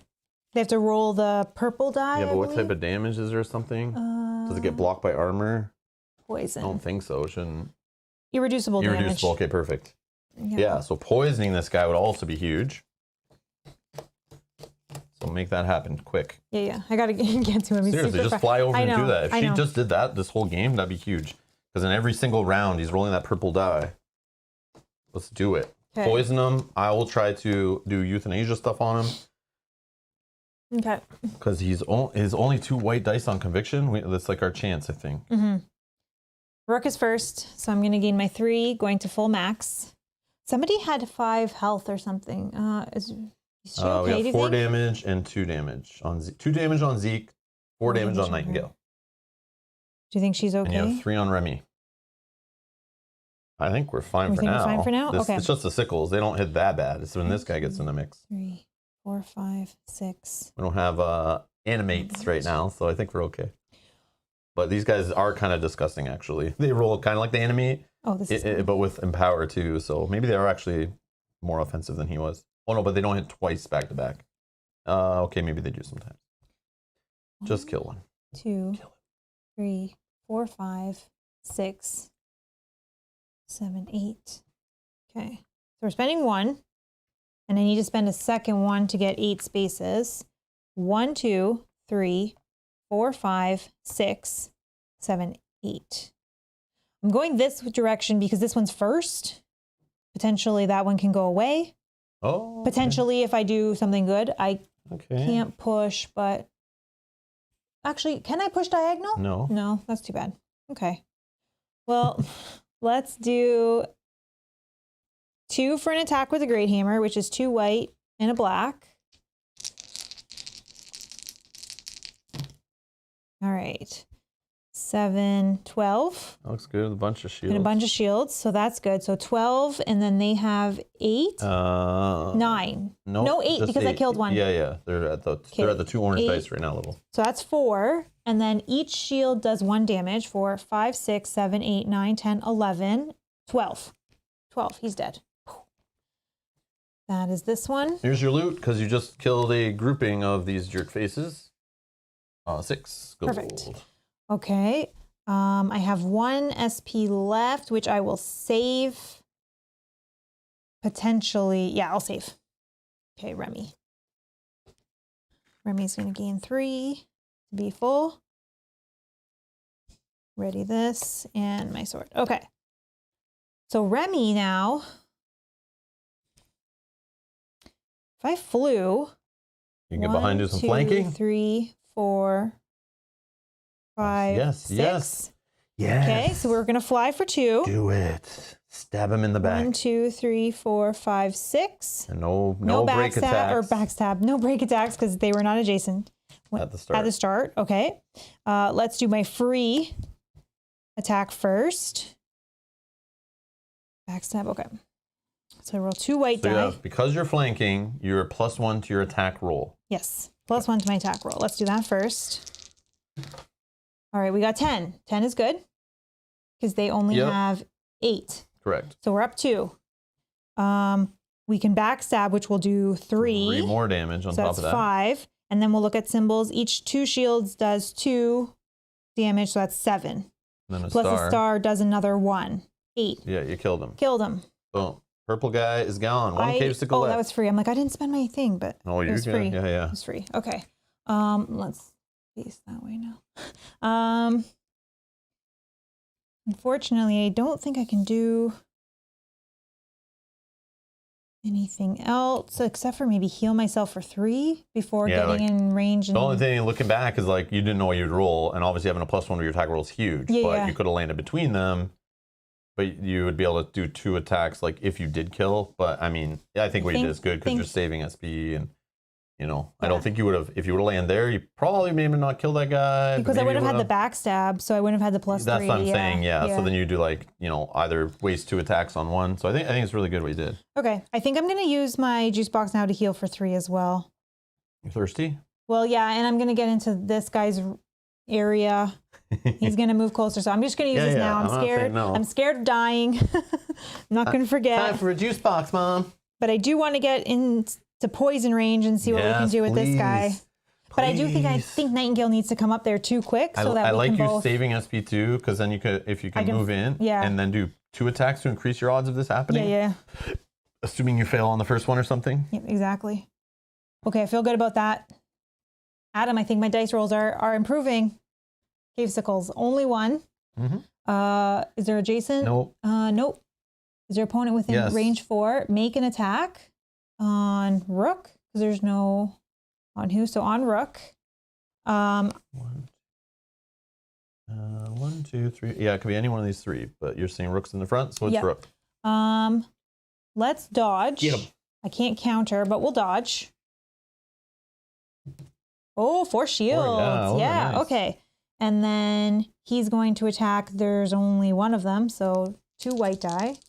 We got 5. Nothing gets through. No hit for you. Okay, done. And you're not in range to counter. No. It doesn't have reach on that great hammer, right? No. Oh. Unfortunately. Okay. No. Okay. Zeke. Zeke is going to get 3 SP. Now he's up to 4 SP.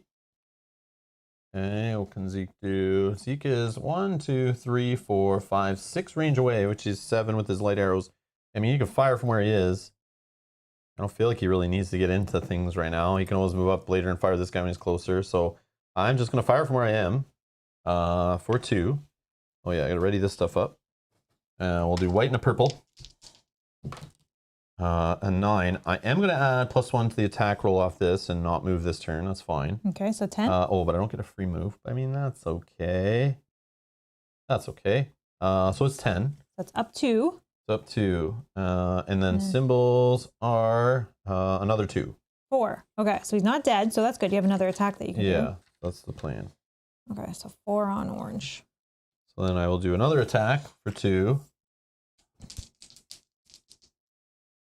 And this one gets the plus as well because it's passive, right? Yeah, it's, as long as I haven't moved, I can choose to do it. Yeah. Oh, nice. So I'm going to exhaust because I got the lowest result on this purple die. Use Kill the Messenger to turn it into a 7. And it's 13. Definitely hit him. Do a whole bunch of damage, plus a bunch of symbols. But I do get the little follow-up move. That's the most important thing. Yeah. Okay, so and kill this guy and draw loot because we just cleared the last. It's 8 gold. Okay. Cha-ching, cha-ching. Racking up the money. I love it. Okay. Okay, Zeke's done. Yeah. Earth Loa. Okay. Is there an opponent with an SOI without a barrier? No other opponents. Is there an opponent adjacent? No. Can it move and attack an opponent within reach 2? I think so. Move of 4 only? Yeah. 1, 2, 3, 4. Oh, and reach of 2 is no. No. Otherwise, just move towards the nearest opponent. 1, 2, 3, 4. Yeah. Okay. I also do like this because when you're playing against the Earth Loas, they're just going to automatically do things. So for the urgency tokens. Yeah, so I like that. Okay, Nightingale. All right, Nightingale is going to take 3 SP. I feel like she also does the ability to go to waste on her.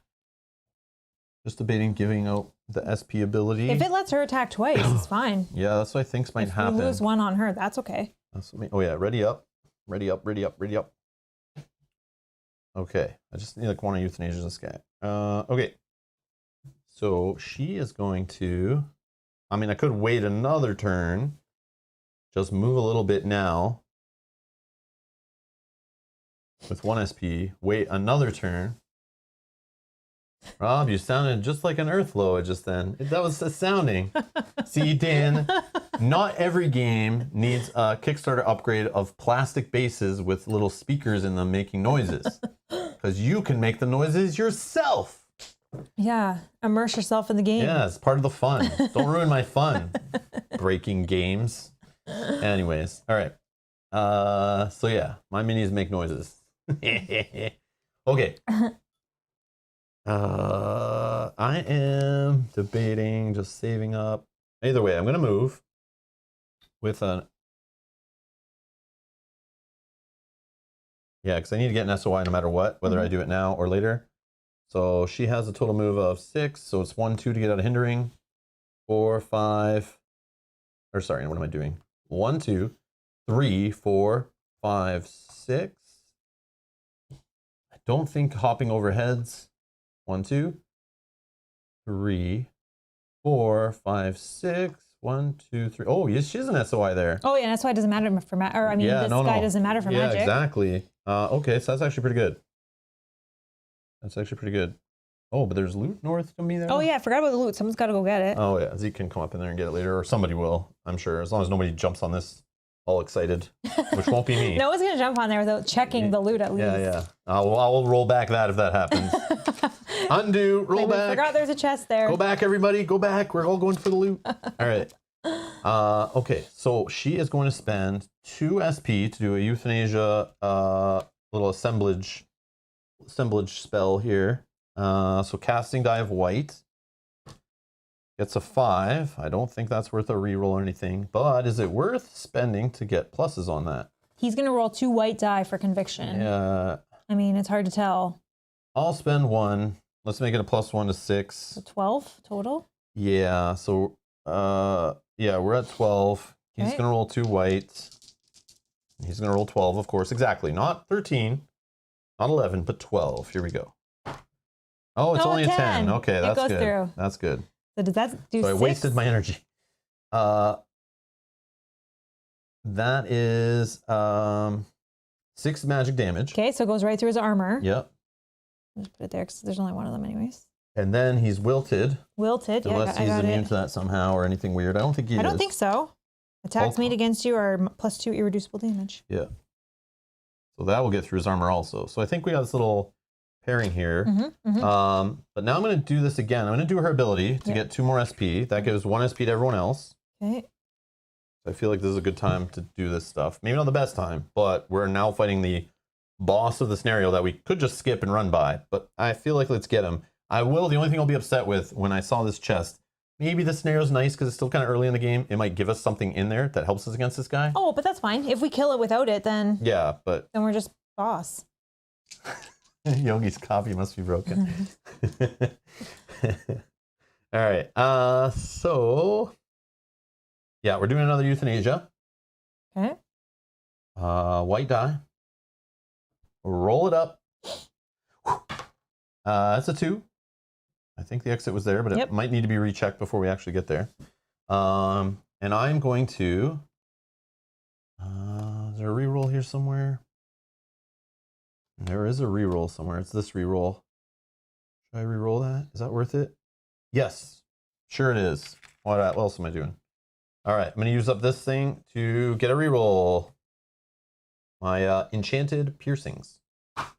4. Okay, a little better. 10. Let's give it a +1. Okay, 11. We're at 11. Okay, he's going to roll his conviction check. He rolled just a 9. Okay, that's so again, good. I wasted my energy again. But it's all good. It's what we do here. All right. So another 6? 6 magic damage. Okay, so he's at 12. And now it says, then if the target was already inflicted with wilt, inflict condemned. Oh, I don't remember what condemned does. Condemned is like every time on his turn he's going to roll a black die and Mel's going to roll it. And if she gets a skull, he's dead, I think. This is when I won't. This is when I won't roll a skull. So, roll a black die. Yeah, if it's a skull, it's defeated. Yeah, in the status of his turn. So when we get to the status step of his turn, he will roll the black die. So it's after his start of turn, then he does status, then he does action. So he'll roll the black die. If he rolls a skull, he's defeated. Okay. So he's on death's door. Now he's got both of these. So the next time if I can hit him with euthanasia, it will actually do that black roll on when I do the spell on him. Oh. So now we're increasing our chances of rolling skulls by doing it more often. So if I can keep hitting him, but we'll see.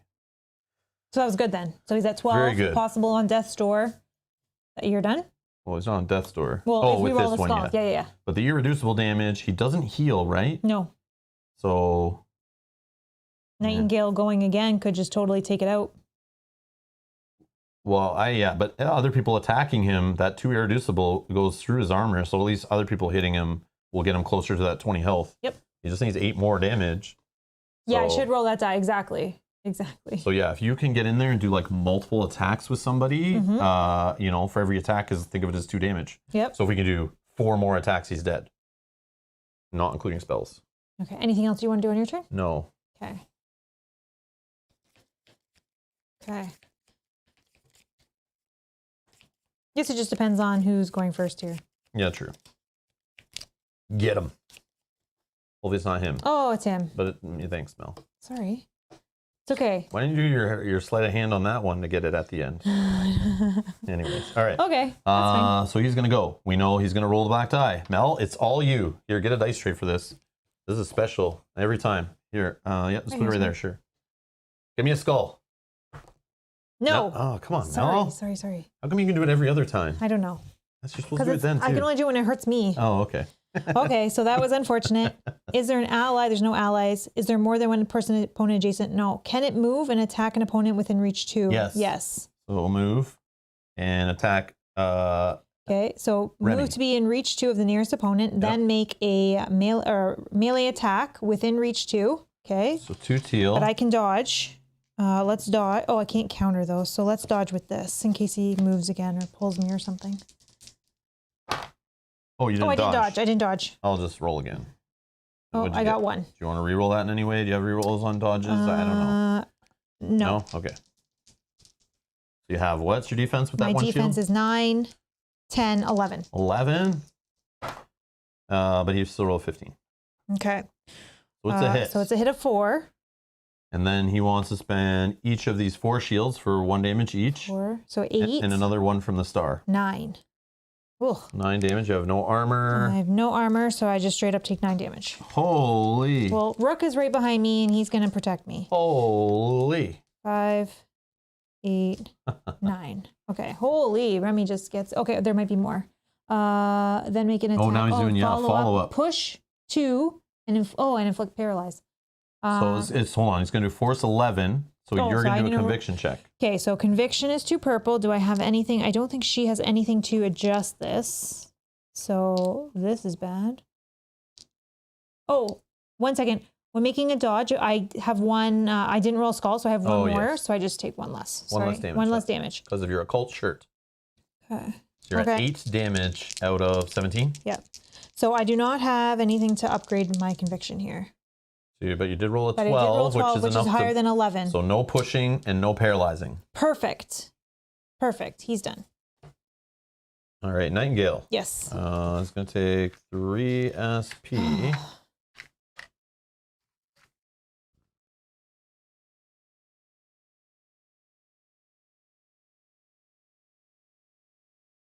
Can't wait to read what it does when we defeat him, if we defeat him. I hope it's like not spawning a ton of enemies or something.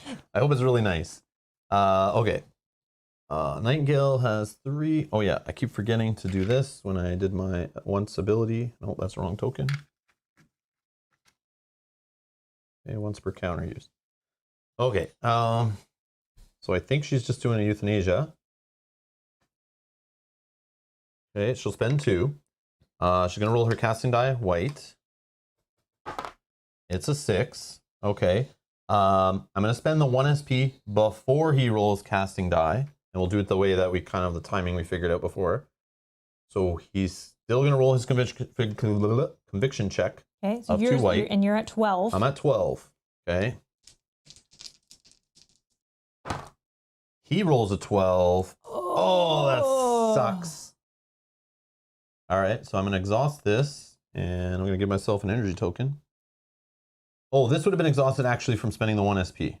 Yep, so never mind, I can't do that. So I got to, yeah, that's crazy. An exhaust and an SP spend, and you're telling me I have to hit to be able to get a white die of magic damage?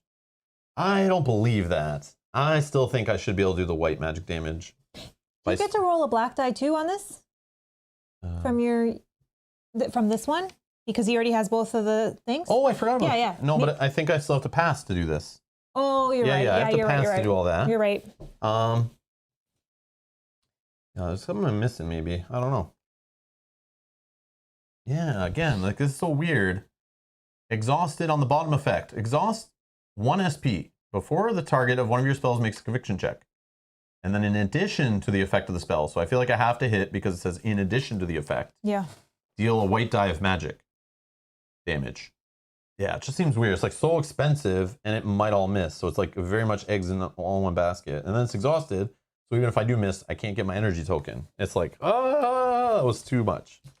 That's a big whiff. Okay. And I used up that reroll. Yeah, that sucks. Okay.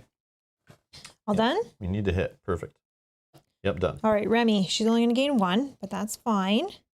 We are going to... Here's a question. Do I use my smoke bomb, get on this side? I mean, it won't be backstabbed yet. It's on my turn. Maybe it's not worth it. He's almost dead anyways, I think. Oh, I got it ready because I'll get to I still don't think with the armor and everything, you getting above. Because I can do 3 attacks actually. So let's not, yeah. Okay, let's spend 1 just to move adjacent. Like you got to get 13 up above 13. So 14 or higher to even do any damage to him. Yeah. But you're going to do irreducible as long as you hit. Yeah. And that's just above 8. True. Okay, well, let's do the first attack that's free. 2 white die. Oh, well, we got 6. So that doesn't hit. I do have a reroll. I need to get above 8. Okay, let's reroll the 2. Oh, we still miss. Okay, that's unfortunate. So now we'll pay 2 to do an attack. Oh man, 7.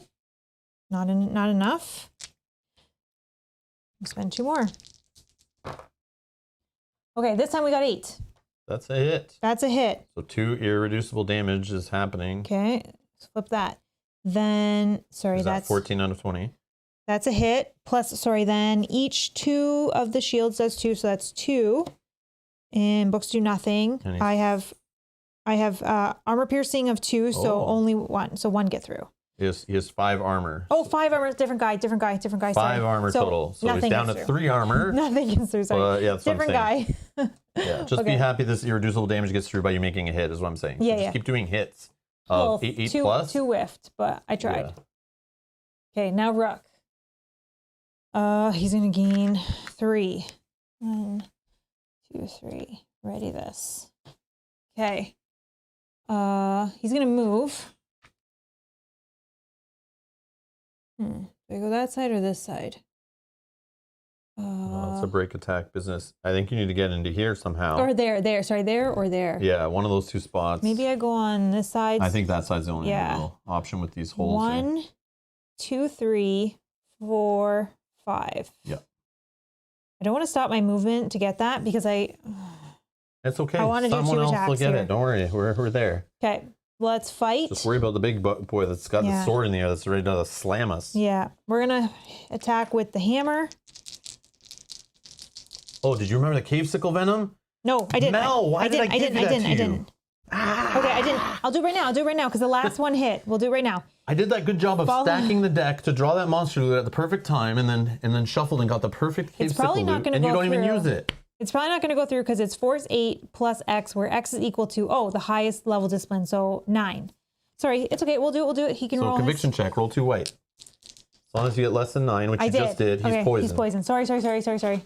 You know what? In my head, the whole time I was like, I need to remember this. You need to put that somewhere, like with your weapons or something, that like you remember this is a follow-up to your attacks. Yeah. I don't know, however you need to organize it, but it needs to be more prominent. You're right. Because I think you're putting it down with your consumables, you just kind of like forget about it.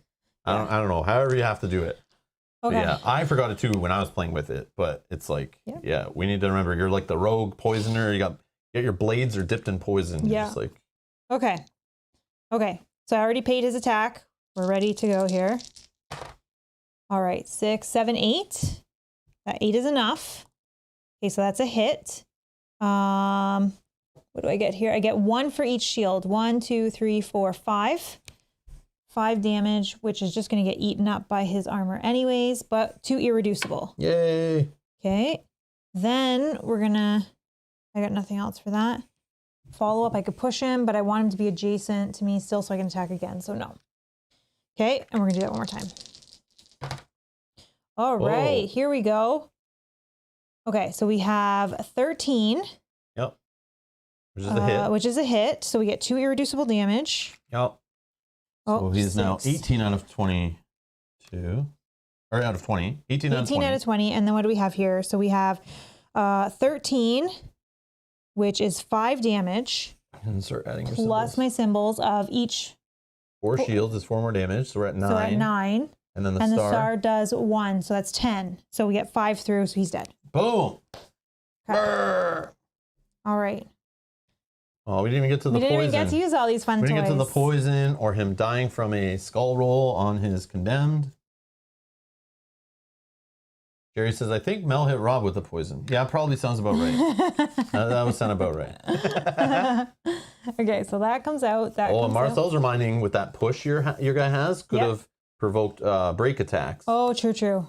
But I didn't want to push him anyways. Yeah. Because I wanted him to be adjacent because I could do one more attack with it. But it could have provoked a break attack, a free attack from you, and a free attack from Remy, and then you're just sitting there with some SP after. I mean, that's fine. Yeah, but it's okay, I think. I think it's okay. But yeah, keep that in mind, that push. I forgot. Thank you, Marcel, for that. That's true. That is a reminder. Yeah, if you can push at the right time, you can get a whole bunch of break attacks firing off. Because barely ever you push. Loot. Yes. 8 gold. Okay. 8 gold. Okay. That is Rook done. Zeke. So Zeke's going to take some SPs at 4. Oh, can't push the Earth Loa. Yes, thank you. Oh, hulking. Yes, Yeah. hulking. Hulking. Yes. Okay. So yeah, you couldn't do it anyway. But in the future, it still helps to remind us that pushing can trigger break attacks, assuming they become non-adjacent with some characters. Yeah. All right. So Zeke is going to spend 1 for movement of... Zeke, ready up. He's got a movement of 7. 1, 2, 3, 4, 5, 6, 7, 8 by spending another to open the blue loot and spawning another Earth Loa, I'm sure. Oh my gosh, no. Oh yeah, sorry. We got to read the you killed the Earth Loa. Hold on, yes. Read that first. Let's read that first. The Earth Loa crumbles before your might. Gain 1 random mundane relic. Ooh. A random mundane relic. Give something good to Rook. There's 4 relics I can see here. I think that's all we got. Oh, but then there is, hold on. There is these 2-sided little wands or something, right? Do those count? Give you flip them over. Where the heck were those? Right here. I think these are part of the shuffle. I'm pretty sure. Like, how do you do that? Do you always treat them as a weapon and a relic when doing this stuff? I think so, right? I got these little mundane relics, but they're also like mundane weapons. I'm assuming I pull them out when I do a mundane relic shuffle.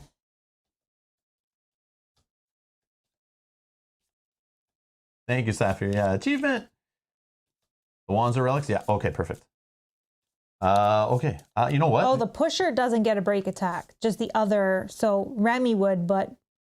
Oh yeah, because the person doing the push doesn't get involved in the break attack, but anyone else it broke away from. Yeah. That's right. Yeah, there's so much little like all these little little tiny rules yeah. that are very like this, then, if that situational stuff, right? And especially when they don't happen often, we still haven't seen that stuff really happen. So I just shuffled them, and we'll just do a roll a d6 if we have one. Does 1, 2, 3, 4, 5, 6. D6. I have one. I had one. I have one. Roll the d6, Mel. We'll just go left to 4. right. 4. You get the 4th thing. 1, 2, 3, 4. We get a wand. Here you go. That's your prize. Okay. Combo spellcraft. Once per encounter, when choosing the target of a spell, increase your SOI by 2. So this is useless for him, but I can pass this later. But you can always switch it over and use it as a weapon instead of your hammers. No, probably not. Unless it was something that magic was better for, maybe. Combo wand. Nope. Yep. No. Rolling 1 purple and another purple for having another empty hand. But this is good because I can take this, pass this to Nightingale in a restore phase. Yeah. Because you can have 3 relics, right? So she could add this to her thing. And combo spellcraft. Yep. Combo spellcraft. And then once per encounter, when choosing the targets of a spell, increase your SOI by 2. Okay, that's cool. Yeah, so that's good. So I'll pass this to you once we can do that. Okay. And now you can look at your loot. Did we already get it? No. That was just the achievement. Yeah. Blue loot says, you find a pile of treasure, gain 10 gold, and 2 random consumables. Okay. Yeah, lots of consumables. Okay, I'm going to pile shuffle this a little bit, break it up. Because we need those perfume bottles to be, separated, I guess. I don't know. We have 109 gold. That sounds good. Okay. Yeah, look away and do a little shuffle. 109 sounds good because when we built 4 characters with 322, 109 is good for when we get to 109 shop. of what? Gold is what we have. Oh, mark achievement. Oh, I see why you're saying achievement. Oh, it's on the sheet. It's on here. What is it called? Not quite unkillable. Oh, I see why you're saying. I thought Show him. I thought you just meant because. Oh, I thought you were just saying it because it's like, oh, we did it. Like I know. I thought you guys just meant like go read it, like highlight it with the red thing. Yeah. Okay. All right, 2 consumables. You got 2 juice boxes. Man, that sucks. You got them. Well, whoever did. You opened it. But we didn't get the perfumes. Okay, Zeke's got some juice boxes. Yay, juice boxes. Sure. Yeah, I got to get that core back where one of us can get go in and keep picking those perfume bottles. That was huge. That was good. Yeah. Yeah, or planks or whatever. Okay. Okay, so we did defeat an enemy this round, so no urgency token. So we'll shuffle. Oh, sorry. I'll just save it. It's fine. No, you can't. It's just a 1 SP. Who cares? Okay. Like, what's he doing? But you already moved anyways, yeah, so I guess. Yeah. Okay. Yeah. I don't think there's anything really. I could do a re-equip when I got that.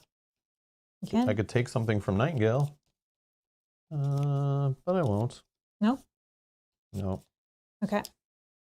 Nightingale is first. Nightingale. Did you get to the exit? 3 SP.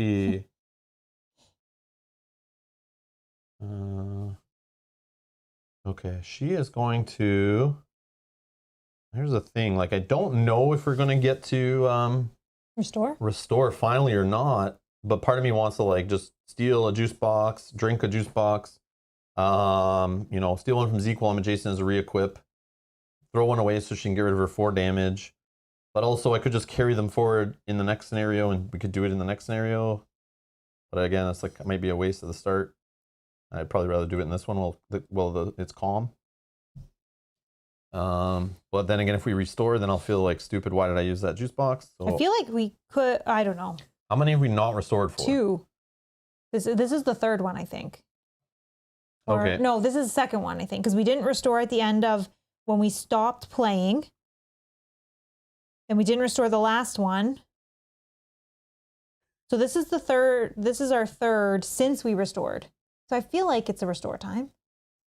The only reason, John, to do it now is because I have SP to spare. There's no enemies on the board. So I'd rather use it in SP when the coast is clear, rather than use like I can drink my own juice box. That's fine. And I'm all healed. Or not all healed, I'm 1 away. But I also would like to then replace the juice box so we all have some heals. Remy could use a juice box because she already used a juice box this scenario. And I'm worried we might not get to trade then. So it's kind of better, I think, in a scenario to trade before we're in a new scenario with enemies on the very next tile or things we want to spend our SP on or a time limit. Yeah. No, I would use SP to do the re-equip action. Sorry, if I wasn't clear. So if I drank the juice box, okay, I would, while I'm standing adjacent to Zeke, which I may not be adjacent to Zeke in the next scenario if we start on, you know, 2 spread out spaces or something weird. So right now I would spend that SP to re-equip in case we can't re-equip between scenarios, to use that SP then so that I could borrow a juice box. Yeah, it's for trading, not for using. Yeah, not for using. I'm saying it all at once, but I'm not. I know you don't use SP for that. Yeah, sorry, I wasn't clear. That's my bad. But yeah, so I'm thinking like many steps. Yeah, and Edgar's saying, yeah, just trade now. No need to use. You don't even need to use this one yet. You could hold 2. Yeah, I'll hold because it. Yeah, then if at the beginning of the next scenario you just do it. Yeah. If so okay, it doesn't restore. I'll do that to re-equip, and then I'll spend 1. Oh, I should probably ready up my stuff too. Okay, and then I'll just 1, 2, 3, 4, 5, 6, 7, 8. I don't know. Probably dumb to get in the way of people. Because she could probably just fly there. Yeah, so it's like, what am I doing? Nothing. That's why I was just thinking, do some stuff on my turn. 1, 2, 3, 4, 5, 6, 7, and nothing. Yeah, 3. You can re-equip with take a juice box if. No, at 3 I can get there, and I'm next. So. Okay, then just go do it. That's fine. Okay, so I'll spend my 2 to fly, and then my 1 more to get there. If that's right spot for the exit, yes, it is. Okay. So when an adventure ends, oh, it might not be over too. That's the other thing. An adventure ends their turn on the blue exit. It says reward. Each party member gains 1 XP, then restore adventurers. Yes. Yay! Then Okay, continue so to 1 getting XP. cocky. Is that what it's called? Yeah, so I guess it's like, it's so easy. We're so cocky now. I don't know what's going on, but Okay, so reach at we did 5. have a death in the last one. I know. So we each get 1 XP. Okay, so we're each at 5. And we're restoring adventurers, so full health. Good thing I didn't drink the juice box, I guess. But just to re-equip. And we get rid of all the used tokens and all this stuff. And we can trade anything we want now, so it doesn't matter here. You take this and Okay. whatever. If we want to spread anything around. Oh, yeah, you take this. Yeah, okay.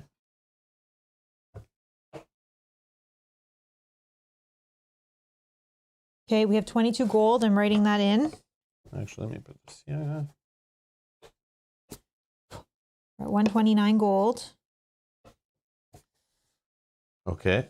So this stuff all gets shuffled back in now. So all the loot we've been getting over the multiple scenarios is going to come part of the loot deck. Let's see. Monster loot.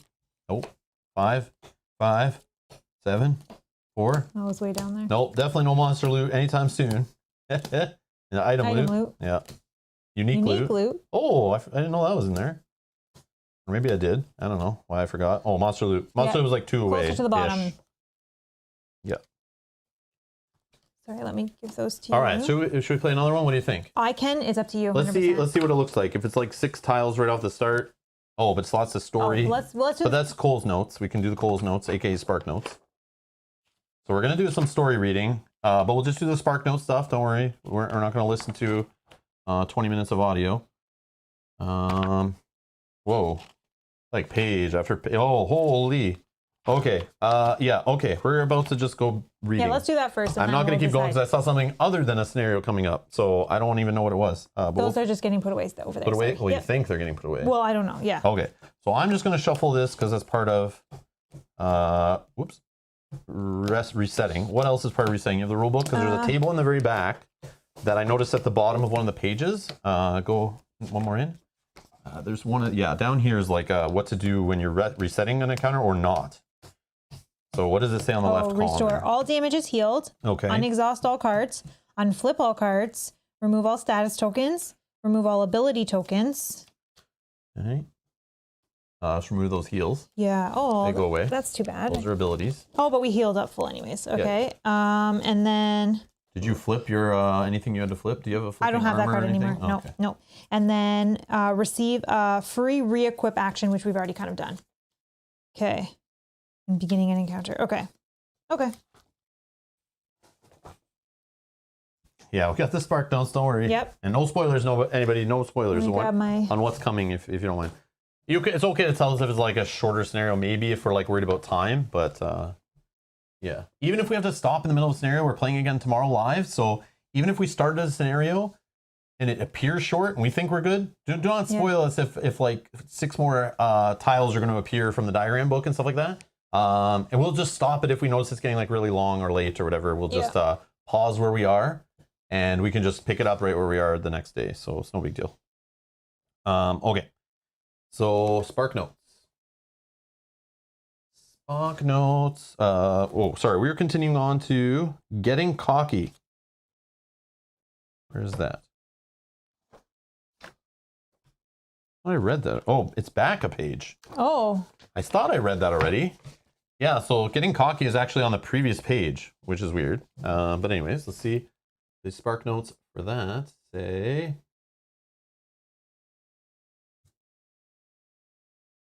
Getting Cocky. The party high-fives over their easy victory before pressing on, confident they'll catch the thief. Then it says, continue to a strange pedestal.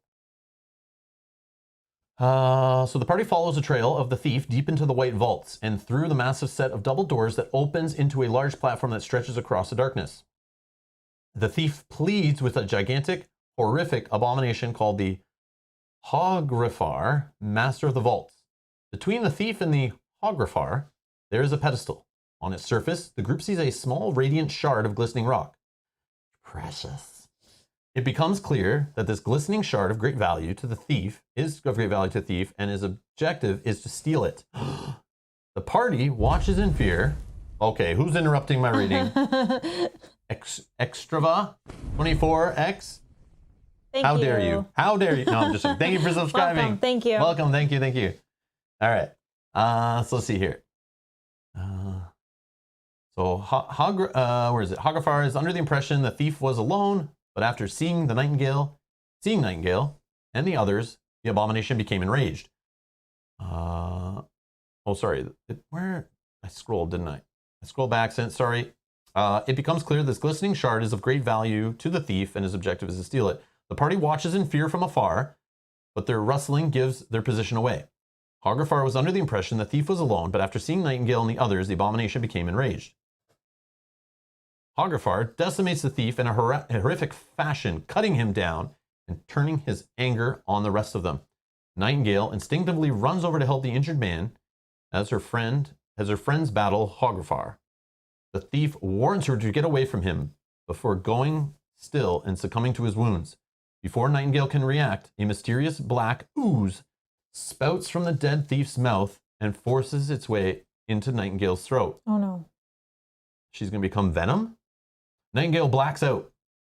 Rook buys them some time, cleaving into one of Hogafar's tendrils. Rook grabs Nightingale's unconscious body, and alongside Remy and Zeke, they all make a break for it. After running around the vaults aimlessly in panic, they lose Hogafar, but also become horribly lost. Nightingale comes to, scared and shaken, but otherwise okay.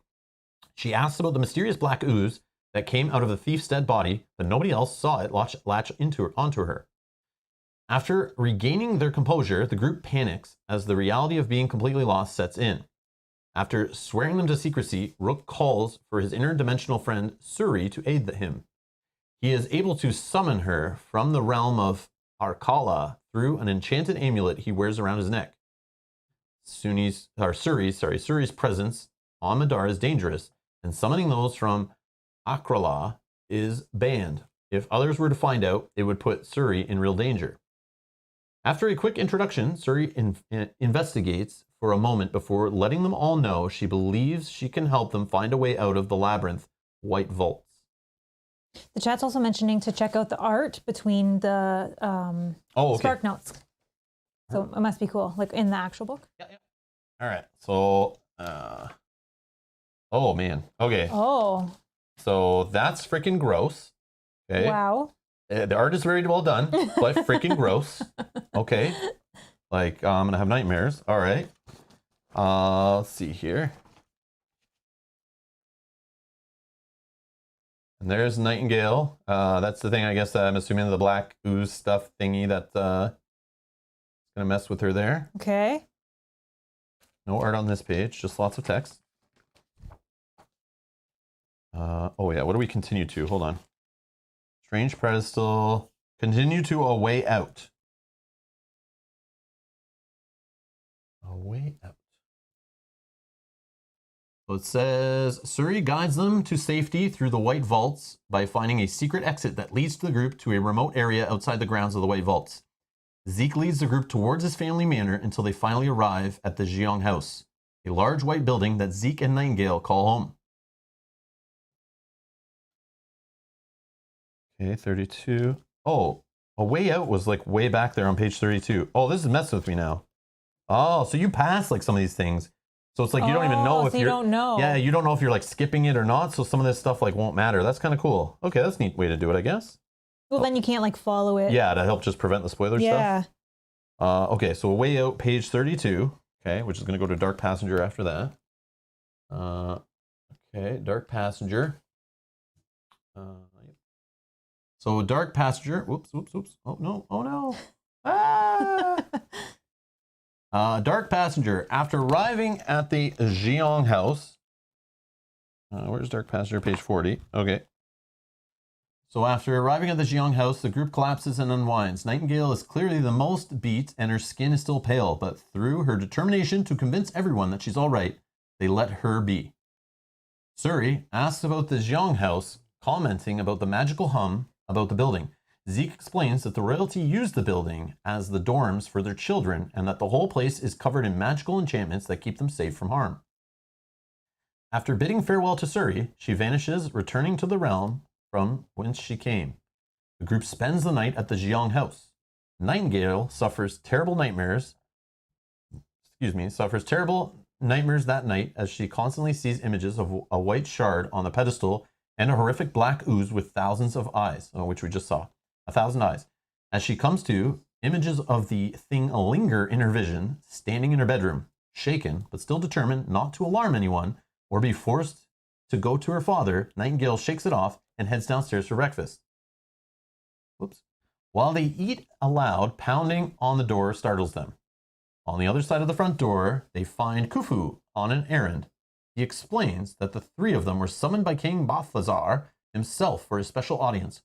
Worried that their foray into the White Vaults was uncovered and concerned that their father might force her to stay away from Remy, Nightingale brings Remy along to the meeting. If push came to shove, Nightingale intended to demand an explanation to the royalty's aversion to her new friend.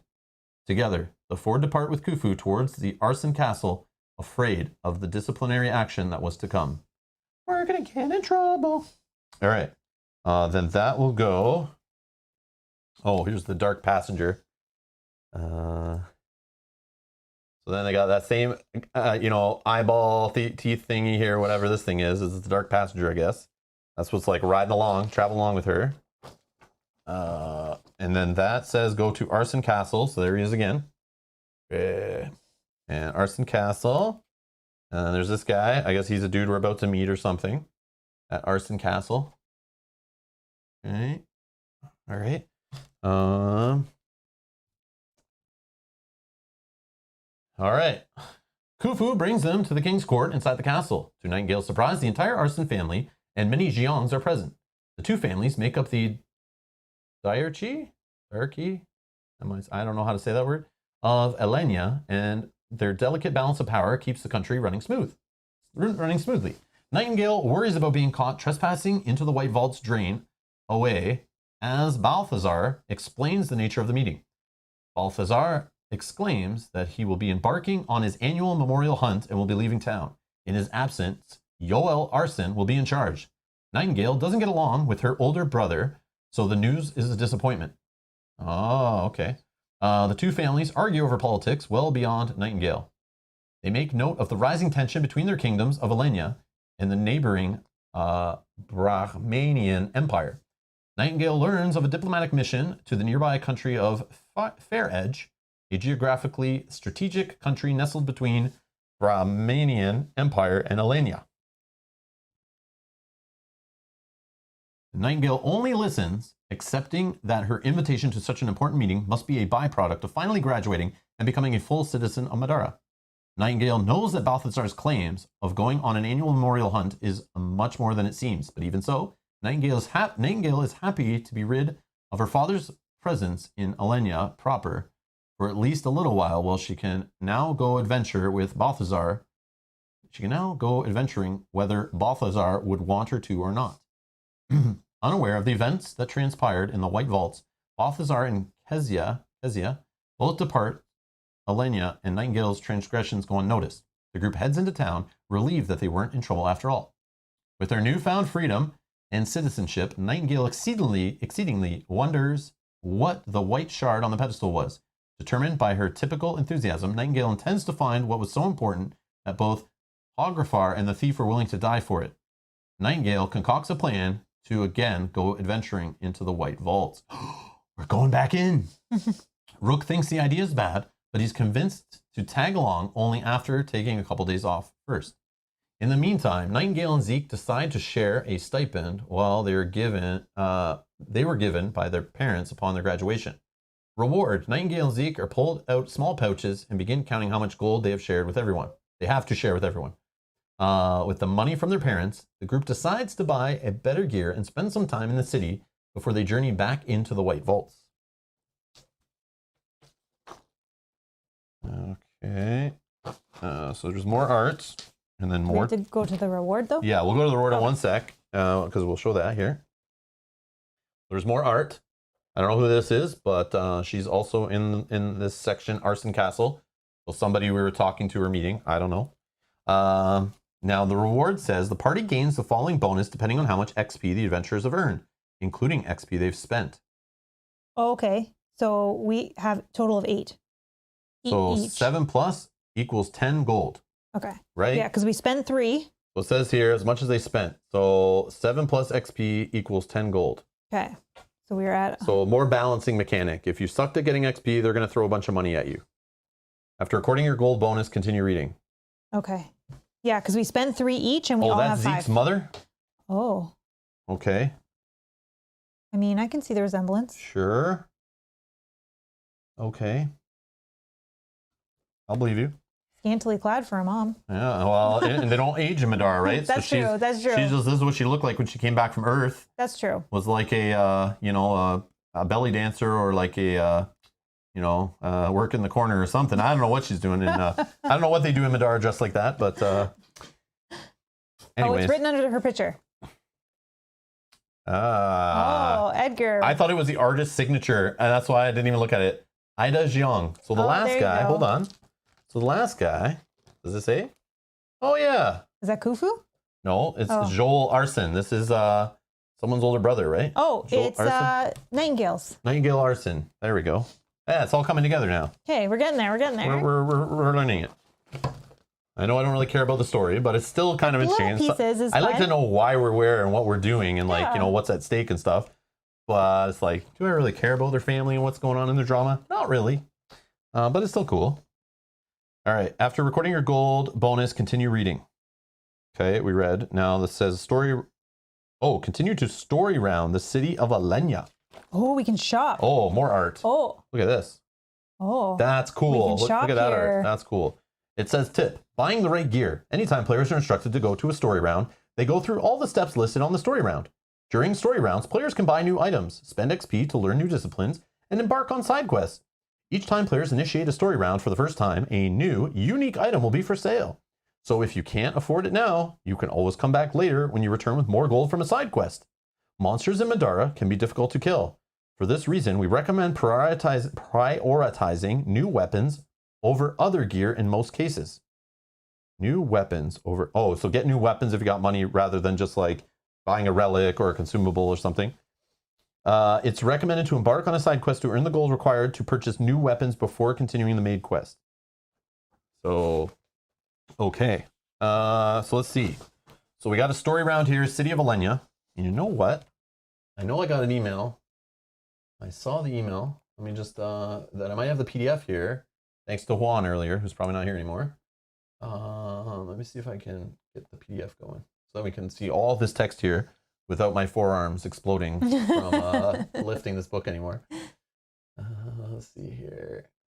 Oh, there it is. Midara's PDFs. Got them from TTS Mod, which I think is 1.1 things. At least the rulebook is the latest. Well, I have the rulebook PDF, Juan. I need the story guide. Let's see. Let me know. Oh, okay, yeah. All right, let's see. Oh, they're all separate. That's better, no? Chapter PDFs, maybe. All right, let me just steal them all. Download them all. How do I? Download. Bear with us. I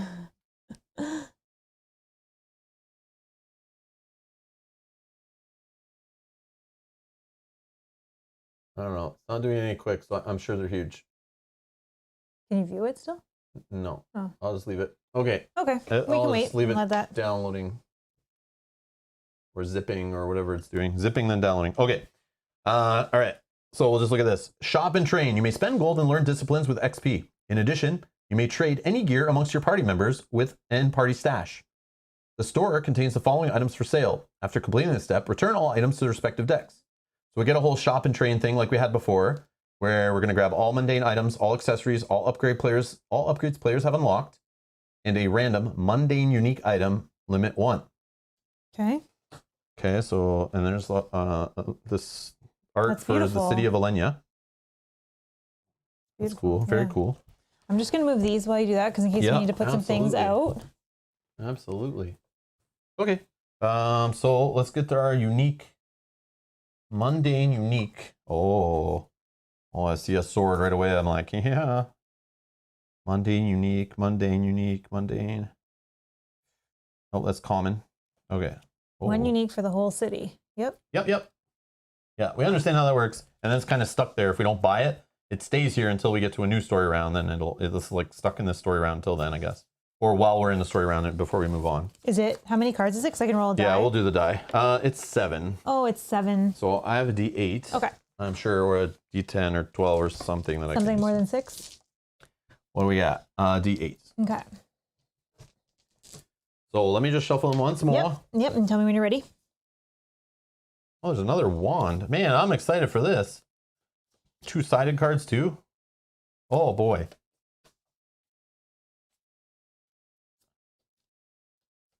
I'm ready. Go. 3. So the third thing is whatever that is. It's a shield. Shield, A medium medium. shield. One-handed, you can pair it with a ranged or a melee weapon. It gives you +1 armor. It rolls a white die for your second die when you're fighting with a single-handed, whatever else you're using. Combo with ranged, you get exhausted for free and power. Combo with a melee, it'll upgrade itself to an orange die instead, which is great, especially if you pair it with like a single-handed longsword. Mm-hmm. And then you could have two orange dice. That would be huge. And you could have free exhaust off it to counter. Not bad. It's got a double side. Oh. Sorry, do you want to talk about this more No, before I flip? go flip. Okay. I was just saying I can put that back. It probably, actually, see, we should have read this side first because this has the flip side. Oh. So it'll lose whatever that is and go to this thing. Sorry. That was just So the way this I is had probably it. the better side because it has a price on it and everything. Oh, yeah. Bone Shaker, the monster beneath. Shield, medium shield, 40 gold. And everything else I said was true until we get to the flip. Place 3. So to flip this until you restore again. So you get to do this effect. Place 3 1x1 dangerous terrain tokens orthogonally adjacent to your figure in a straight line. If this would defeat a figure, they must pass a jump check to move to the nearest unoccupied, non-dangerous terrain space or be defeated. Boss figures pass this jump check. Oh, so you can't kill boss. So this thing can like break the ground is what it's doing. You're just like smashing the ground. And it breaks holes open. And Isn't there like an Avenger that does that, like kneels down yeah, and it's like Captain slams America's their shield, I or think, something? right? Isn't Yeah, that a something thing? like that. I don't know.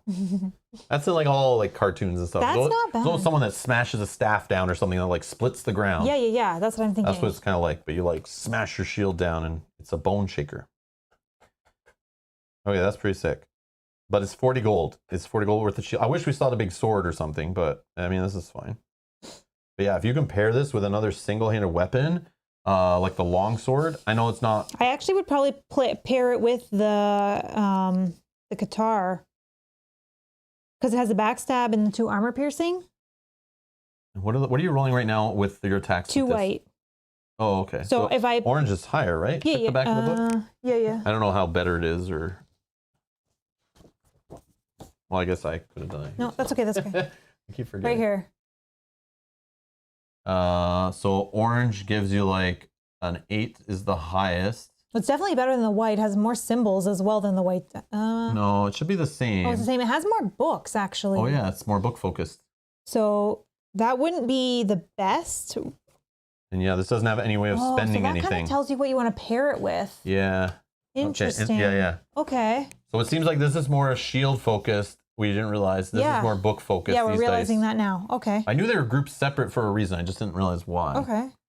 But I mean, it's still good for the numbers. Yeah. Oh, the numbers are the same.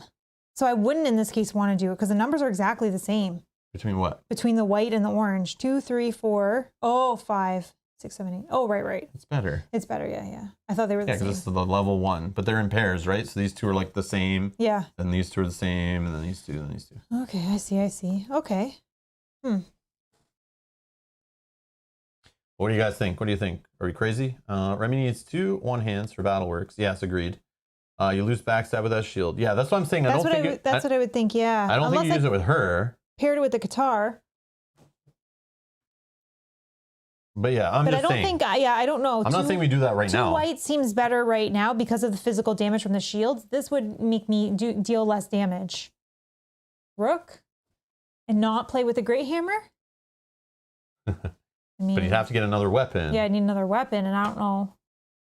Yeah, it's too bad we didn't get a weapon for the unique, not a shield. I know. But we don't even have to do anything with it right now. I know, we can ignore this completely. We don't need to buy this. Yeah. 40 gold, man. Yeah. All right, so this is what's available in the shop for now. I'll just leave it out. Okay. So we kind of know it's not in any deck or anything, I guess. And we have 139 to spend. So all mundane items is all the stuff we were looking at before for up when we were building our characters. So I mean, if we want to grab that free consumable thing, or if we want to change out weapons, what are these called again? Accessories. Remember accessories before we go up levels? Might be a good idea. Yeah, we get access to accessories. We get access to consumables. So feel free to look through that if you think anything will change. But I mean, if there's some kind of weapon combo that's better, like, should I switch out my longbow for like a shield and the single-handed armor piercing thing, the crossbow or something? I don't know. I don't know if that's worth it. Crossbow.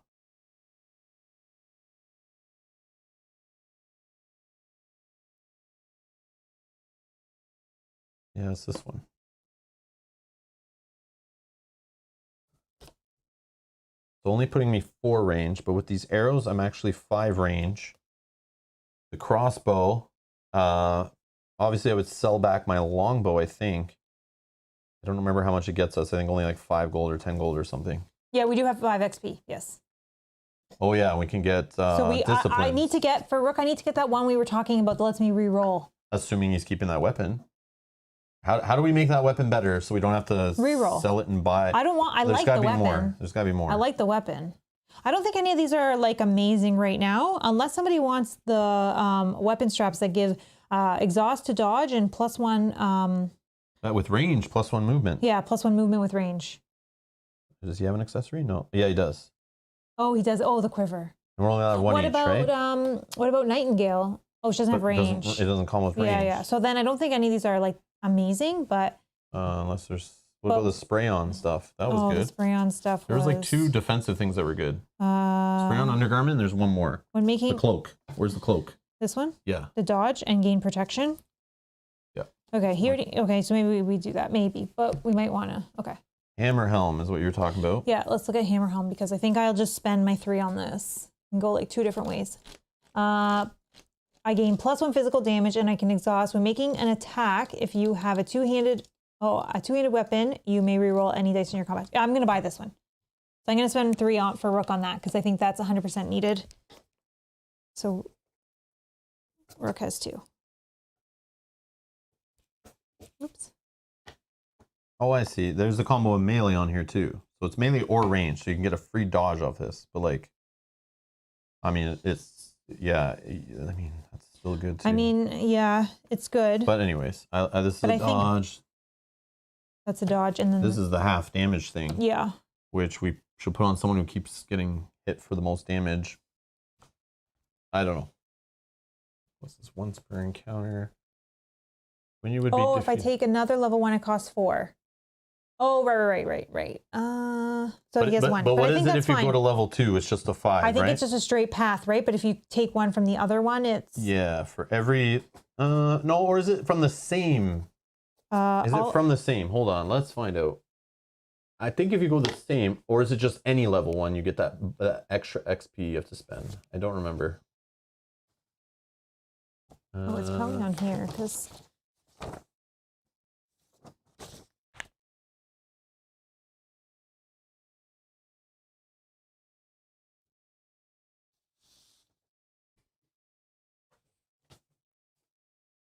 Every level 1, John? Okay, yeah, you know what? I remember that too. But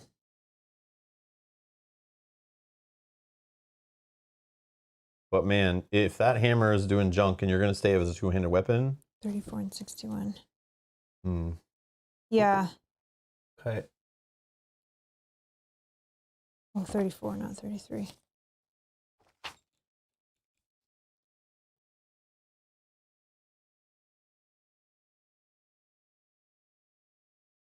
Up and train 13. So it says the XP cost of the discipline is listed in the top left corner of the card. The cost is increased by +1 XP for every other discipline of the same level. Oh, okay, yeah. So you guys are right. So I have adjusted Rook to 1, but that's fine because I really want that. And I still want him to have that heal. Yes. Oh, and Rook needs his planks. Yes. I should buy planks if we have enough. No. So Rook is at 1. Yeah, rook f1. That's fine. How much were the planks anyways? I'm just curious. Too much. They're like 10 gold. Are they? Yeah, don't buy them that they are way. 10. They are 10. No, no, no. Okay. We need that core that gives the free one at the end of every scenario. If you're going to do it that way. But we're only allowed how many? What's the limits again? 1 core? Yeah. Is anyone? But we get consumables like every time we open a chest. I know. Is anybody missing anything? Oh, relics. We could. Yeah, we're buying permanent stuff, I think. Yeah, let's look at relics because I think we have some of these that we can. Like this is not bad as well for Rook to be able to make another attack if he's up in the front with his hammers. Yeah. Right? I do like that one. Free attack once per encounter. Yeah.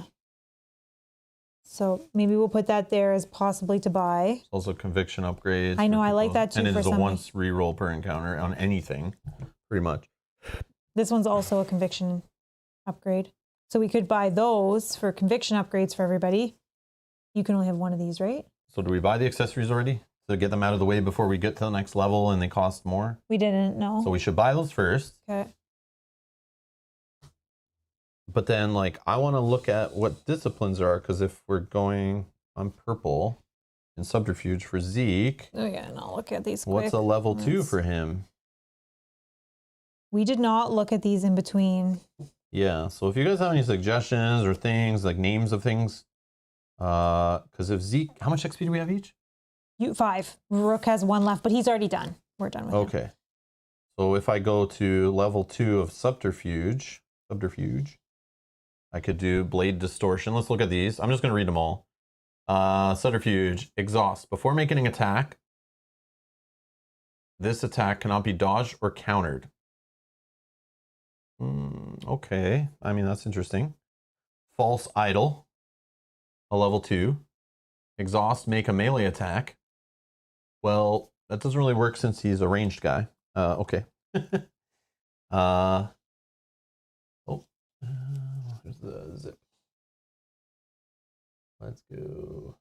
Middara. PDFs. Save. Okay. All right. Shame of the Otaku. Once per encounter, when you are the target of an attack, after determining if the attack hit, but before determining damage, the attack misses. Then warp to any unoccupied space within SOI encounter. Oh, that I like a lot. I love stuff like that. It's only a one-time thing, but man, that's like moving, attacking, and like a super dodge all in one. Holy. Okay, then there's Overwatch. I only played it once, but it was an okay game. Exhaust. Anytime, gain Provoke X until the end of turn. Provoke X is the whole like retaliating with like or break attacks within reach or something. And then where X equals one of your equipped weapons range. Oh, this actually might be really good. Because if I keep my longbow, I'm 6 range, but actually 7 with this arrow. So I could, I think a break attack kind of thing. Yeah, Provoke. so any figure that leaves a space within range X of the figure with provoke will provoke a break attack from that space. So literally an enemy could be 7 spaces away and leave that 7th space away, and I get to fire on it with an exhaust ability. So I can do this multiple times. But let's read, what else does it say? Where X equals one of your equipped weapons range. If you have a ranged weapon equipped, this break attack may be provoked by figures with flight. Okay. I can shoot things out of the air. I like that. And we have friend over foe. It's an exhaust to dodge, or an exhaust. Another ally may make a melee or range attack against an opponent you attack this turn. So it's kind of like, hey, everyone, hit this guy. I'm focused on him. You hit him too. Mm-hmm. But that means you got to be like adjacent while I'm firing at range. Oh, we got also down. How many? There's quite a few. Holy. Okay, down the masses. And if you notice, there's only 1 copy of each of these, I think. Because I think only level 1s have duplicates. Oh, yeah, you're right. So, but once you start like getting up there, it's like you can't duplicate these ones. Down the masses. is exhaust. Make up to 2 range attacks against different targets. Legolas, please. Yeah, That's a Legolas card right there. And then CQC, exhaust. When making an attack with 2 one-handed range weapons, which I don't have, this attack gains +4 physical damage. If the attack is made at range 1, +3, at range 2, +2, and at range 3, +1, range 4, and FU. Move up to 2 spaces. This movement does not provoke break attacks. I don't have that equipped. So that's it for the level 2s. And man, holy, I like where this game's going. Wow.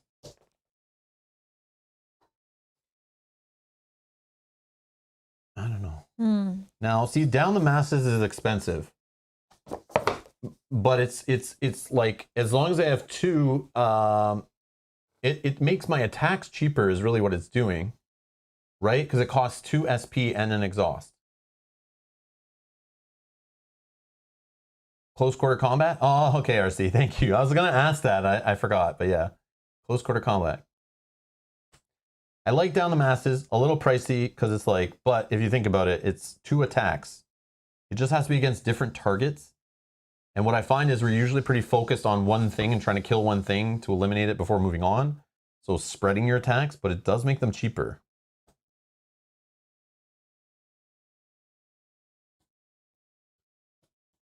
Overwatch, you think? Yeah, Overwatch I like. I know. That's what I was going to say. I'm like, I might like this a little better because it's almost like a free attack every turn. So no SP extra. It's just like almost a free, as long as they're moving, right? But it's got to be like moving out of a space. I don't know. Yeah. But then this is really fun. I do think this one's really fun. Once per encounter, when you're the target of an attack, you know, we determine it hits. And I can kind of see there's a whole bunch of symbols on dice. It's like, you know, they roll a 15 or something. I can choose to do the miss and move behind them and then just like, you know, hit them back or whatever. It's like a free get out of jail card kind of when like a boss is about to pound on me. But I'm the range dude that's supposed to be like in the back, not really in the thick of it anyway. I think Down the Masses is the way to go. Overwatch. It's XCOM, baby.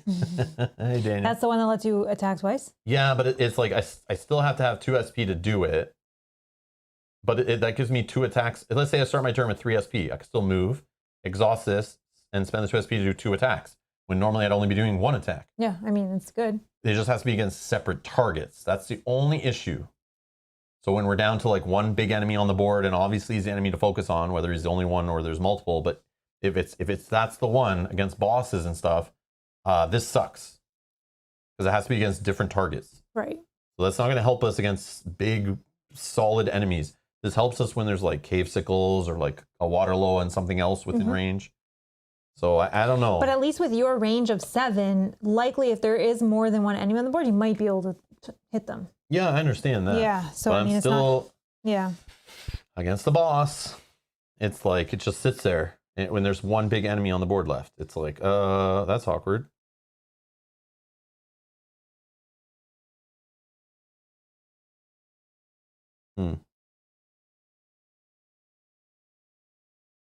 Shame is good, but goal is for Zeke not to be targeted. Yeah, that's true. That's true. You're right. That's what I'm thinking. Like, yeah, I shouldn't really be in the trouble. And yeah, true, Neil. Neil's like that's like, yeah. So this, if I'm thinking for the big boss man, if they're not moving, then this doesn't do anything either. Exactly. Down the Masses. I'm going Down the Masses. I think that sounds good. Everyone okay with that? Everyone think that's like a good choice? Spend 5 XP just to go to a level 2 of Subterfuge with this guy? I feel like that's the play. I feel like that's good. Like instead of going for another level 1, unless you guys know of a level 1 with a ranged character that might be better, but I don't know. I think multiple attacks is probably really good. Same. I think that too. You know, or there could be another level 1 in here that maybe is better. Even if it doesn't trigger off every turn. I know. But you just want spending your thing on something that happens more often. Yeah. Maybe look at other class 1 abilities. Yeah, I don't know. I think I like want to kind of focus, just go up in one before dabbling into others. Unless there's something I'm missing, like maybe do I give him a spell also? Like give him a gore shot, you know what I mean? Like I could go that route, like giving him a backup, a different way to deal some kind of different damage. But I don't know. He's not really going to have like magic supporting items. So I don't really want to go that route. Maybe in Martial, maybe it's a Martial thing. He could take Mend and be an extra healer on the board, but I don't think we need that.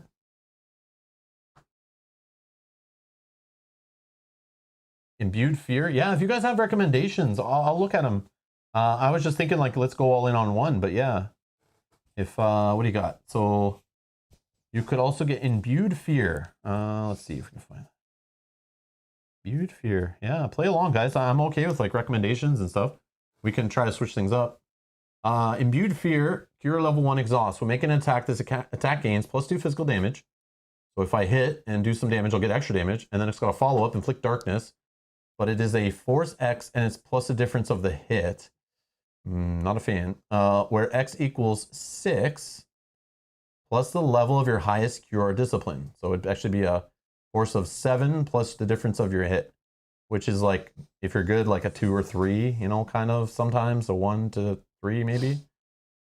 So that's a force of like 10 or 11 on a good day. It's not terrible. What's Darkness do? I like the +2 damage though. Darkness is a passive. You have -1 defense. You may not dodge. -1 defense. That means more damage goes through on other people attacking it. Larry says, focus on skills that give multiple attacks or dice rerolls. I like that too. Yeah. That's the way I was thinking. That's the way I was going. Kevin likes Organic Liquefy. And Gore Shot is free once per round. I agree. Yeah, I like Gore Shot. But then also with the Gore Shot is good, but Bo is 7 spaces away. So that's, you're not an SOI. So if you're trying to stay back, you don't, but the Gore Shot I would take on like a magic user, for example. Oh, of course. Yeah. Like I'm just worried about Zeke right now. I'm just talking about Zeke. If I didn't make that clear. I'm just working on my range guy right now is where we're at. So we could work on that for Nightingale, because I don't know if I should be going level 2 assemblage. I was thinking she kind of probably should be the Cure in the party kind of character. Oh, and then Kevin says, never mind, I forgot you didn't take Cure. Yeah. So, are we cool with Zeke down the masses? And sorry, Organic Liquefy. That sounds like a Cure thing. But that might be a level 2 if they thought that you had. Oh, okay. Oh, it is, yeah. It's an Organic Liquefy, costs 2 SP. Exhaust spell 6. Roll one of your target's conviction dice. Deal magic damage equal to the result. Oh, so you can take if they got like a teal. You can roll that. You may deal yourself 2 irreducible damage to deal additional magic damage equal to 2 times your highest level Cure or Discipline. Yeah, see, like you're doing 4 extra magic damage if you can get to level 2. So if Nightingale does take the Gore Shot or something, then she can level that one up later. Yeah, that's what I'm thinking with her. She takes this for 4. Mm-hmm. Assuming I don't find something in assemblage at level 2 that you like better. That just like kind of works with what she's doing. I don't know. Yeah, I won't adjust your points yet until you decide that. Yeah, okay. Yeah, and Larry says whoever has Gore Shot continue to level up the discipline since you can do more damage with the higher the discipline. Yeah. Okay. Which makes sense. Yeah. No one took Cure at all, right? Yet. Yeah, okay. So maybe we'll make her the Cure person. And RC says, someone take Cure, LOL. Someone take it now. No, we want to be different than everyone else's playthrough. We're going to just not take it. I'm throwing this in the garbage. No, I'm just kidding. No, it's fine. There's nothing in assemblage level 2, though. That would be just so much better. Possession. Nope. Esper, don't care. Rumination. Cast spell 6 against up to 2 different opponents with an SOI. Reduce the SP cost of this discipline by 1 if all targets have an effect. So that works with her giving them effects off of like wilts and stuff. Mm-hmm. Roll your casting die, deal magic damage equal to the result. I mean, that's not bad either. But then again, like that's a lot of SP cost if euthanasia plus that. So I think that's like Gore Shot's like kind of good because it's just like free, other than the damage you keep taking. Fortune telling. Once per encounter, after a figure within your SOI is rolled for any reason, choose the result of a single die. So So there's your reroll on drugs here, or on steroids, I should say. After a figure within your SOI is rolled for any reason, so a figure, enemy or ally, whatever, choose the result of a single die, once per encounter. So instead of both. So on that like key moment where it's like you could knock this guy into the hole with your hammer, this is the one where I grab your die, flip it, I make it this value, you know, turn your 1 into a 7 or whatever. Yeah, so then they fail their conviction check or do it to their dice. So yeah, they fail their conviction check. I think it has to be on one that they roll against you, right? No. Oh. Any figure within your SOI has rolled for any reason. Oh, any reason. Okay. So as long as I'm within 4 spaces of it, I can just say I want that die to be this result. Yeah. Once per encounter, just one time. Yeah, so you could get me out of a bind. One time. That's cool. I don't know if that would matter going forward that much, but I can already think of a few moments where that would have been huge. But again, we still pretty much did right. So Kevin says I don't like the per encounter disciplines. Well, in that case, I want to take them then. I'm just kidding. See that, right? Yeah, something you can use over and over is more efficient. But just looking. I should have read these between plays. I want to go through all these to kind of see, so we kind of have an idea of like, okay, guys, here's what I want to go for. Yeah, they're for the people saying summoning, we're kind of ignoring summoning. I wanted to ignore it at the beginning. Well, we might go that way. I'm not ruling it out. Yeah. Like later we could go that route. We just want to make sure that we have a handle on the game itself before we start pulling like you guys can already see where you keep stopping. This happens. How does this work? Yeah. You know, there's already enough fiddly, like, you know, pumping the brakes on like so many aspects of a playthrough with this game because we want to kind of make sure we're doing things right. Yeah, we don't want a 5th character to control yet. But Not yet. or us turning into other characters that have special rules and stuff. Like, and then you have to relearn everything. Not relearn, but forget things that you already have been doing. Yeah, and then you have to look up. There's like 3 pages related to the assemblage, summoning, espers, you know, controlling enemies, converting, all this crazy stuff. Yeah, but we're not saying never. The esper is a big help. I believe espers are a big help. I play Final Fantasy VI. I know espers are all good, but yeah, I don't know if I want them in my board game. All right. Anyways, okay, no assemblage. We'll worry about assemblage later. Don't care. So she'll just take Gorshot for 4 experience. Okay, so she's going down to 1. Yep, and then we got Zeke taking down the masses for 5. So Zeke has 0. Yes. Okay, Remy. Okay. So originally, I'll show you this one. Originally, this caught my eye as the level 2. She already has level 1, so it is exhaust. When determining damage, roll the opponent's casting die and add the number rolled as physical damage to the attack. However, I looked at the enemies that we've already faced, and not one of them has rolled a casting die yet. So, well, I quickly looked. You might be right. Right? I think only Waterloo maybe. Yeah, but... casting 0, casting 0, casting 0. Oh, the animate has 1. Oh, okay, so maybe the stronger ones. And the Waterloo, yeah, I knew she had 1. Oh, the Waterloo is. Okay, so maybe that's not terrible. Oh, and that Wolfman had none. So you could do like 2 to 7. I think that this could be helpful on stronger enemies. Where did I put it? Kevin says, I wish I could talk you into a poison spell. Kevin, where is it? He wants this one. It's in here. He was saying it. Sorry. Well, I'm just taking Gorshot because everyone's yelling at us last time. Which like, one? we have to have it. We didn't have it. We're doing fine. Corrosive Ideal. Cast spell 6. Your target is inflicted with poison. I like that. But it costs 1 SP versus the 0 SP of the Gorshot. So yeah, it's up to you what you like better. Here's the thing. I do like the poison. Poison is very cool. We have some poison-ish in the party. Obviously, more of it would be better. It works great on the bigger enemies with high health values, which I know we're going to get into more of those as we go forward, I'm sure. The only thing is, picturing Gorshot over that, they're both the spell 6. The only thing is, how I look at it is this damage that's happening is right then and right there and hits an enemy and can kill them, possibly, if it's the final blow.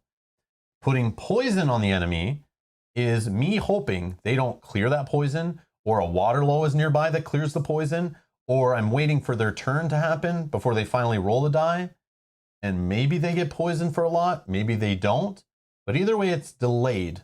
And many counters and break attacks can happen before that damage actually happens. But in this case, with Gorshot, this damage is happening right now on my turn and could be the difference between having a couple more break attacks, counter attacks, you know, healing, all that stuff. Because remember, healing happens in there somewhere too. I think we can decide poison before healing. Yeah, because healing is in the actions. Healing would be their action. Yeah. But in general, in games, if I can be the aggressor and have the initiative and hit first, I don't need as many heals or, delayed effects because I'm being more offensive and killing things before worrying. That's the play I like to do. That's the way I like to play. So I value things higher that can do the damage. Yeah. But Kevin is saying instead of Gore Shot, if you were going to get the Organic Liquefy next, you'd have 2 spells that hurt you. This is true. So I guess it depends on which way you want to go next. Yeah, this is true. Again, that's another thing to consider. Yeah, there's so many. This is also free. This costs us, free as in take 2 damage.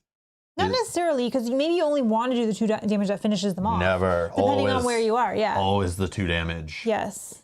But yeah, this... But for me, when I was playing with that, I was taking the 2 damage a lot. Yeah, just worry that, they heal. That's the only thing. Or they clear away negatives. Yeah, and Brian is right. My guess, the better the roll is, the more effective the poison will be. That's true. Yeah, that's true. Poison could hit for more, maybe. What's a purple die? Go from 7. But it goes as low as 1. Yeah. 2, 3. 1, 2, 3, 5, 6, 7. Yeah. But then. Yep. So it's got a 50-50 chance of kind of being better than this spell. Not even, maybe being equal. Yeah, but this spell could totally. Well, I guess that could whiff too. They're both. Yeah, that's not in the equation. But this could deal 2 magic damage. If I hurt myself, it deals 2 more, so it's 4 damage. So the 50-50 to get it 5, 6, or 7 to be better. And this Gore Shot will get better as you level up. I agree. What's the highest level? Oh, 9. 4. 4, yeah. So it could be doing, this could eventually be doing 8, 9, 10 magic damage later in the game. Yeah. For 2 damage. Yeah, this is the Corrosive Ideal is better now, where the Gore Shot I think gets better when you get farther. But I do like poison in games. It is fun, but it is just slow. It's just slow. It's how I look at it. Unless you just get lucky and we roll a 7 and it auto kills something. That could happen too. Oh, and RC's saying, plus you can add the white die before taking the 2 damage, I guess, from your staff. Oh. Yes. Oh. Yes. Because then you may not need to take the 2 damage on yourself. Because if it goes through and you do the 2 plus what you roll. Okay. Okay. Okay. And once you upgrade to orange, poison may be very effective. What? Oh, is that in here that something will upgrade him to orange? You can change to orange on a poison die? I don't know, I'm just looking. Oh, those are 3s, 5. What would be in 7 probably?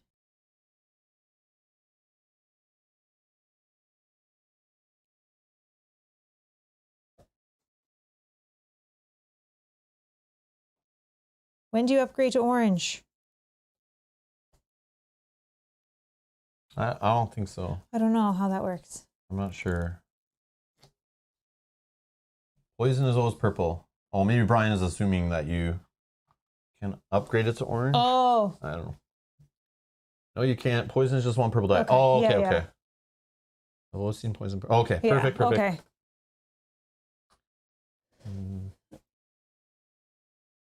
Or maybe he means against an orange die from the enemy. I don't know. Maybe we're just misunderstanding. Yeah, no, we might be misunderstanding, Brian. Sorry. Okay. So you're being told to also check out Forebode. This is for Remy, right? I think. Where was it? Mel for Remy, check Forebode in assemblage. Allows to reroll your die or the enemies. So exhaust. Anytime reroll any dice except the black that you rolled or that were rolled against you. So this is just a straight reroll. And what's her issue? What are we trying to fill in here? She's just doing multiple attacks. She does multiple attacks. See this? That was what I was possibly thinking. Mage Breaker. Exhaust. When determining damage, roll the opponent's casting die and add the number rolled as physical damage to this attack. I like that a lot. I mean, I like that because that's just straight offensive damage. Yeah, for a casicle, it's not really going to work, but hopefully a casicle I can take out. It has to hit for this to happen. Yeah. But I'm doing 2 attacks every turn, plus if I have more SP, I'm doing more. So hopefully one of them will work. I could see that. But yeah, I do like this forebode too. Yeah, Sapphire clears up. Orange to hit, not damage. More chance to apply poison. Gotcha. That makes sense. That makes sense. That makes sense. Okay. She needs to increase damage output or ignore break attack. Yes. Well, this would increase damage output. Yep. I mean, not on characters that don't have the casting die, but it looked like only the weenier characters didn't have casting die. But when we're fighting a 20 health bigger enemy, that's huge. Just get more damage. Yeah. But then I guess they have armor. It's blocking that too, but it helps to get over it. Yeah. Yeah. Edgar says, I would take Corrosive Ideal now for later Organic Liquefy instead of Gore Shot. We can do a poll. I'm down. I'm down for a poll. Yeah. I will go with whatever. I'll play whatever you guys want. I'm down. Either one. I could go either way. They're both fun. Both fun. All right. So, and then we can do a poll for your stuff if you're deciding between a couple. We can do the poll for these too if we want to go with the forebode. If you guys think that's better. But while you're doing that, go ahead. Kevin just says, while we're talking, I had 2 enemies just die on their turn from poison. Rolled 7 and 6. All right, okay. Quit pushing your agenda. He's trying to convince you. Kevin's like on the podium right now at his rally for poison for president. I also love that you're currently playing right now while watching. That's awesome. And that's not the first time. That's not the first time it's happened. That's but Kevin plays solo, so you're controlling all 4 characters plus listening to us talk. Yep. And not getting distracted by what we're saying. He probably has our exact builds on the table and he's testing out theories and stuff before we get to this point. So he's like, based on my research, this is what I've done. That's true. That's true. That's true. All right. So we're thinking about for Zeke. What? Oh no, this is Nightingale. This is Nightingale. Yes. Nightingale's discipline. Oh, sorry. Yeah. I'll fix. Yeah.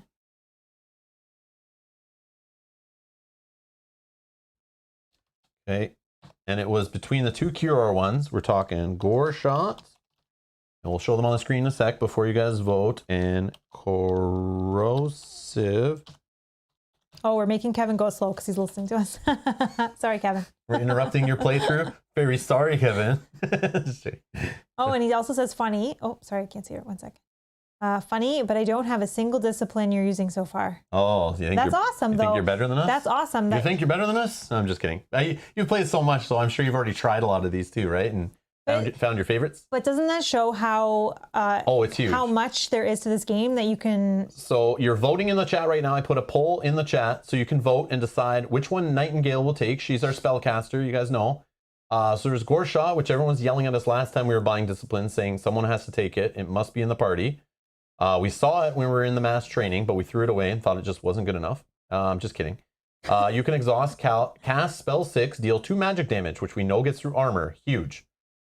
You may deal yourself 2 irreducible damage to deal an additional magic damage equal to 2 times your highest level Cure.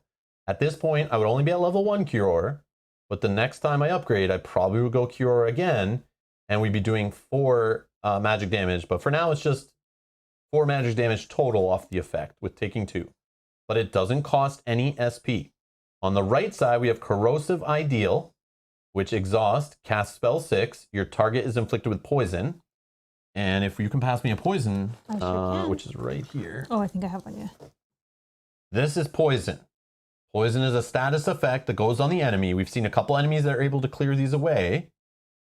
Or clear them off each other, I guess, the water loas or whatever. We've also seen that the cave sickles are immune to poison. But in general, a status effect happens before they take their action. They'll roll a purple die and deal irreducible damage.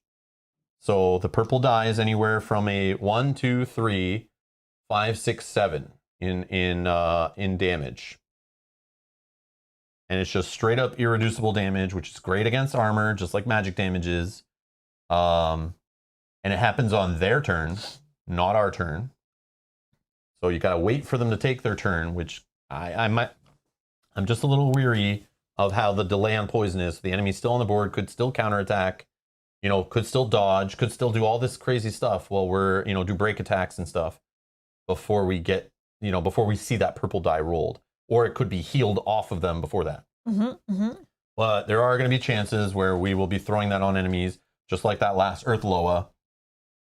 Great time to throw poison around because there was no way of it stopping it. Yeah, exactly. So I'm sure we'll see other enemies that works against. Not everything can't work against every enemy. Exactly. I understand that. But if we have a variety, then hopefully something will work on. Yeah, that's the idea. Right? Yeah, the more poison and things you throw at it, hopefully something gets through. I guess. That's why we want to go wide, not deep. So we'll let you guys decide. So vote in the chat whether you want Gore Shot or Corrosive Ideal. Oh, and there's also the talk about getting to.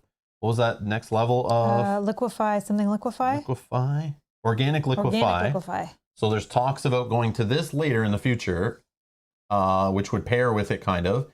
So it's 2, here's the thing. So here's the thing. Now we're spending SP even more. Plus you already have the Euthanasia that does 2 SP. Yeah, so it's like, it gets expensive. So remember, she also has this already of doing 6 damage, wilt, and all this stuff. So when you start taking all these abilities that cost SP, when do you start valuing one over the other and then never spending SP on the other, and you kind of wasted a discipline? Exactly. So that's what I'm not sure, and I don't know. I'm assuming this game levels up. I'm assuming there's ways to have more SP or have characters with more SP, but then that doesn't help your existing characters equipped with this stuff. So I'm not sure. But don't spoil it. But I just assume there's going to be a way so we can get some extra SP. But there is items. There is items that give extra SP and stuff to help do multiple things. I wonder. I'm not even going to say what I wonder right now. Anyways, I just assume, but I'll tell you later. So we have Organic Liquefy eventually, which will cast spell 6, roll one of your target's conviction die, deal magic damage equal to result. And you may deal yourself 2 irreducible damage to deal magic damage equal to 2 times the highest level cure. So it's just like a leveled up version of the Gore Shot. I just like Gore Shot because it doesn't cost you anything other than 2 damage. So it's like free. Yeah. And free is huge. Then it allows me to do more euthanasias, allows me to move, all that stuff. But whatever you guys want, you guys know what's right. You guys know what's good. Don't let me sway you. I have no idea what I'm talking about. All right, let's see what the poll is saying after that rant. Feel free to read the chat too. Some other people might be giving you some benefits either way that I might not be saying. Let's see if there's some in the chat. Actually, maybe we can help out here. This is a big deal, right? This can impact many hours of Middara plays going forward. Yeah.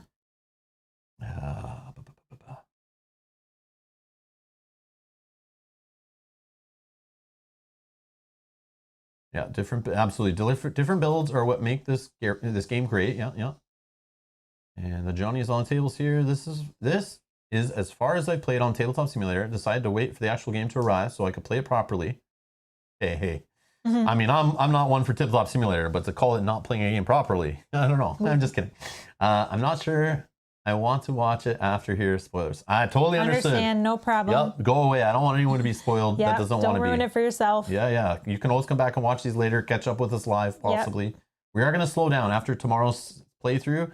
We're going to maybe only do Middara like once or twice a week going forward. It won't be like what we're doing right now, unless Mel takes some other days off work, and then we'll go a little crazy. But there may be a Saturday or two where we play a bunch in the same day. But plus, you already have Euthanasia that does direct damage. Wait, you don't want more direct damage? You can also cast your other spell for 6 damage. So that's 10 damage before Magic Staff per turn. Yeah. That's true, yeah. Only loss so far. Clear it, and if you're worried about sickles, you're in deep trouble. Yeah, true. Yeah. I know. I'm doing 6 damage regularly with CS. Which is CS? Which one is CS? And extremely helpful against heavy armored creatures. Or maybe GS? Oh, maybe GS? Yep, definitely need to be versatile. What are other level 2 cures? If you want SP, check out Banished Knowledge, level 1 assemblage. Oh, because it gives it. Oh, I did see stuff that, yeah, I saw a few, I think, in the... Yeah, I think we read that last time. I totally forgot all about that. Yeah. I wouldn't take organic liquefy even at level 2. Gore shot sounds like a free... Yeah, we'll assess the level 2 cure when we go there. But obviously, taking more cures just make Gore shot better, and I'm sure there's other ones in that line that become better. And all of the disciplines get better if you kind of focus within the line, right? Mm-hmm. I would assume. Core shot sounds like a free extra attack, ignoring armor each turn. That's big. Yeah. And then Kevin says, "Do what you want to play with, Rob." No, I want you guys to, yeah, and what get you guys involved want too. to see. But I think the chat's going with what I kind of want anyway. I think it's kind of, yeah. But I mean, I could be swung either way, to be honest. Like I started thinking about Gore shot, then I started thinking about taking all that damage. And if I don't have a heal, I'm going to be Sad Panda also. Yeah, yeah. But I love rolling the poison die on enemies. So, but then we have poison on the table. We hope. But more poison is obviously great. But anyways, I'm going to end the poll. It doesn't look like it's going pretty heavy one way anyway. And it looks like we're taking Gore shot. There was lots of people last time, I remember, that were like, someone needs to have Gore shot and needs to have it now. And we didn't take it. So hopefully less hate will be thrown our way. No, I'm just kidding. Less angry mobs at our door for not taking Gore shot. Okay. Yeah, so I think, I don't know, do we need to do a poll? And we can do a poll for sure, because I'm kind of Mel. Show us what you were thinking. Well, this is the one that I just kind of looking through the level 2s. This is the one that was standing out to me. Who's this for? This is for Remy. Remy, who's got blade work. Who already has blade work. So this would be level 2. She's our dual wielding melee weapon, poisoning, flying. So she currently gets 1 free attack with her blade works. Plus, if she has 4 SP, she can technically do 3 attacks. So, I mean, I would be hoping that 1 would hit at least. Kevin says, it's okay if you want to make the game more challenging. I respect that. Yeah, we tend to do that a lot, though. That's a good one, Kevin. I like that. I'm just trying to think of, okay, so this says, when determining damage. So this is after all of the rolls have been made to see if it hits. Right? Yeah, so obviously you had to make a hit. You exhaust it. Okay. And then you grab whatever die of theirs. Their casting die. Yeah, so maybe a white die. Maybe we see some bigger spell throwers and you're rolling higher dice. And then you roll it. Look at it, I'm like, even if it does 1 or 2 or 3 extra. Well, minimum, if it's a white die, you're doing 2 minimum. Yeah. 3, 4, 5, 6, 7 on it. Yeah. Could you imagine? I know. You saw me. I was doing that. Yeah, I know. It's perfect. And then this is the one that's been suggested as well, which would we would be spending 4 XP because we'd be going down this discipline as well, where I can exhaust at any time, reroll any die except the black that you rolled or that were rolled against you. So that's good. It's the reroll. So like if the casting, they rolled their conviction dice against you, trying to do something against them, like the cave sickle poisoning. Yeah. You then could take like a 7 they rolled and say no and try to roll something lower. It may still not work. But the huge problem, I don't know why you guys are recommending this for Mel. Because see the way it says, except black die. This doesn't fix the problem of her rolling skulls all the time. For Remy, I haven't rolled the black die though. Oh, okay. I haven't empowered 1 time. Oh, okay, I get it. That's fine for Remy. I only empower on him when he needs, when I roll because I have to. And then John B says Mage Breaker is good for bosses, but not all monsters have casting dice. Exactly. That's true. So we're on Remy. For anyone who I know there's a delay, but we'll give it a minute. If anyone for Remy, and you guys know how Remy's rolling, she's the two blades follow up. She's got blade works to get the free attack every round. So she has to keep her 2 one-handed weapons. Yeah. So if you know of anything that kind of plays with this that you'd recommend from any of the disciplines, based on what you've seen happen so far with Remy, your flying character, and you have your disciplines at home, or you got Tabletop Simulator open, or you're looking through them or whatever, feel free to recommend anything else to Mel or us that we should be looking at for her, based on what you see happening with our party. You know, and Mel can look at it too, because maybe there's something else you might want to consider, and then we can maybe do a poll if Mel's still undetermined. 1 free reroll per round seems a blessing. I know. You're right. Maybe I should just do that. I agree. I feel like we're always missing those in this game. That's like the dice mitigation in this game is rerolls. Yeah. Maybe I could, yeah, maybe, okay, here's the thing. I could take the forebode this time. Then now I'm kind of going up those two paths and I take the Mage Breaker next time. We'll see maybe more enemies. We'll see more enemies with casting die. Larry's saying forebode, Mel. Need rerolls. It doesn't fix skulls, but you can use that for skill checks, etc. Yeah, I can use it for different things. Jumping over pits and stuff. Okay, you've convinced me. Yeah. You guys have convinced me. We are going to take... We don't need to do a poll. No, we're going to take forebode. We're going to spend 4. The lobbyists have won. Yep. The lobbyists for the assemblage party have pushed their agenda on you. I appreciate whoever suggested that. Thank you. Subterfuge gets great at high level. I'm working on subterfuge here. I'm working on it for I got 2 levels now on our archer, our ranged character. Okay, so then we're done with these. Everybody has bought their discipline? Yes. Okay. So we're done spending XP for now, so these can all go away. What were we Now for gold and weapons and all this stuff. The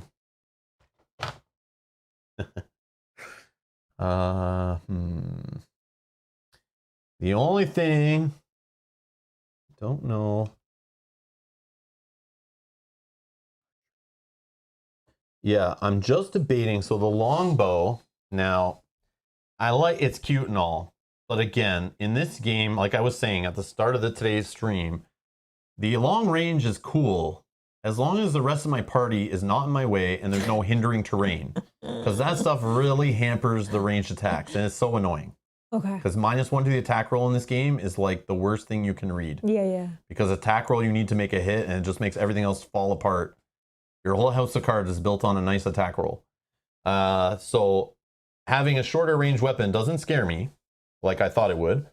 Because now I'm realizing, oh, this is two-handed also. Ah, okay. Oh, so you'd have to go with something. Yeah, I think that's why we were looking at that. It's two-handed also, but the cool part is it's got this armor piercing. Yeah. So I can exhaust it to armor piercing. I already have an arrow purchased. Excuse me. So I can exhaust an arrow to unexhaust this card. And if somehow I have 2 attacks in the same turn, that means I can attack twice with armor piercing.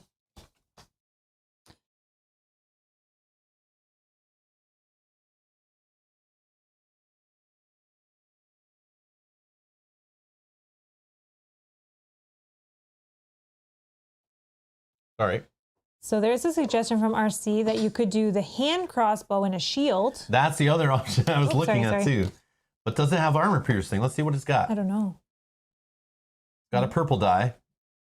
If I put it with passive, if you paired weapon doesn't have finesse white, which I'm assuming. Oh, it does have 1 armor piercing. Yeah. When countering, what's he doing? When countering, you may choose any target within range of your equipped weapon. Oh, so you don't have to hit the same guy. Okay. I don't know. But I don't know that I don't know. If I got this 40 gold shield and I'm rolling an orange. Hold on. Is there other shields in here? Or is that the only shield we have? I don't know. Oh, we have the buckler. Oh yeah, we had 2 shields. Oh, we have medium shield too. Yeah, see, I couldn't pair it with the finesse white on this purple. I wouldn't do the medium shield, this medium shield. But maybe this, but it's still just a purple die. I don't want purple dice. You can also move diagonal with the buckler. Yeah, which is powerful. We know that. Okay.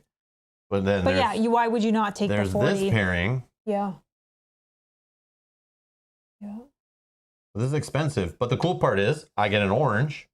Oh, no, it's off range. It's off melee. Never mind. It's off melee. So it's white and a white. 2 white dice versus, what am I rolling now? White and a purple. I mean, that is better, right? Oh, it empowers. So you can empower it with range. That's not as good.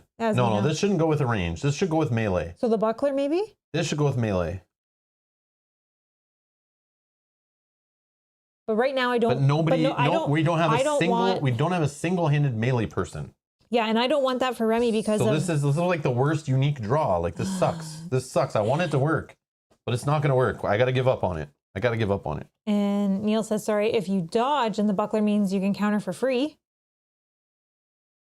Oh, because it's 1 SP to counter.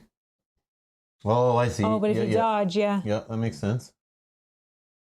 But I want more offense. I don't care about my defense. I want more offense. And when I saw that this could be an orange, that's what I'm drooling over that. But then I realized it's only on melee. Yeah. It's only on melee. So I don't care about this one. I don't care. Stick with the bow. Yeah, I'm so sticking with the bow. I was just trying to switch to make this work, but never mind. I don't think we need to worry then about weapons. But I don't know. This is armor piercing. Armor piercing. Then you got to get closer. If you're fine with that. Well, I do have +1 range off this. Off archery. I actually am 5 range because of the true flight arrows. So it's like I'm only losing 2 range. Does Zeke have some core on? No. No. Okay, so let's get you some core to give you some more defense. I could take the core that gets us the item every time. The utility core.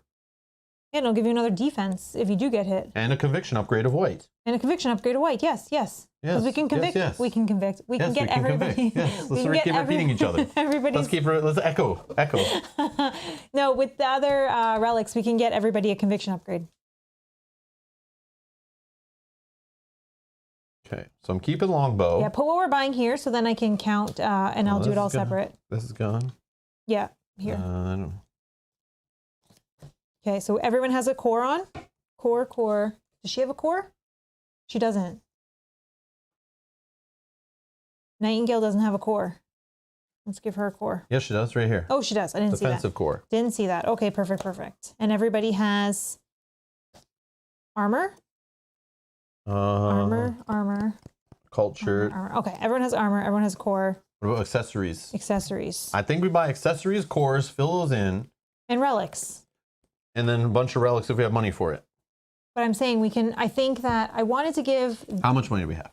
139. Okay, so if we buy these two now, while they're not leveled up, 60 gold. Yeah. Okay, so we get those, we give them to whoever. Plus this is 75. 75. You had something else. I really want this. Okay. Okay. So we're at 90. 90. And then what other relics? Well, I didn't know if we wanted to upgrade everybody's conviction. There is a free reroll on this enchanted piercings. I mean, that's once not per bad encounter. for him. I know. That's what I'm saying. I'm not joking. This is serious stuff. I know. And we can have more relics, right? We're allowed more relics? We're allowed 3, right? I do have the quiver already. I have the quiver. Should I be doing something else with the quiver? I already have the quiver. I got that. You may equip an arrow item as though it did not take up a relic slot. In addition to this, arrow does not count as an arrow item for the purpose of determining your arrow limit. You're limited to having 1 quiver item equipped. Increase the cost of this item by 30 gold, yada yada. And then I can exhaust, make an attack, reroll any single die except black. Get more arrows? I was looking at that, but I don't know that they benefit. This is the thing. Yeah, I'm not sure. If I was using the crossbow where I need to reload it, I think more arrows is better. But these arrows, they just exhaust before you make an attack. The target of this attack cannot dodge. I guess it can make your range farther. It just improves the range. I mean, that's still fine. But I don't know if it's like the impact. I don't know. That versus second arrow for 8 range. That's kind of crazy. We'll get another arrow in the common level. Okay. Yeah, that's what I was thinking. I was just going to get like an arrow in the different levels and stuff and like mix it up, get some cool abilities. I'd rather save the gold for that kind of thing. Well, right now this is 90. Yep. I mean, we can buy like consumables too. If we do want to like, you know, grab that stuff, but we're about to get the core going. So at the end of the next one, I can grab like whatever we wanted here. But we could, I remember the potions are only 6. Oh. They're only 6 that we keep missing out on, but they are rerolls. You could heal with it, reroll, and it's an anytime. This is the anytime. Oh, yes. An ally within SOI, including yourself, may do 1. Heal 3 if we're desperate. Reroll any dice you just rolled or gain 1 SP. Like this is like a clutch item. Yeah. Like clutch. Is there more than one of those? Yeah. There's like 3 or 4 in here. I feel like we might have to have 2. Well, I'll start grab 4 of them. I don't know how we don't draw them ever. There's so many in here. We're holding all these items. We just get unlucky. I know. But what I think is we just buy 1 of these just to have it. And the other ones, hopefully I could just start grabbing or whoever takes the utility core. Yeah. Who is it who's taking it? Zeke, right? Yeah, he'll just start grabbing those at the end of every round or a plank or something, like whatever we feel like is the need. But it is nice to have a targeted consumable grab. Because once we start getting higher level consumables in there, that will be nice. Loot level or lower. And it's a conviction upgrade. Okay. So then I think, do we buy another one of the earrings? So who needs an accessory still? Rook. I wanted to give just Remy and just Nightingale, right? to have one. Well, no, you're only allowed one. Oh, accessory. I'm so sorry. Accessory. Yes. So I have the quiver. I have the belt. The belts, and that's all we have. So we need 2 more. Which we have bought here, right here. Yeah. So what is protection? I don't know. Protection. When casting a spell against a figure with protection, the figure adds a black die to their conviction die when making a conviction check. All books rolled in this way add +1 to their conviction check. Oh, that's super cool. Okay. Because I think, here's what I think. I think this should go to Remy because it helps reduce physical damage, which keeps her in flight ability. Yeah. When an opponent makes an attack against you before they roll, you gain resistance, physical damage till the end of a turn. So that means every other attack. So if it's one of those animates, they're hitting you multiple times, you're reducing their physical damage against you by half every time. Okay. Until the end of that single turn only. So if another enemy walks up on their turn and starts smashing on you, it's too bad. So, but still. Okay, yeah, leave it here. But Remy will take that one. Because I want to make sure that we match That's what I think. And then the cloak goes to who? Nightingale? It would go to Nightingale. Okay. She's the only one without one. It would give her another dodge. And she has a way to reroll on a dodge. Okay. And she would gain protection, which you just read. So she would be... So she's protected against magic spells. Yeah, she just has better conviction rolls and stuff. I don't know. Sure.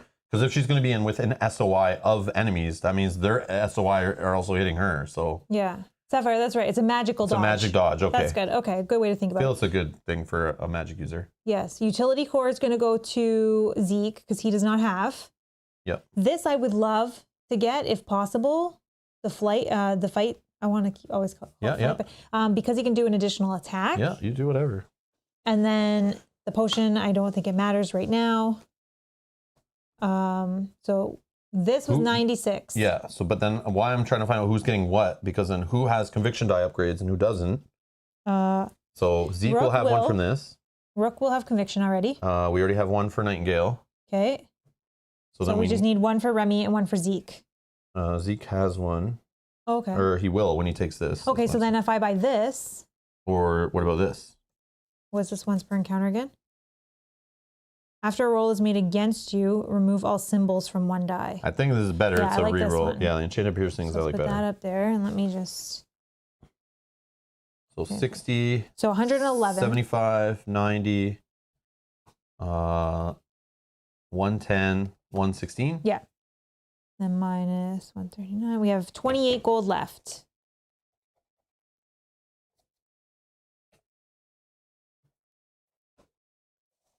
There are other accessories, John, but like, I don't know. We could be wrong, but we limited down to those ones last time we went through them all. Yeah. Because what we have here is this whole once per encounter, if you would be defeated by an opponent, heal 1 and remain in play. I mean, so it's like so you don't die kind of thing. That's super powerful, I'm sure. But again, it's like a defensive thing. It's like you hope to be doing offensive things, and like a dodge could lead to a nice counterattack and keeping yourself healed, I guess. But I guess that's what these all are kind of doing. We have Ethereum costume, which gives 4 extra health as a passive, the once per encounter. At any time, reroll any dice except black that you or an ally roll in with an SOI rolled. So another reroll. I mean, if you'd rather that, that's also a thing. We got weapon straps, which has passive. The first re-equip action you make each turn is free. Then it has a combo with a melee user, exhaust to dodge, or a combo with a range user. But we're not using it with a range user, so we wouldn't worry about that. Too many belts, we saw. That's what Rook has attached right now. Just a dodge or exhaust. And passive, if you dodge, the attack deals damage. Reduce physical damage dealt to you by 2. Have you been doing that with Rook? Yeah. Okay. I mean, too many belts. It's only when you dodge. Yeah, I know. Yeah. Obviously, quiver, we're not going to use. Swashbuckler's garb, which conviction upgrade X, where X equals one of your equipped combat dice. That's a heavy conviction upgrade. That's pretty cool. It has an exhaust for a counter. That's pretty powerful. And then we got the Adventurers Pack, where you're just carrying around loot. I feel like that might be better later, but again, maybe it's more expensive later. Anytime, re-equip. Okay, so you just switch. So you could carry like single-handed stuff. So this is where you would carry like multiple types of weapons on this character, and they would, anytime, they could re-equip for the situation. So this guy, for example, could have a longbow and also have a sword, or have a shield and a crossbow. And then, you know, based on like, oh, the situation, I don't care about longbow, I need armor piercing. Okay, I'm going to exhaust this, re-equip with my backpack, switch my weapons, and then now I'm going to start armor piercing when it seems necessary. That's true. So it's super flexible, but... Ross also saying, but you're limited to mundane accessories. No? Are they different on the back?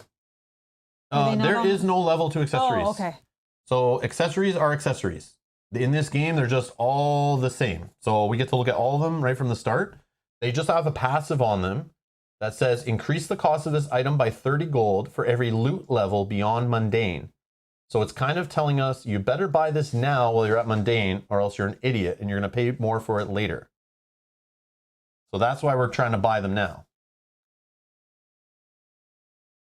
And oh yeah, we already read weapon straps. Yeah, weapon straps too, right? Because the same thing as the backpack, what I just said, the same idea is that you have extra items in your backpack and then you're like switching them based on the situation. I do think that's awesome, but it's just like, I don't know. I'm going all in with the bow thing, but I think it's good for like a bow user or a magic user to switch out their magic to like then switch to a melee weapon if they need to, start doing extra damage that way. I do like the weapon strap idea, it's fun.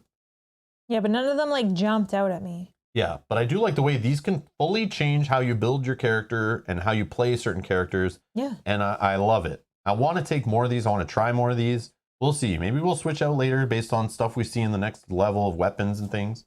But yeah, these accessories are always there. They're always available, all of them. So we can respec later or resell stuff and buy one later.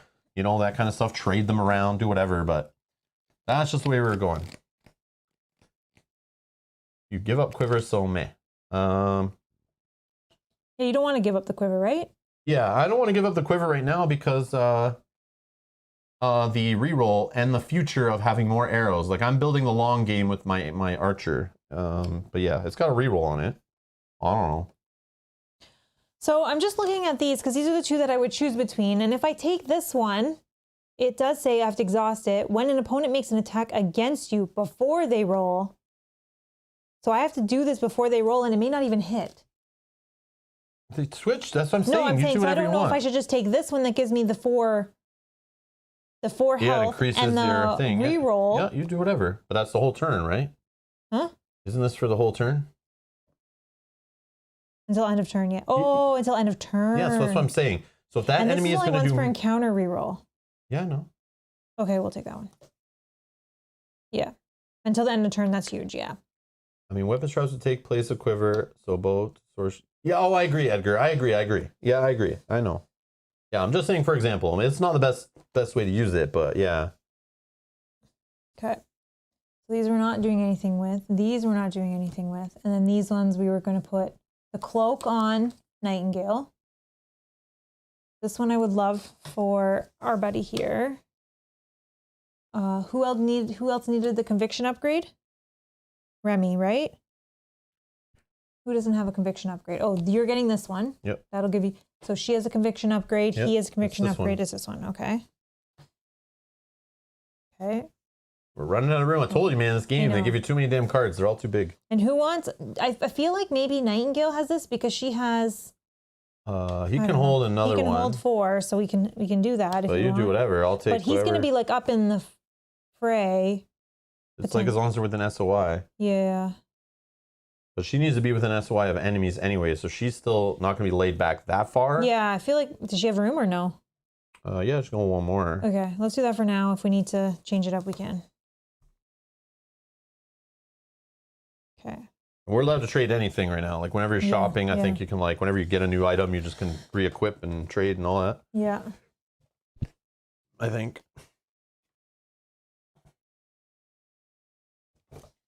So accessories, done. Consumables, done. Mundane weapons, relics.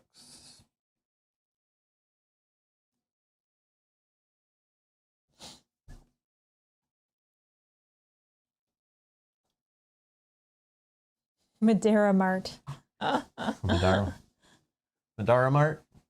I like Middara Mart. I love shopping. I love that in Gloomhaven, the whole like, you know, buying and selling items and trading. And I remember we'd be like buying things to give to Justin when he showed up again next time, all that kind of fun stuff when we're playing that campaign. Yeah, I do like the in-between scenario stuff, the like, you know, the upkeep, you know, visiting town and, you know, making these kind of decisions. I think it's so fun. And then jumping into an encounter and seeing how it works out, you know, and trying it out. And I see why Kevin was saying before, he's played like the first chapter like 4 times or something, trying different builds and stuff. I can see the appeal to that is like, you know, just try those same scenarios again, but like this time have this character do this, mix this up, get this accessory, this discipline. Like the combinations are crazy. The amount of options is nuts. Especially this early in the game. It's pretty cool. So yeah, this unique item, I'll just leave it like in a different tray so we kind of know it's not with the rest right now. Okay. And then we returned all the cards to the respective decks. So now there's Explore. Okay. So we have Explore. As a group, choose one of the following and then proceed to its listed page. You may not choose a side quest you've already attempted this adventure. If you have no side quest you can choose, you decide you don't want to explore a side quest, or you decide you don't want to explore a side quest, continue to venture forth. So venture forth says, as a group, choose one of the following and proceed to the listed page. Main quest, back to the vaults. So side quest, Loa problems. I got 99 problems, and a Loa is one. Page 48, tip, we recommend playing this one first. Side quest, Cave Sickle Extermination, page 49. Oh, we can exterminate the cave skulls. We just saw that in the last one. Attempt a level 1 bounty, see page 13 in the rulebook.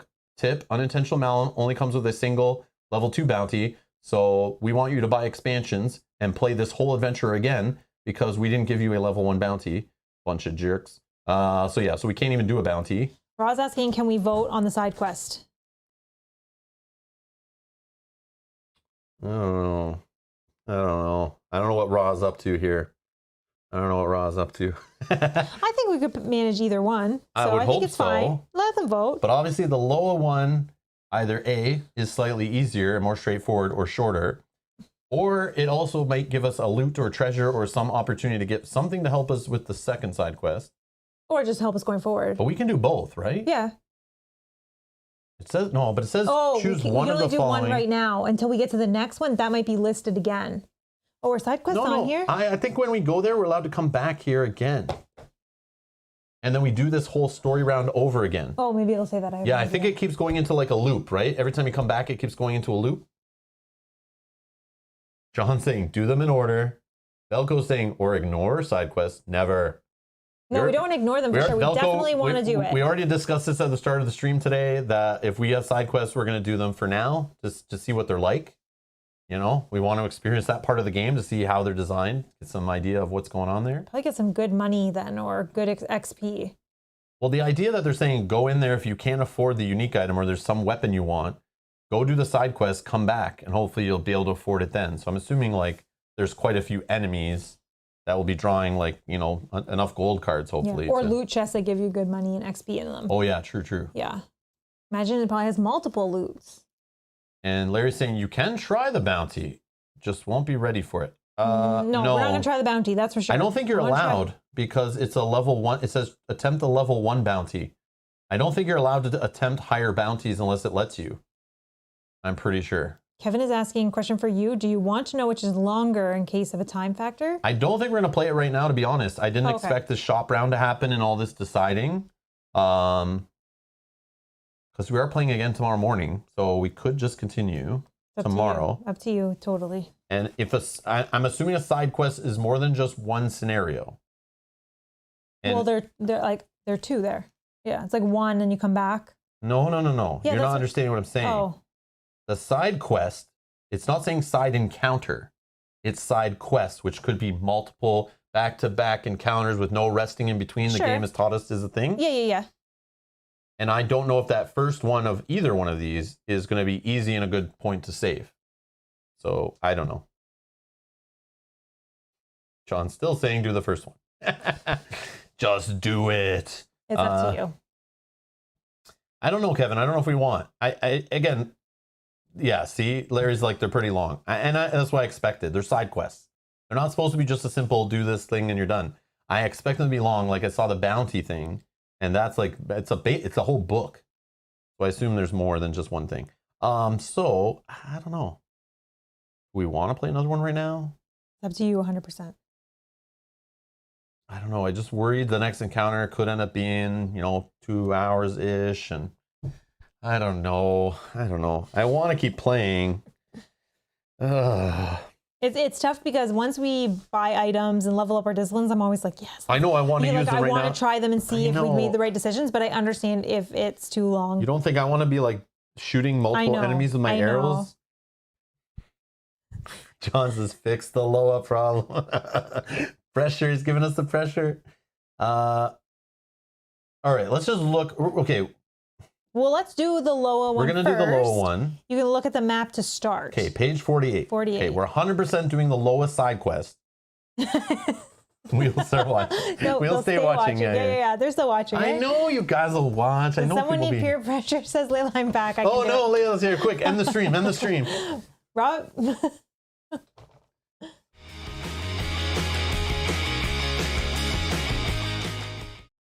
Just kidding. Rob is trying to decide if we keep playing or we stop here.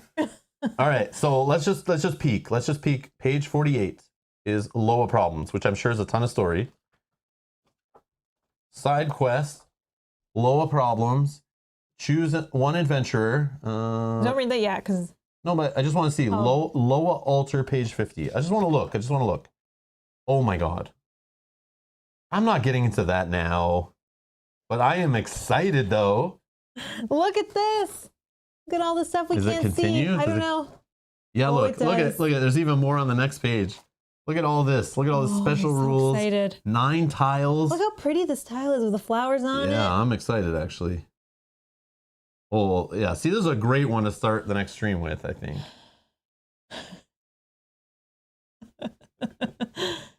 But yeah, anyways. Okay. Yeah, I don't know. We started this now. I'm That's like a lot. It's like we got to set all this up. I don't know. I'm leaving it to you 100%. I am fine either way. Is there loot? We don't want to answer that question.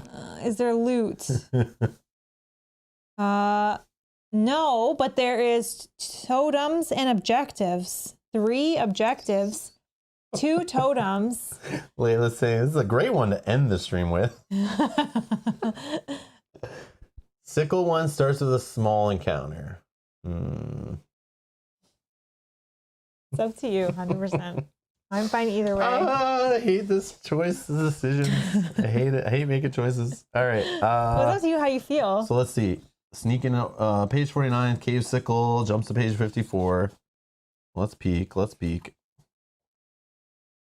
5 tiles. It's like 1 tile shy. No, that's 4 tiles less. 4 tiles less. It definitely is shorter. Obviously, cave sickles evolve. Who knows what else there is? Oh, there's loot I see on this page. Whoa, hold on. End their turn on a red exit. Oh, we're not blue. Changing it up here, but there is a blue exit. Oh, these are so cool. I'm excited to see these side stories or side quests. Oh, I feel there's a new enemy involved here. I saw you paint those ones. I know what those are all about. All right, I think we're gonna end it here. We have to leave you in suspense, right? Well, yeah. I want to come in it tomorrow morning. We'll set it up before the stream. We'll go with the Loa one. We'll set up all the tiles. We'll get all ready. We'll organize the table and everything. Yeah, we're gonna go with Loa. We're gonna go with Loa either way. Thanks to your recommendations before, but yeah, I'll go to the Loa one. We'll set it up tomorrow, 11 a.m. Eastern. We're gonna be back tomorrow, and we'll clean things up, get us ready, and we'll jump into it, and we'll be back. But yeah. But yeah, I understand exactly what you're saying. We took some new disciplines, bought some new items. Of course, I want to play right now and use them. But at least we only have to wait till tomorrow. We don't have to wait like a few days. Yeah. But we'll be playing the side quest in the morning. Yeah. So we'll be back tomorrow with that. But yeah. But it looked cool. I'm excited. I'm so excited. It looks so cool. I like if there's optional ways to end the scenario too. Like, what do we do? Lots of hidden red box text that we have to use a decoder for. Like, what is under all of that? I want to know. Like, I can't wait. Oh, John can't be there. Watch later. No worries. No worries. No problem. Sorry, John. Thank you, Brian. Thanks, but Brian. yeah, thank you everyone for watching. We appreciate it. Hit that like button if you can on your way out. Thank you for all those who subscribe. If you don't, click the subscribe button. Obviously, thank you for the support, everybody. All the super chats, the donations, everything like that. Click down in the video description if you want to find future episodes, donate to the channel, any of that kind of stuff. The information on the card holders, token holders, all that stuff we use in the playthrough, all the questions we get should be down in the video description if you guys are looking for that stuff. Thank you all for that. Thanks for watching. Thanks for everyone with the rules corrections. Thanks for voting. Thanks for playing along. You guys always make it so fun. Kevin, tomorrow I'm not worried about time. We're just going to play that scenario and no rush. Day. Right now, if we started that though, I would feel like pressure. I would want to like not be playing all night. That's where I'm at. So it's going to take like, 3+ hours of us being super careful with it. I don't know if I want to go that long with today's stream. So that's all. But we'll come at it tomorrow morning fresh and we'll crack on and keep playing and see how far we can get. And then we'll schedule some other streams and keep the Middara train rolling. I'm still having fun. I still want to keep playing. I know Mel's loving the game. She was looking forward to today's stream. Yeah, I'm always super excited. So far, I never want to stop playing. Yeah, we're still loving Middara. I'm having a blast playing with Mel and playing with you guys going through this. So we're going to keep it rolling. So the next episode tomorrow is already scheduled. You can find that down below in the playlist section of the video description. And you can set a reminder so you get reminded on your notifications on your YouTube app. And come on and check it out. But subscribe. You can also hit the notification bell if you subscribe to the channel, and you'll get notified when we go live, so you don't miss live streams in the future. Anyways, leave any comments down below with timestamps if we mess up any rules or that you notice, or have any suggestions of maybe some. If you're watching this, like after it was just streamed, and there's some items or recommendations we should save up for, or that we maybe should have taken instead. Any of your thoughts if you weren't here live? Feel free to chime in down below in the video description because I know people who are watching this later, like even a year from now plus. I love, and Gloomhaven happened too, where lots of people were discussing in the comments like what they would have bought at the shops and that kind of thing, the choices they made on the city events and road events and those kind of things. So feel free to comment down below like what you would have chosen and some cool disciplines or weapons or relics, accessories, like how you would handle it. Even if you're watching later, just subscribe down below and, other people might benefit from that information too. So anyways, enjoy the rest of your evening. We'll be back tomorrow. Thank you for watching. Bye-bye. Bye.